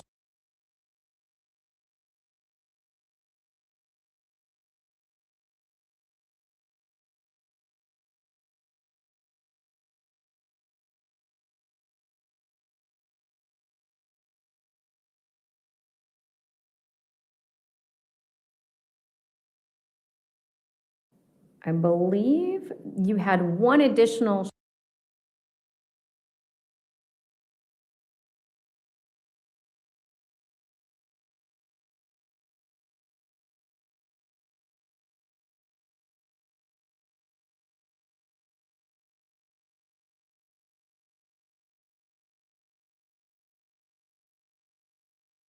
I believe you had one additional.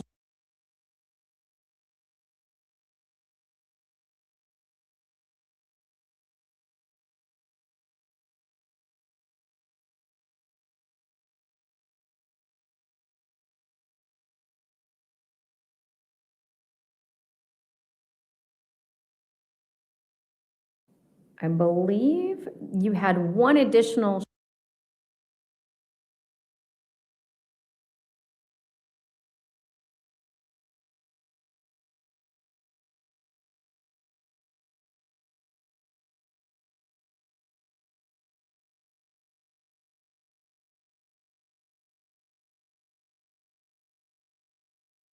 I believe you had one additional.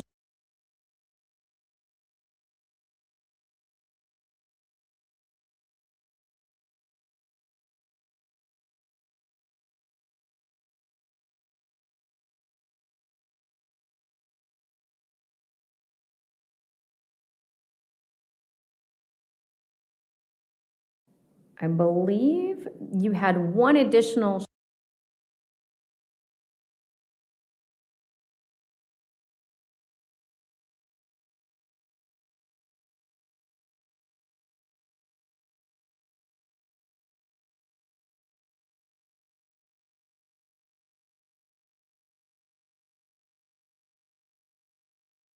I believe you had one additional.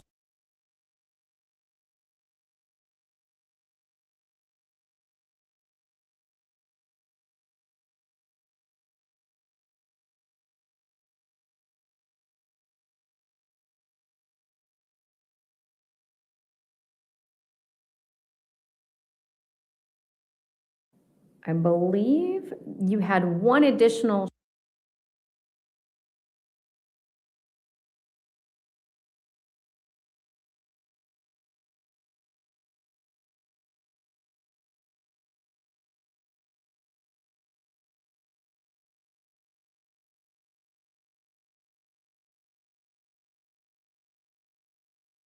I believe you had one additional.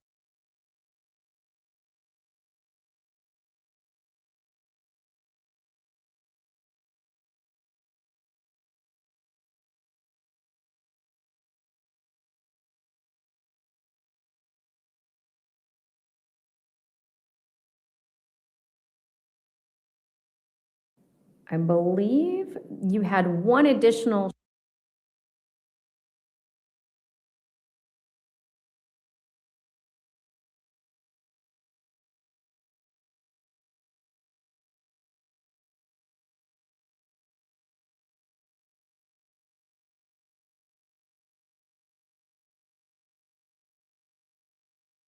I believe you had one additional.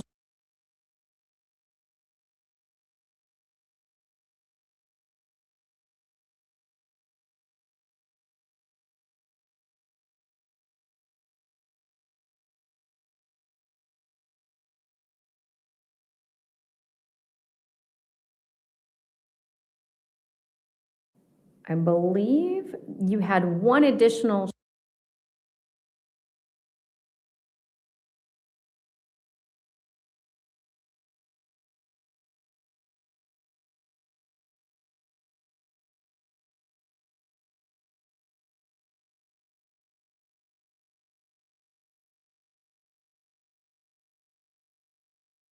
I believe you had one additional.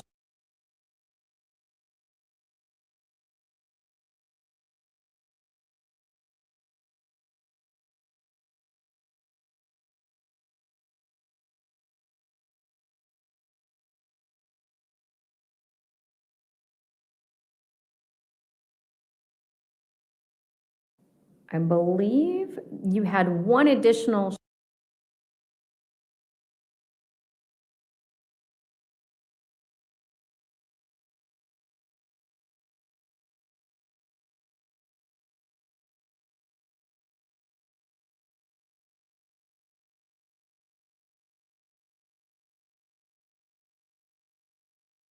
I believe you had one additional.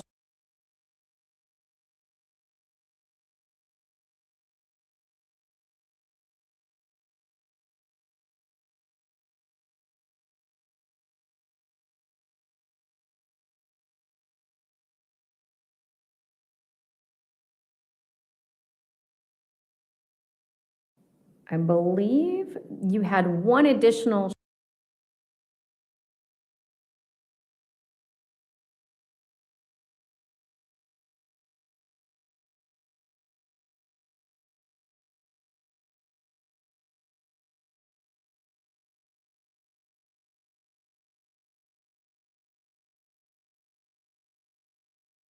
I believe you had one additional.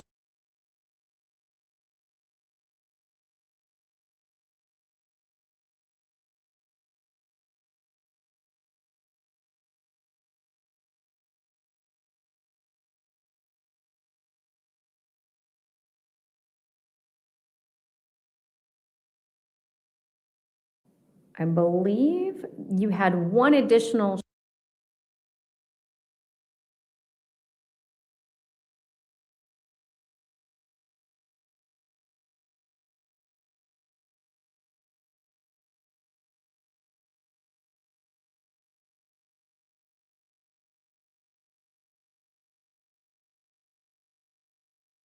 I believe you had one additional.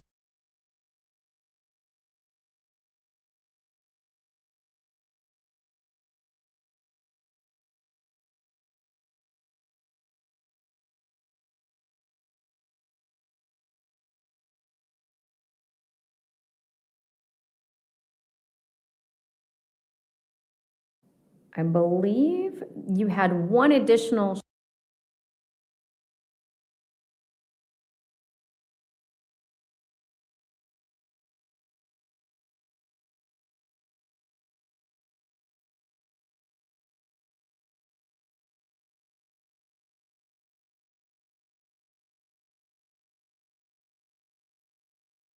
I believe you had one additional.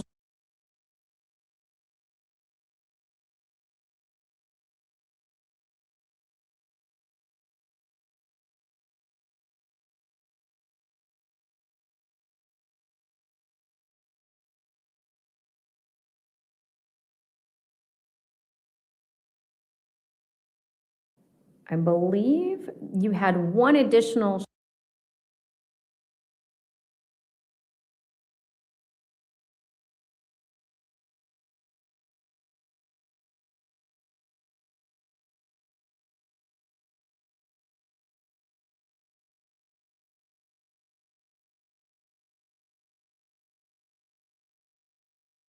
I believe you had one additional.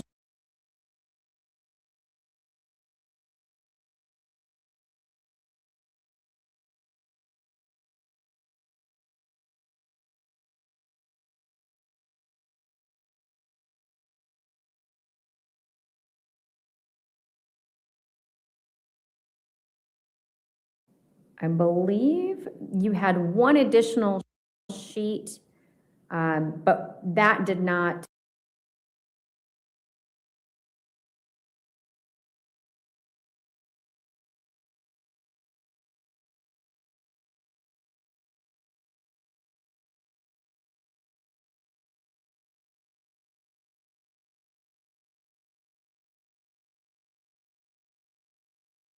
But that did not indicate.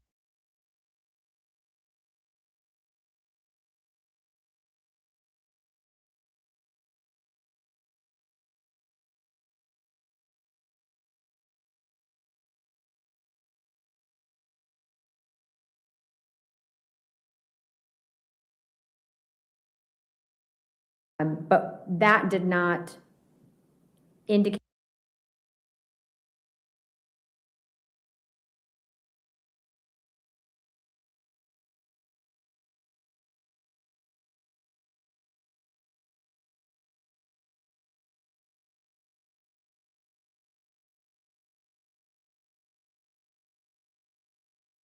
But that did not indicate any positive.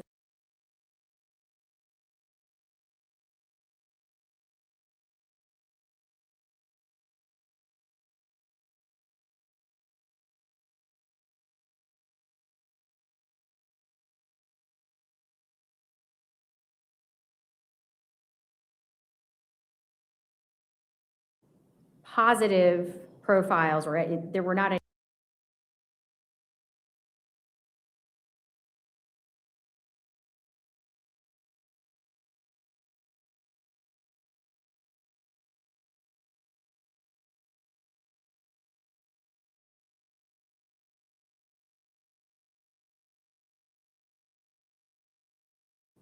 Positive profiles, or there were not any.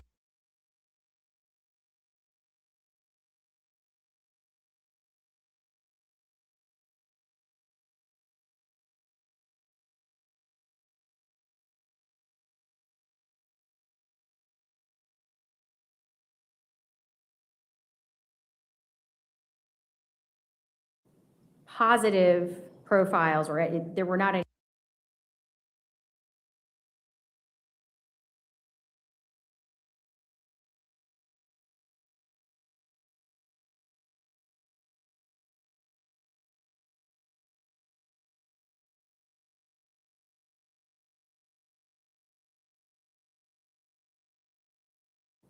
Positive profiles, or there were not any.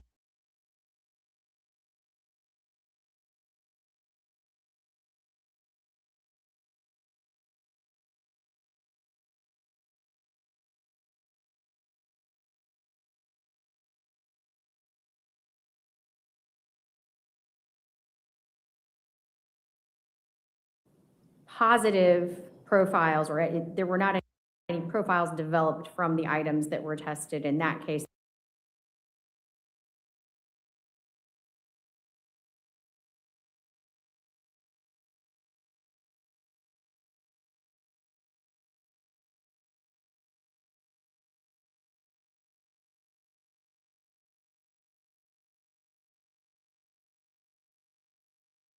Items that were tested in that case, the over-the-ear hearing protection.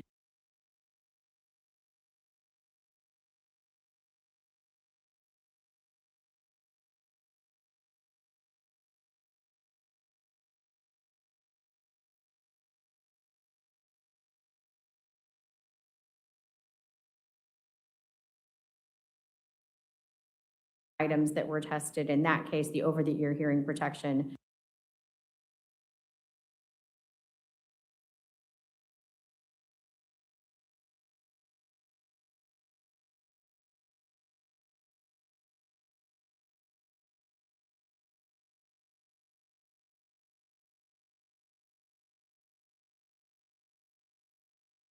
Items that were tested in that case, the over-the-ear hearing protection.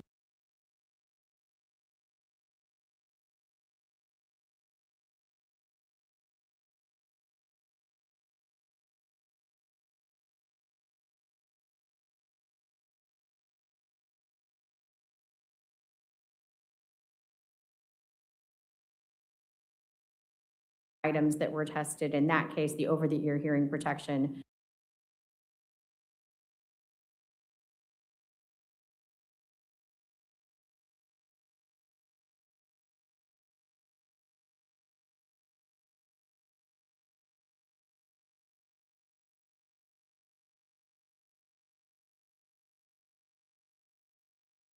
Items that were tested. In that case, the over-the-ear hearing protection.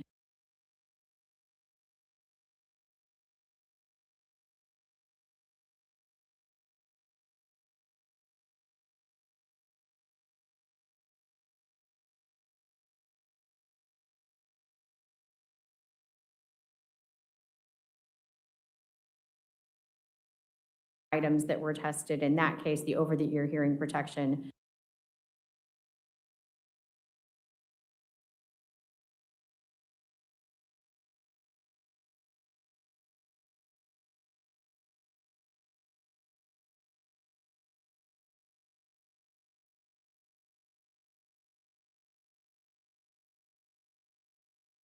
Items that were tested. In that case, the over-the-ear hearing protection.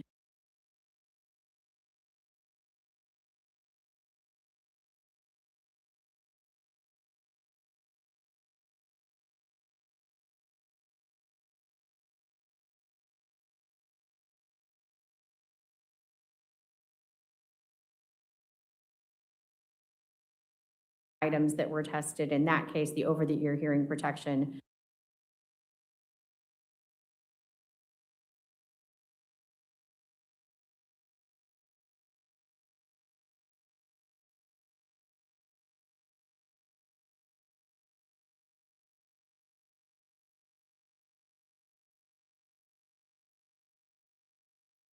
Items that were tested. In that case, the over-the-ear hearing protection.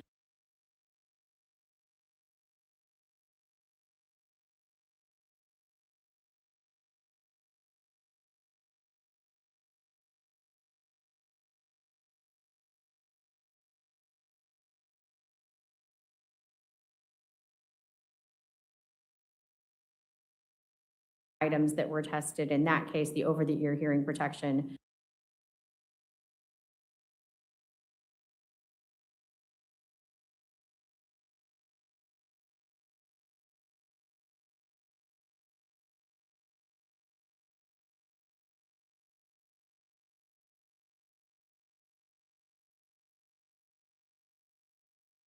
Items that were tested. In that case, the over-the-ear hearing protection.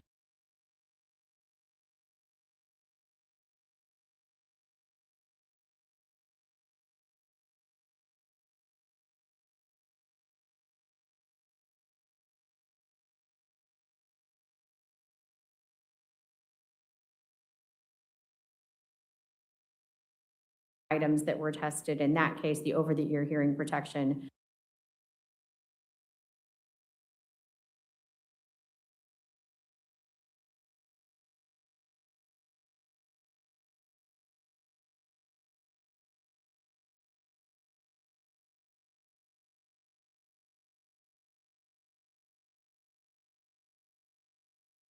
Items that were tested. In that case, the over-the-ear hearing protection.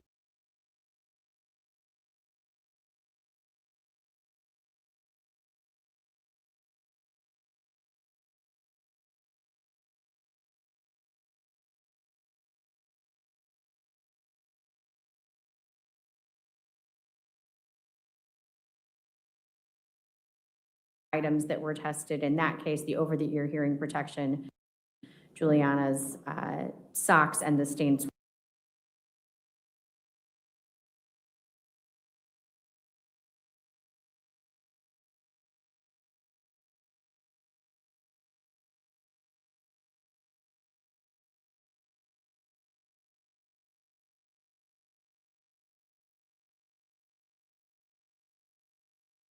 Socks and the stain swab from the Hyundai. Is that correct?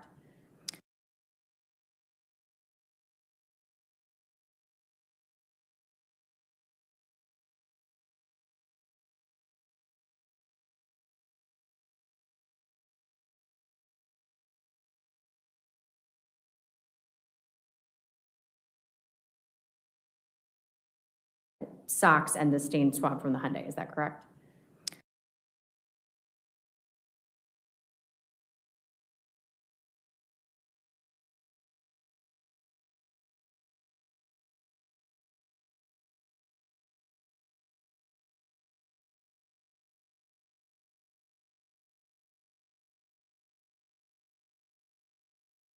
socks and the stain swab from the Hyundai, is that correct?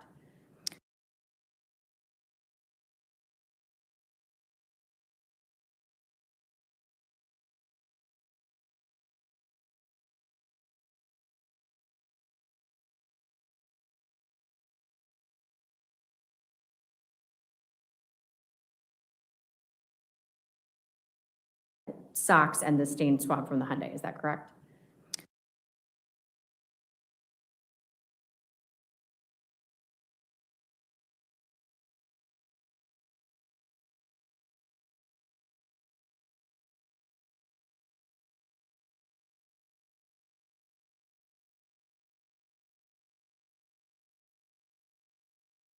Socks and the stain swab from the Hyundai, is that correct?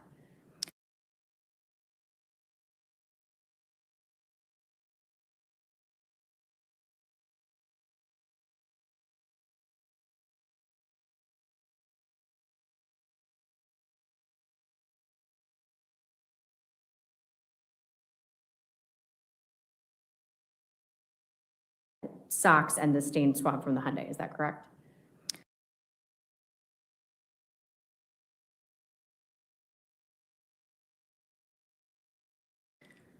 From the socks, I developed profiles, mixture profiles, but they weren't suitable for comparison due to the complexity and/or the complex nature.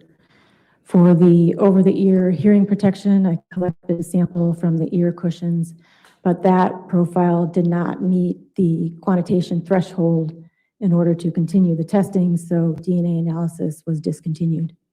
Okay, and we'll just go ahead and make sure that everyone has everything. That's what would be Commonwealth's 163, the Certificate of Laboratory Analysis from April 2nd, 2024, offered in evidence. Any objection? All right, in evidence. All right, I believe I do not have any further questions. Doctor, thank you so much. I'm sorry, Ms. That was first reported was the testing on the exterior rear lower left side of the coat. Yes, so, on evaluation of the mixture profile, I told the software program that I estimated there to be 3 contributors to this mixture. That was from my human evaluation of this, the DNA profile generated by Ms. Colombo. So assuming the DNA profile that was previously developed from an area on the exterior rear and lower left side of Brendan Banfield's coat is a mixture of 3 unknown contributors, then the TrueAllele casework system objectively inferred genotypes solely from these data. So we do perform duplicate analyses. We're required to generate at least 2 concordant analyses that they confirm each other's results. So following these duplicate reproducible analyses, then the computer then compared each inferred contributor genotype to the provided reference genotypes of Brendan Banfield, Juliana Magalhaes, and Christine Banfield relative to the reference populations to compute the likelihood ratio, match statistics. So based on these results, Brendan Banfield cannot be eliminated as a contributor to this DNA mixture profile, and the DNA profile developed from an area on the exterior rear lower left side of Brendan Banfield's coat at the Powerplex fusion loci is approximately 21 million times more likely if it originated from Brendan Banfield and 2 unrelated unknown individuals in the Caucasian population than if it originated from 3 unrelated unknown individuals in the Caucasian population.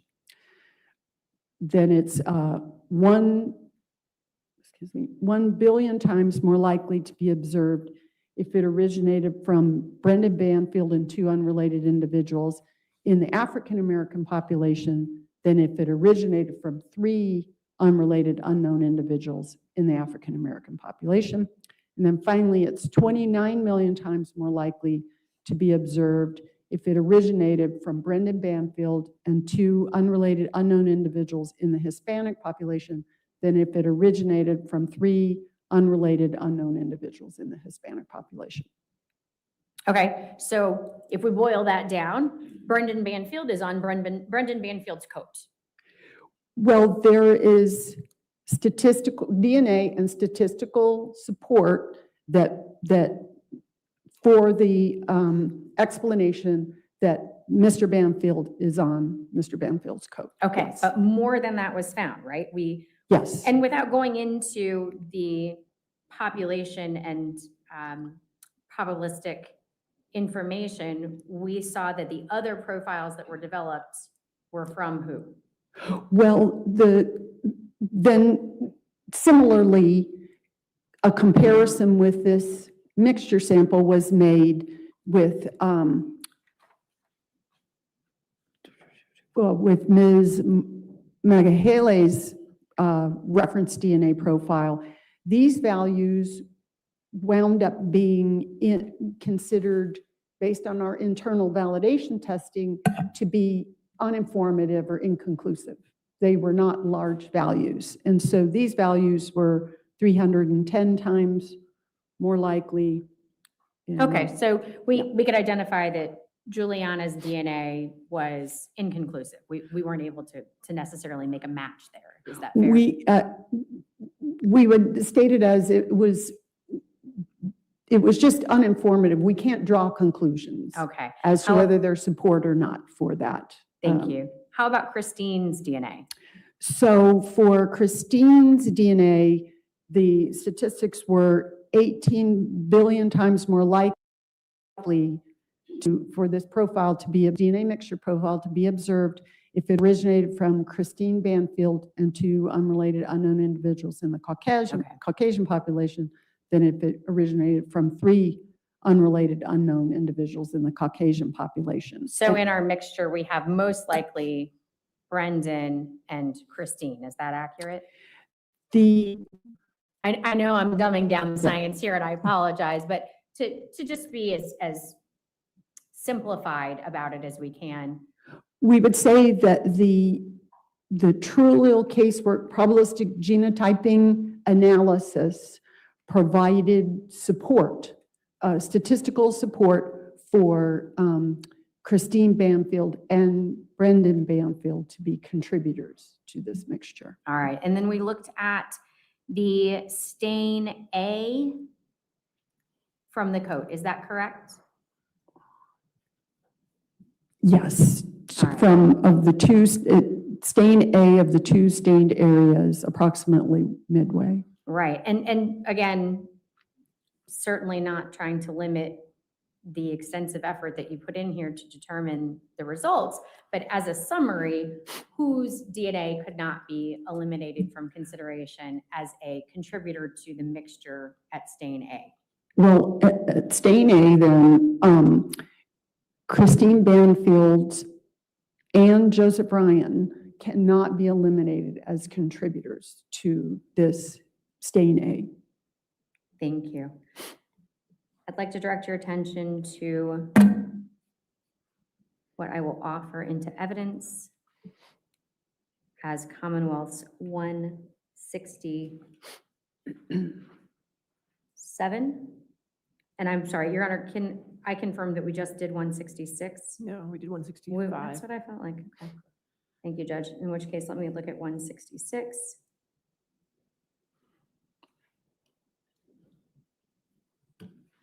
That is not what I want. So I am going to jump, Judge, to Exhibit 167.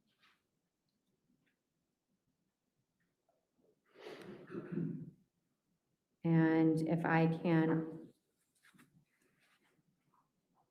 take just a step back. All right, we're going to go with 166. Judge, at this time, I would offer Commonwealth's 166 into evidence. All right, any objection to 166? Yeah, sorry. But I think to the The top. other way to the top. Certificate of analysis dated June 17th, 2024. No objection, okay, no objection to 166. So 166 is no. Thank you. Dr. Greenspan, do you recognize this document? Yes. Okay. And here we are again using true allele to learn more about the blood that was tested by by Ms. Colombo on the fitted sheet from the master bedroom. Is that correct? That is correct. Okay. tell us what we learned about the mixture profiles that were present on the sheet in the blood sampled here. Okay, on the sheet, Do you need me to scroll back up just a bit? it's okay, for this, the representative sample from a stained area on the sheet, I estimated there to be 2 contributors to this mixture sample. And so based on the TrueLil analysis, Christine Banfield cannot be eliminated as a contributor to this DNA mixture profile.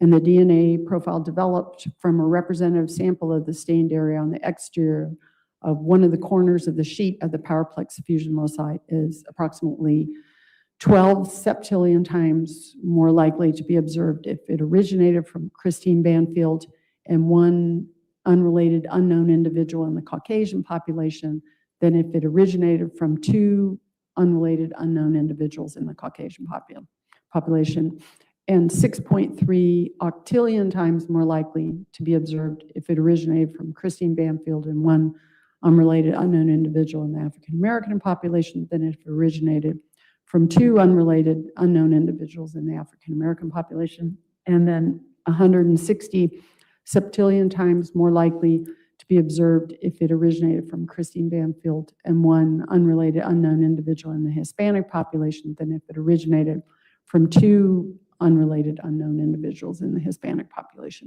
Okay, and then who was the other contributor? And then the other individual who cannot be eliminated as a contributor to this mixture was Joseph Ryan, and the values were 530 sextillion times more likely to be observed if it originated from Joseph Ryan and one unrelated unknown individual in the Caucasian population than if it originated from 2 unrelated unknown individuals in the Caucasian population, and 960 septillion times more likely to be observed if it originated from Joseph Ryan and one unrelated unknown individual in the African American population than if it originated from 2 unrelated unknown individuals in the African American population. And then finally, it was 6.1 septillion times more likely to be observed if it originated from Joseph Ryan and one unrelated unknown individual in the Hispanic population than if it originated from 2 unrelated unknown individuals in the Hispanic population. Thank you. I'm going to direct your attention to Commonwealth's 167. And before offering that into evidence, just going to scroll down so you can take a look at it. I believe you've had the opportunity to look at it before today, but let me Yes. ask you, do you know Lisa Schermeyer-Wood? Yes, she's a colleague of mine at the Virginia Department of Forensic Science. Okay. And this document, Commonwealth's 167, was this drafted by Lisa Schermeyer-Wood? Yes, this is her certificate of analysis. Have you had the opportunity to review it, and are you comfortable reporting her findings to the court? Yes, I did review her case file Okay. prior to coming in here. Thank you. I appreciate that. Judge, at this time, Commonwealth would offer as Commonwealth's 167, certificate of laboratory analysis dated July 13th, 2023. Any objection? All right, 167 in evidence. All right, thank you. All right, what was tested here? The swab from the stain on the side of the bed frame, is that correct? And the knife. And the knife. And what, as I scroll down to a stopping point, were the results of the testing on the mixture profile from the underside of the handle of the knife near the juncture of the blade and the handle? Okay. And this stain was designated B3. And the estimate was that it's a mixture of 2 unknown contributors. And I think we can probably, looking at Yeah. these numbers, again, we're talking about octillions and septillions. These feel like very convincing numbers to me. Are they pretty strong? Those are large values, yes. Okay. Mhm. So without diving into the values, were you able to determine who the 2 contributors were here to the stain on the underside of the knife? Well, the program, TrueLil casework, doesn't identify an individual, but it does analyze and compare to the reference profile, and the likelihood ratio generates support for one explanation or the other. And in this case, the likelihood ratios for both, we lost the report. Yep, I see that. It's telling me that the battery is running low and it's plugged in. Okay, so the likelihood ratios generated showed statistical support for the explanation of both Christine Banfield and Joseph Ryan as contributors to this stain, or the stain B on the knife handle. B3, sorry, the stain B3 on the knife handle. Sorry, bear with me here for just a second. I'm just going to go through every possible combination of chords.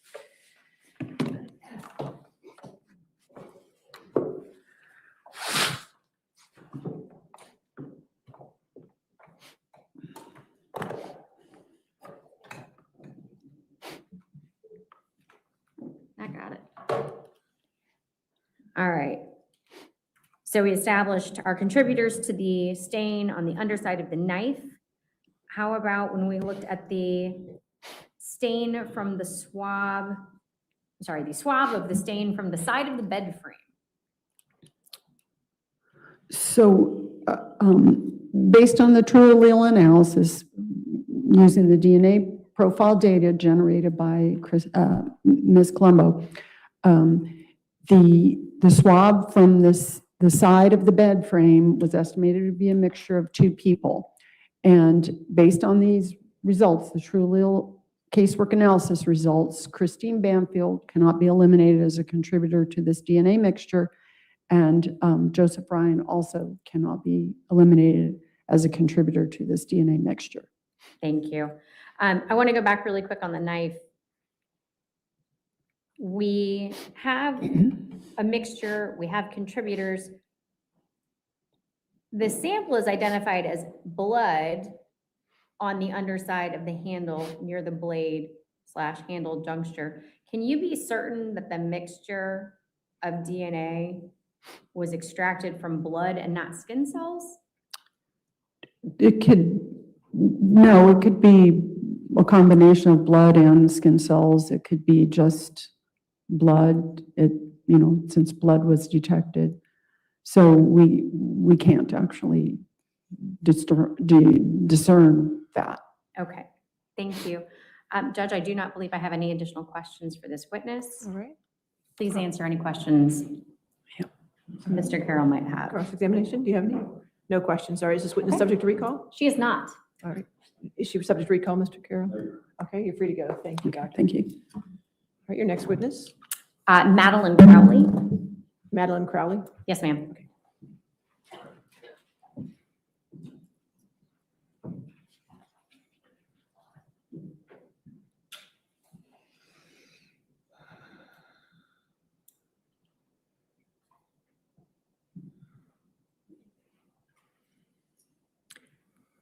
And Your Honor, if I may address the court, it had been my intention before calling the first witness to alert the court to Mr. Carroll has agreed that Mr. Gundekunst is no longer subject to recall. Okay. And all so right, we'd ask he be released. All right, is that true? All right, all right. I'll make that notation. It'll be noted on the record. Thank you. Do you swear or affirm to testify truthfully in this case under penalty of law? I do. Thank you.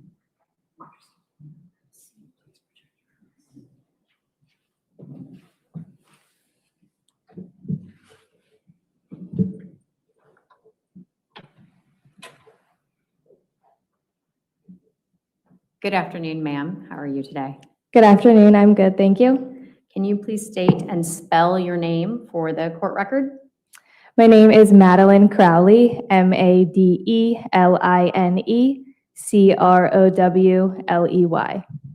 Thank you. What is your current occupation and where are you employed? I am a senior DNA analyst and a DNA analyst trainer at Bodie Technology. How long have you been employed at Bodie? I've been employed for about 7.5 years. All right. Did you have any experience in analyzing DNA prior to working for Bodie? No, I began working the year that I graduated, and I graduated with a degree where I learned and had experience in the DNA analysis process. All right. What are your responsibilities as a DNA analyst for Bodie? As a DNA analyst, I am responsible for directing and overseeing the in-lab processing of casework samples, analyzing the results, performing comparisons and statistics as needed, documenting the findings in a formal report, and testifying as needed.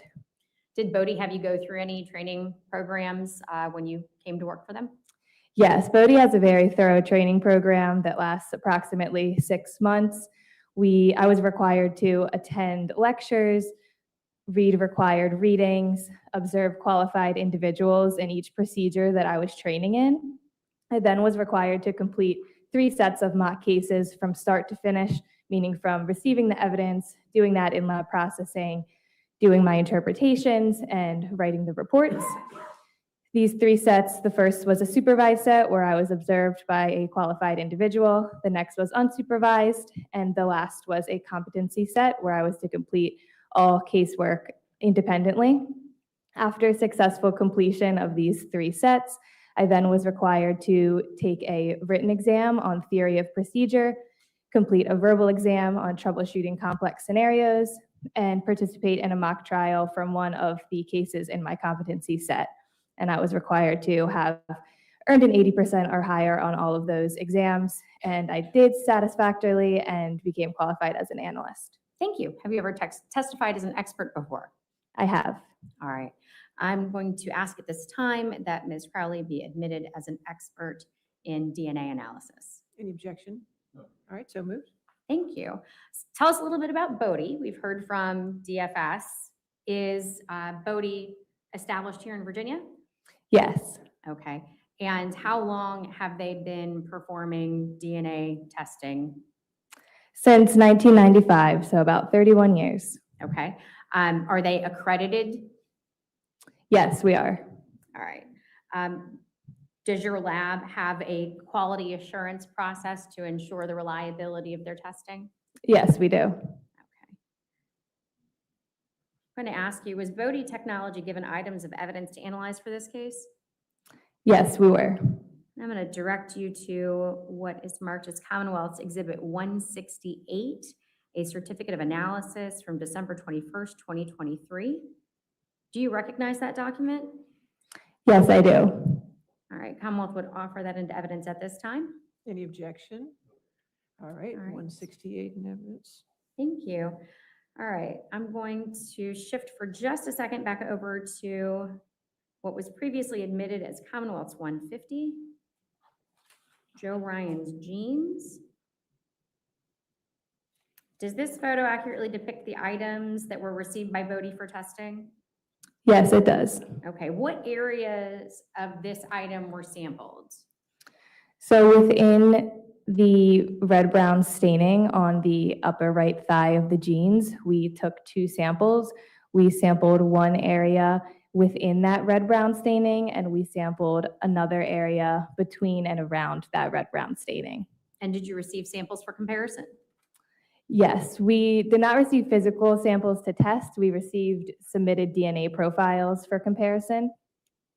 And what were the results and conclusions from the sample of the jeans leg avoiding staining? So not the red-brown, but the area outside the red-brown. May I refer, Your Honor, may I Yes. refer to my report? Yes, ma'am. Absolutely. Thank I can you. switch back over to it, or if you have your own copy.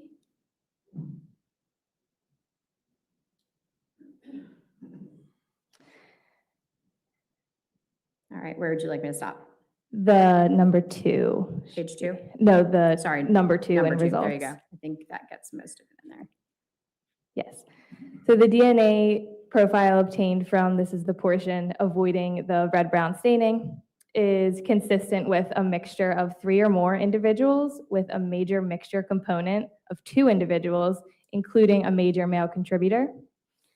This deduced major component DNA profile matches the DNA profile provided for Joseph Ryan. The probability of randomly selecting an unrelated individual with this DNA profile is at least 1 in 180 septillion in the US population. The deduced minor component DNA profile matches the DNA profile for Christine Banfield. The probability of randomly selecting an unrelated individual with this DNA profile is at least 1 in 83 sextillion in the US population. There were 2 locations that we tested not used in that statistical calculation due to the inability to resolve a minor component.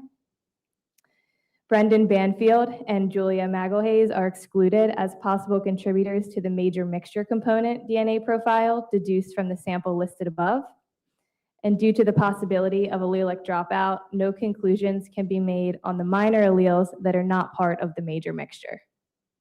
All right, so let's talk really quickly about major and minor.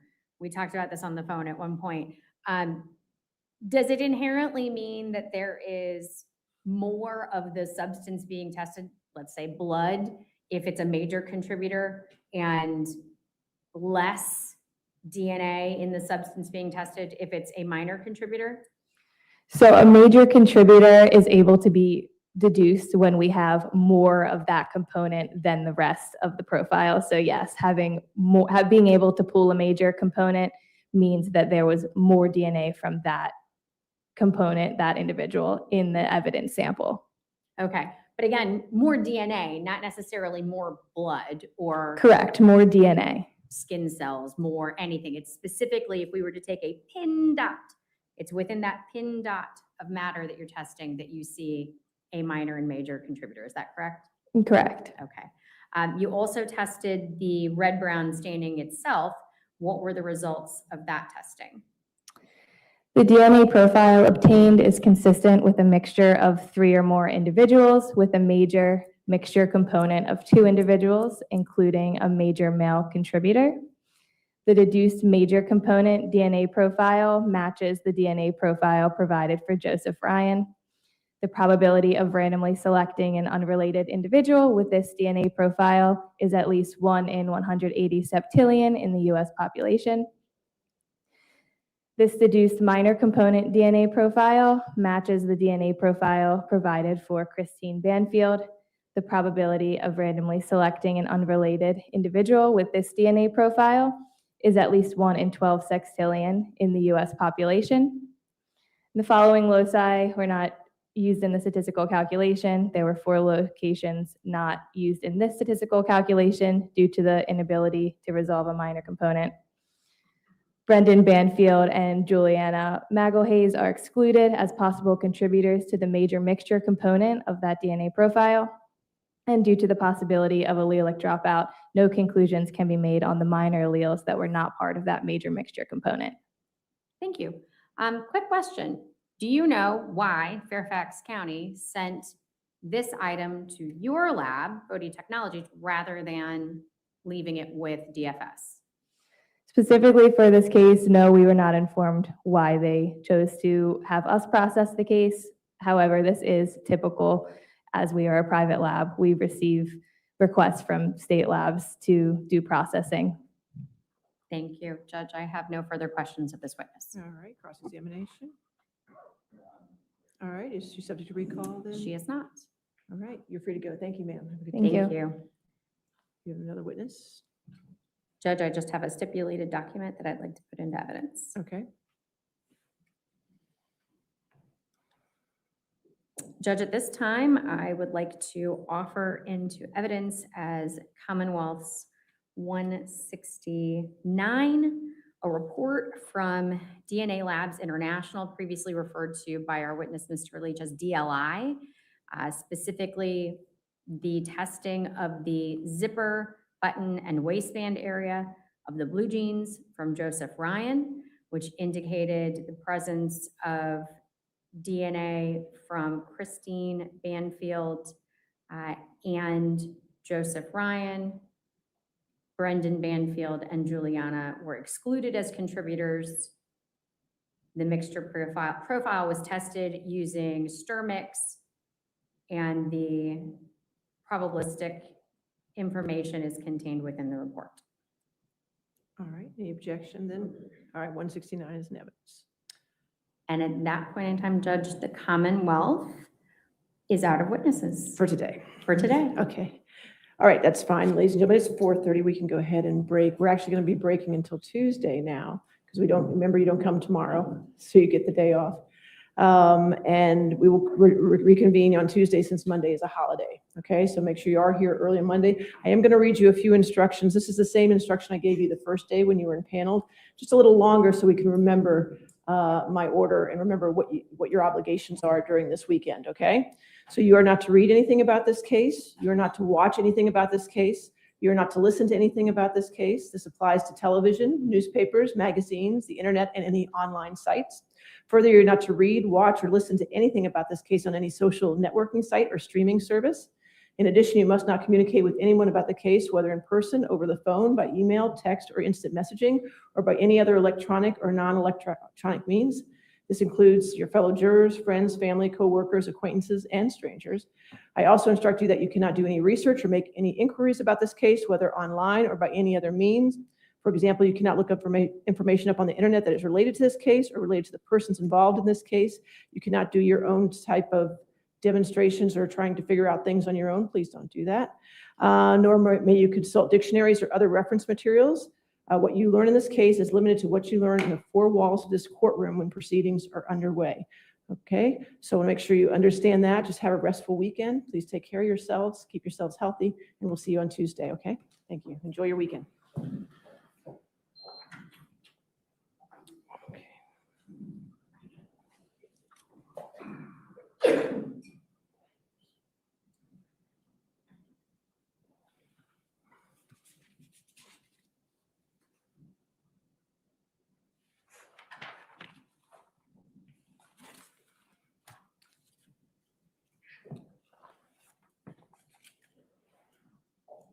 You're going to get all the electronic files, Ms. Sands, to Shannon, so we can take We've care of. already handed over most of them. We have Okay. this last batch. All right. And you're good to go. All right, I assume we are still on track.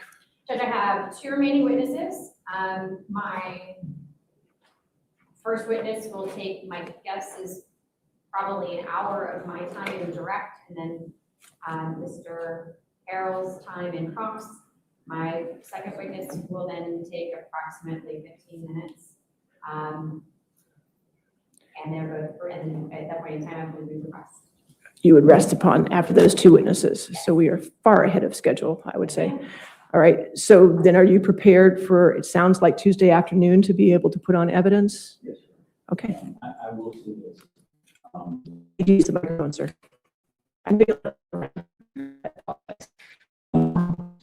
That I anticipate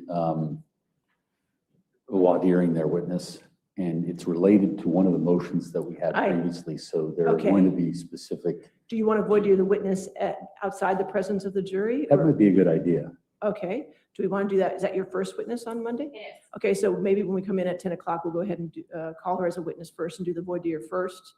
And then after we've resolved whatever, we can bring the jury in then for her, whatever testimony is allowed. Yes, yes, Does ma'am. that sound okay? That sounds great. And you'll be ready to go for I'll be ready. Tuesday afternoon. I'm sorry, not Monday, Tuesday. Tuesday. Tuesday afternoon. If Your Honor has told the jury to come at 10, would you prefer to have the witness present early? No, I don't think the voir dire, at least from the experience I've had so far in this case, I don't think the voir dire will take very long of the witness. So I think we can work that out pretty quickly. So I'd rather them be here on time and they can just stay back there for a few minutes. That's fine. All right. Okay. All right. Enjoy your weekend then. Yes, thank you, We will Judge. see you on Tuesday. All right. All right.